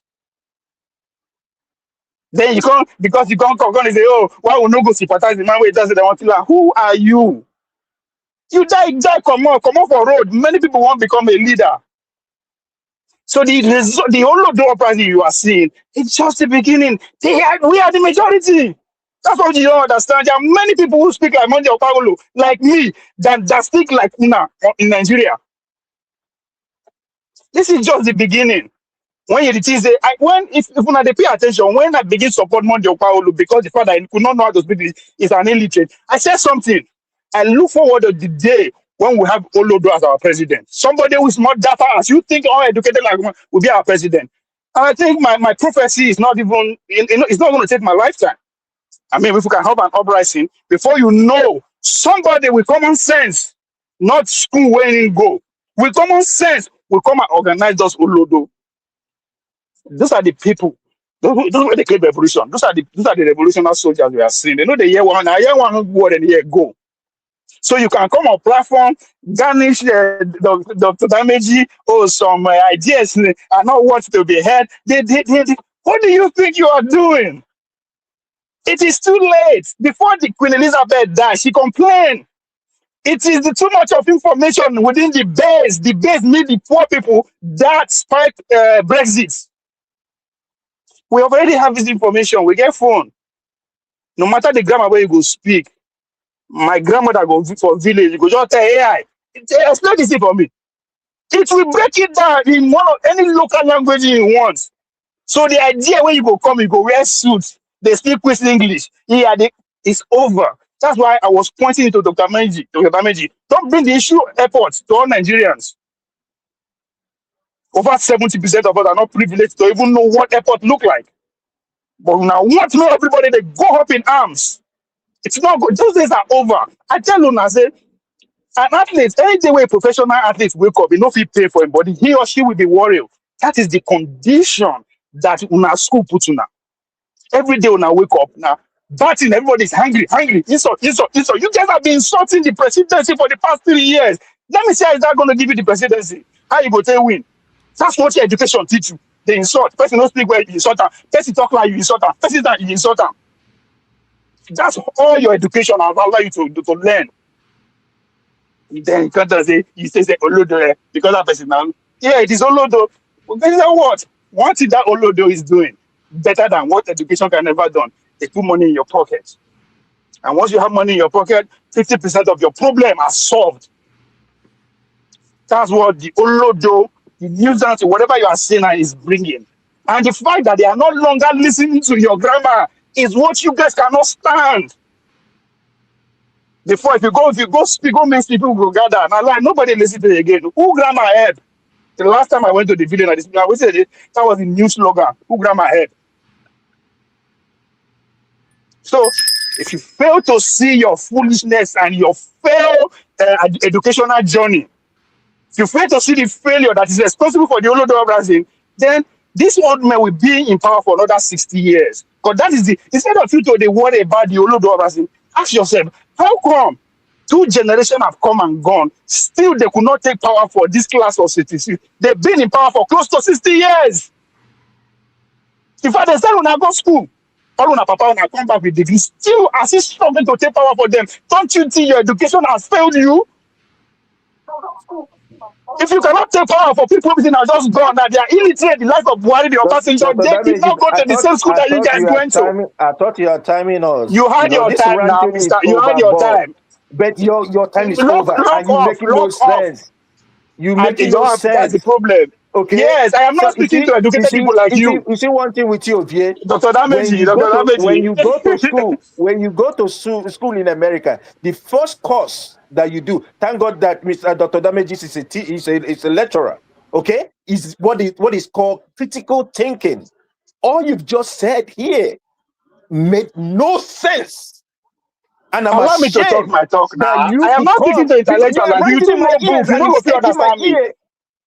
Log off now. I'm not here to talk to you. I am not speaking to you now. Don't be you at the talk to. As far as I'm concerned, you don't exist. Please round up. Let's go. Just say it like that. You don't exist. I am not speaking to people where it's a big grammar. Where you are one of those people that was celebrating Donald Trump misfortune when he was running for president. Now logo you. Today you want me everybody to cry because we say they won't kill him. My friend, pack one side. We get war. Hold on. Let me talk. With all of those, we get mission. Our mission is to occupy every sector of the country. That's our mission. We are focused. Doesn't matter all these insults. It not go work again. You have to come correct. You have to come and say, come. With all our education, we have failed. And apologize, explain how you fail. You not depend on those who know that they are going to forgive you and give you another opportunity. Because that's where we are. That's what you don't know. That's where we are. It will shock you when Bola Tinubu come back the second time. Your next president ain't going to was pass. You are educated. There are 2 grown generation in Nigeria who are well educated in every aspect of life. When they conduct, that means so if they come, waiting their face, the reality to tell them go no. So what you have failed to describe, Dr. Dameji, is that they went to school, they learned theory of life. But by the time you come back to apply to governor, you know they work because it is a reality, face of life. Even here in America. It's not because you are book smart, it's no qualification for you to be a leader. Anywhere. You have to bring more than that to the table. But una, then push all of una go to come back, una say una go real sit down. This person go there, this person is a grammar. Dr. Dameji, to those people who are there, it's over. All right. Thank you so much, Ovie. And I will round up. Eating this one now.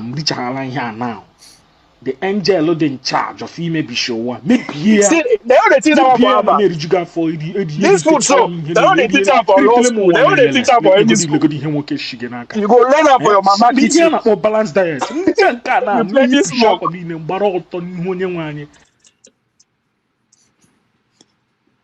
they don't teach all these things for any class. Not even candidates. I might not even be alive. I'm telling you, every single thing I do for a living, this government is frustrating it. Deliberately so. To power. Everything. So there's even possibility if they have opportunity, I will not be alive. Oh wow, that's a big. It's an accusation. I know I get frustration every day because you do things that you think they will be normal. It is not normal any longer. They won't come directly and say, "Oh, we're doing this," but you could see their hand in virtually everything. So the government is attacking you personally. They're attacking everybody who is in opposition personally. Right. Exactly, everybody. Attacked personally. Everything, So even special? to provide me Why you with special? necessary things that I should have been entitled to. Not at all. Had a case recently at the airport where people who work in the airport came and locked my car. And I said, it's me. The person on the side said, he doesn't care. But I said, look at the cars of other people. And you could see them talking to each other, you know, as if, who is this one? We have divided the country, breeding hatred among us. That's why I keep saying, I want to bring back unity where there's division. I want to show love, compassion, care. It's gone out of here. I said, I'm looking at somebody. He locked my car in front of me and saying, you're not supposed to park here. But there's cars here. So what is the exception to my own? Through the announcing people I know at the airport, they will not greet me. Because they are fearing that if they greet me, they become targets of the government. Thank you. And now people send me invitation and say, my son, my daughter is wedding, but please don't come. Yes. Good. Dr. Lameji. Thank you, Doctor. Which year? Lagos State?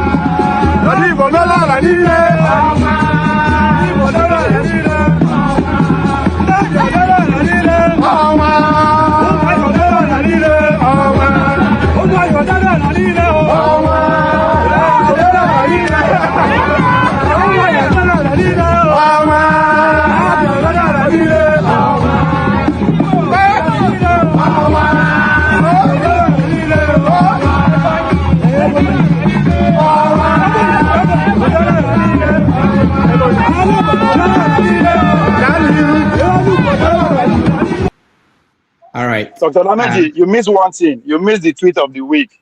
Which was? You remember when Belgium beat US for World Cup?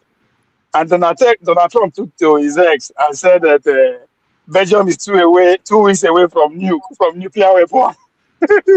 He's making joke of assassinating the leader of Iran in the pretense that they are nuclear weapon.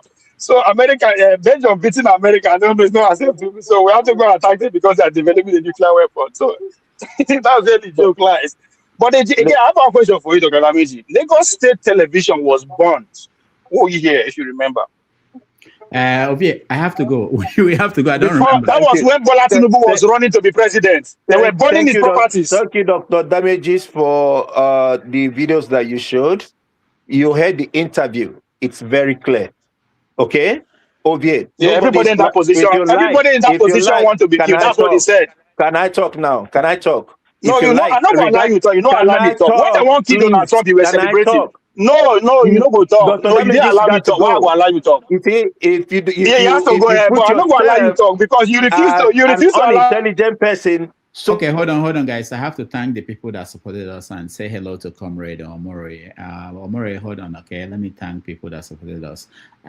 Oscar Blackburn, thank you so much. Prince Akwachi, thank you so much. Tracy, thank you so much. And we come here every day is because these people are supporting us with little amount, any amount they can give. Brick House Capital, thank you so much. We appreciate you. Real K, thank you. Kulata, thank you. Akwachi, thank you so much. Oriaku Tope, thank you. Kulata, thank you. And Mr. Show, thank you so much. Who else? All right. For everybody who helped me to produce this show today, I have my executive producer show and some writers and producers behind the scene who help out to bring you what we take for granted that we do here every weekend. I appreciate all of you. Comrade Amore, how are you? Welcome. It's been a while. Oh, Dr. Damages, thank you for having me. It's always a delight to be here. Yeah.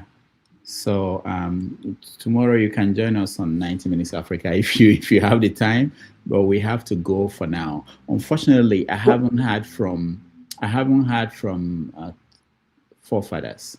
Please, can I just have 2 minutes to make my input on this? They don't kidnap them. Go ahead, comrade. Yeah, please. I was actually on the comment section. I was taken aback. I was flabbergasted to see that an issue as simple as pick up and drop off at airport. We all go to airport every day, right? Sometimes either you take person to airport or somebody takes you there, right? Has generated so much tribal brouhaha. And the same people condemning tribalism are so immense, are so deeply involved in the tribal bigotry, and they don't see what they do as wrong. Instead, they blaming other people. Dr. Damages, it's a very simple matter. With the clip we watched from the CCTV, the area where Mr. Obi alighted from the vehicle, there was no offense committed. He quickly moved. It's like somebody that was in a hurry. He didn't waste time. He went straight into the terminal. So he leaving the driver behind. There was no offense committed, and there was no altercation. There was no, problem between Obi's driver and the. But it looked at a point, look as if Obi forgot something, or the driver, which they said was even a policeman, driving Obi, realized that either Obi forgot something or needed to tell Obi something. He went straight again into the terminal, parking the vehicle right there. Dr. Damages, who live in New York. I was in New York I've been to JFK, I've been to Gbaja, I've been to so many airports around that neighborhood. Nobody allows you to park there at the pick-up or drop-off area indefinitely, leaving your vehicle unattended. We are not looking at the issues objectively. We are here looking at the individual involved. Some people are even making it look as if Oshomole has done it. Oshomole was wrong. Kwamwan has done it. Kwamwan was wrong. So if Obi does it, nothing is wrong about it. Why do we build a nation like this? Why do we come every day? This is one of the reasons why I don't want to go personal. I don't want to offend anybody, because it was almost getting to that extent. We come here every day deceiving ourselves, thinking to be fighting for a better Nigeria. We are not. We are selfish. We are selfish. We are not honest. We are hypocritical. It's a simple issue. Obi was not involved in any offense. The driver that parked there knew he wasn't supposed to park there. Maybe probably because he thought he was a policeman. Nothing could happen. Or because of the personality he took to the airport. Those are just minor things that ought to have been addressed. And I'm happy that it was actually addressed. The moment Obi came back, and the airport official, the law enforcement official, did what he was supposed to be doing. With one call away, in a Nigerian way, the issue was resolved, and Obi was allowed to go. So, people come here, why not look at the issue objectively? Somebody went and started saying, I go to airport every day. Is there any, there was the day I took my friend to the airport, Dr. Damages. He has so much luggages, right? I was on the steering, I discovered that it was taking too long for him to remove the luggage. So I have to step down, leaving my car, his vision on, to help him. So the vehicles in front of me, you already created room because they already left. So I was causing a traffic right there. So a traffic officer came to me like, you got to move. But he saw that I was assisting my person to, remove the luggages. So what I did was to stop at that moment, cover that space that was in my front, so that other people behind me could have their way. In every airport of the world, not just in Nigeria, the pickup areas and the drop-off areas are not made for parking, permanent parking. It's not an area where you leave your vehicles unattended. Why are we so wicked? Why are we like this? Our pretension will not take us anywhere. We pretend too much. We are not sincere. We're not doing anything for our country. We know what we are doing to ourselves. And somebody came here, was attacking solely for Obi not being his mate. If Obi is not his mate, so he has no right to hear his views. Akwachi, you open your mouth so wide every day. Your gutter mind to beg other people. Thank you for mentioning my name. I knew you were going to mention my name. Omori, you guys are pretenders. You stop this pretending. You're a pure hypocrite. Stop pretending. I'm not here for a shouting match with you. Okay? Stop pretending. I'm not here for a shouting match with you. At the end of the day, you guys know what you're doing. You don't beat the nation like this. I don't know between your own Olodo and that of Ovie, which one is worse.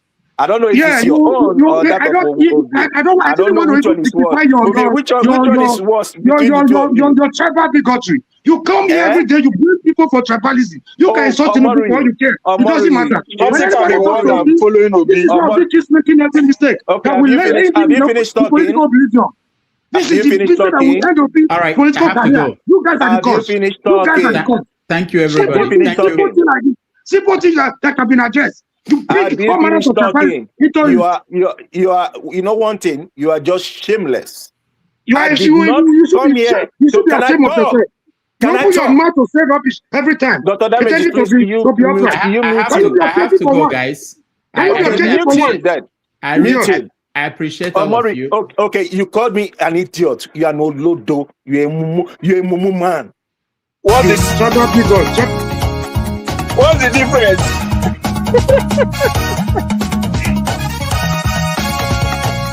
You look at our position, fighting themselves. Now, so now what they win. Una dey fight yourself. Now, so now what they win. No, not Omori. Tó fẹ́ kú torí ẹ̀.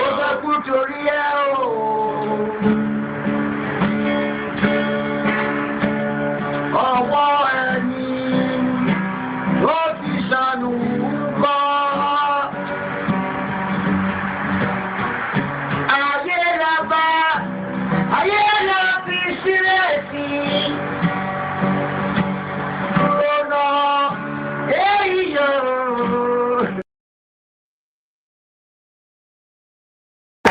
Thank you so much for watching. Thank you. Have you subscribed? Yes, you. Have you subscribed? You. Yeah, before you go, click. It's free. Click. Just that's it. Have you subscribed? You are laughing. Have you subscribed? Have you subscribed? Thank you. Thank you. Thank you. Hey, madam. Thank you so much. I can see you. We have to get to 100,000 subscribers. By the end of the year, how are we going to do that if you don't subscribe? Yes, you. Yes, you're about to click off. Why? Have you subscribed? It's free. If you don't, ask your son, ask your daughter how to. Just one click. Thank you. Thank you. I see you. Aha. Thank you very much. Thank you very much. I'll see you tomorrow.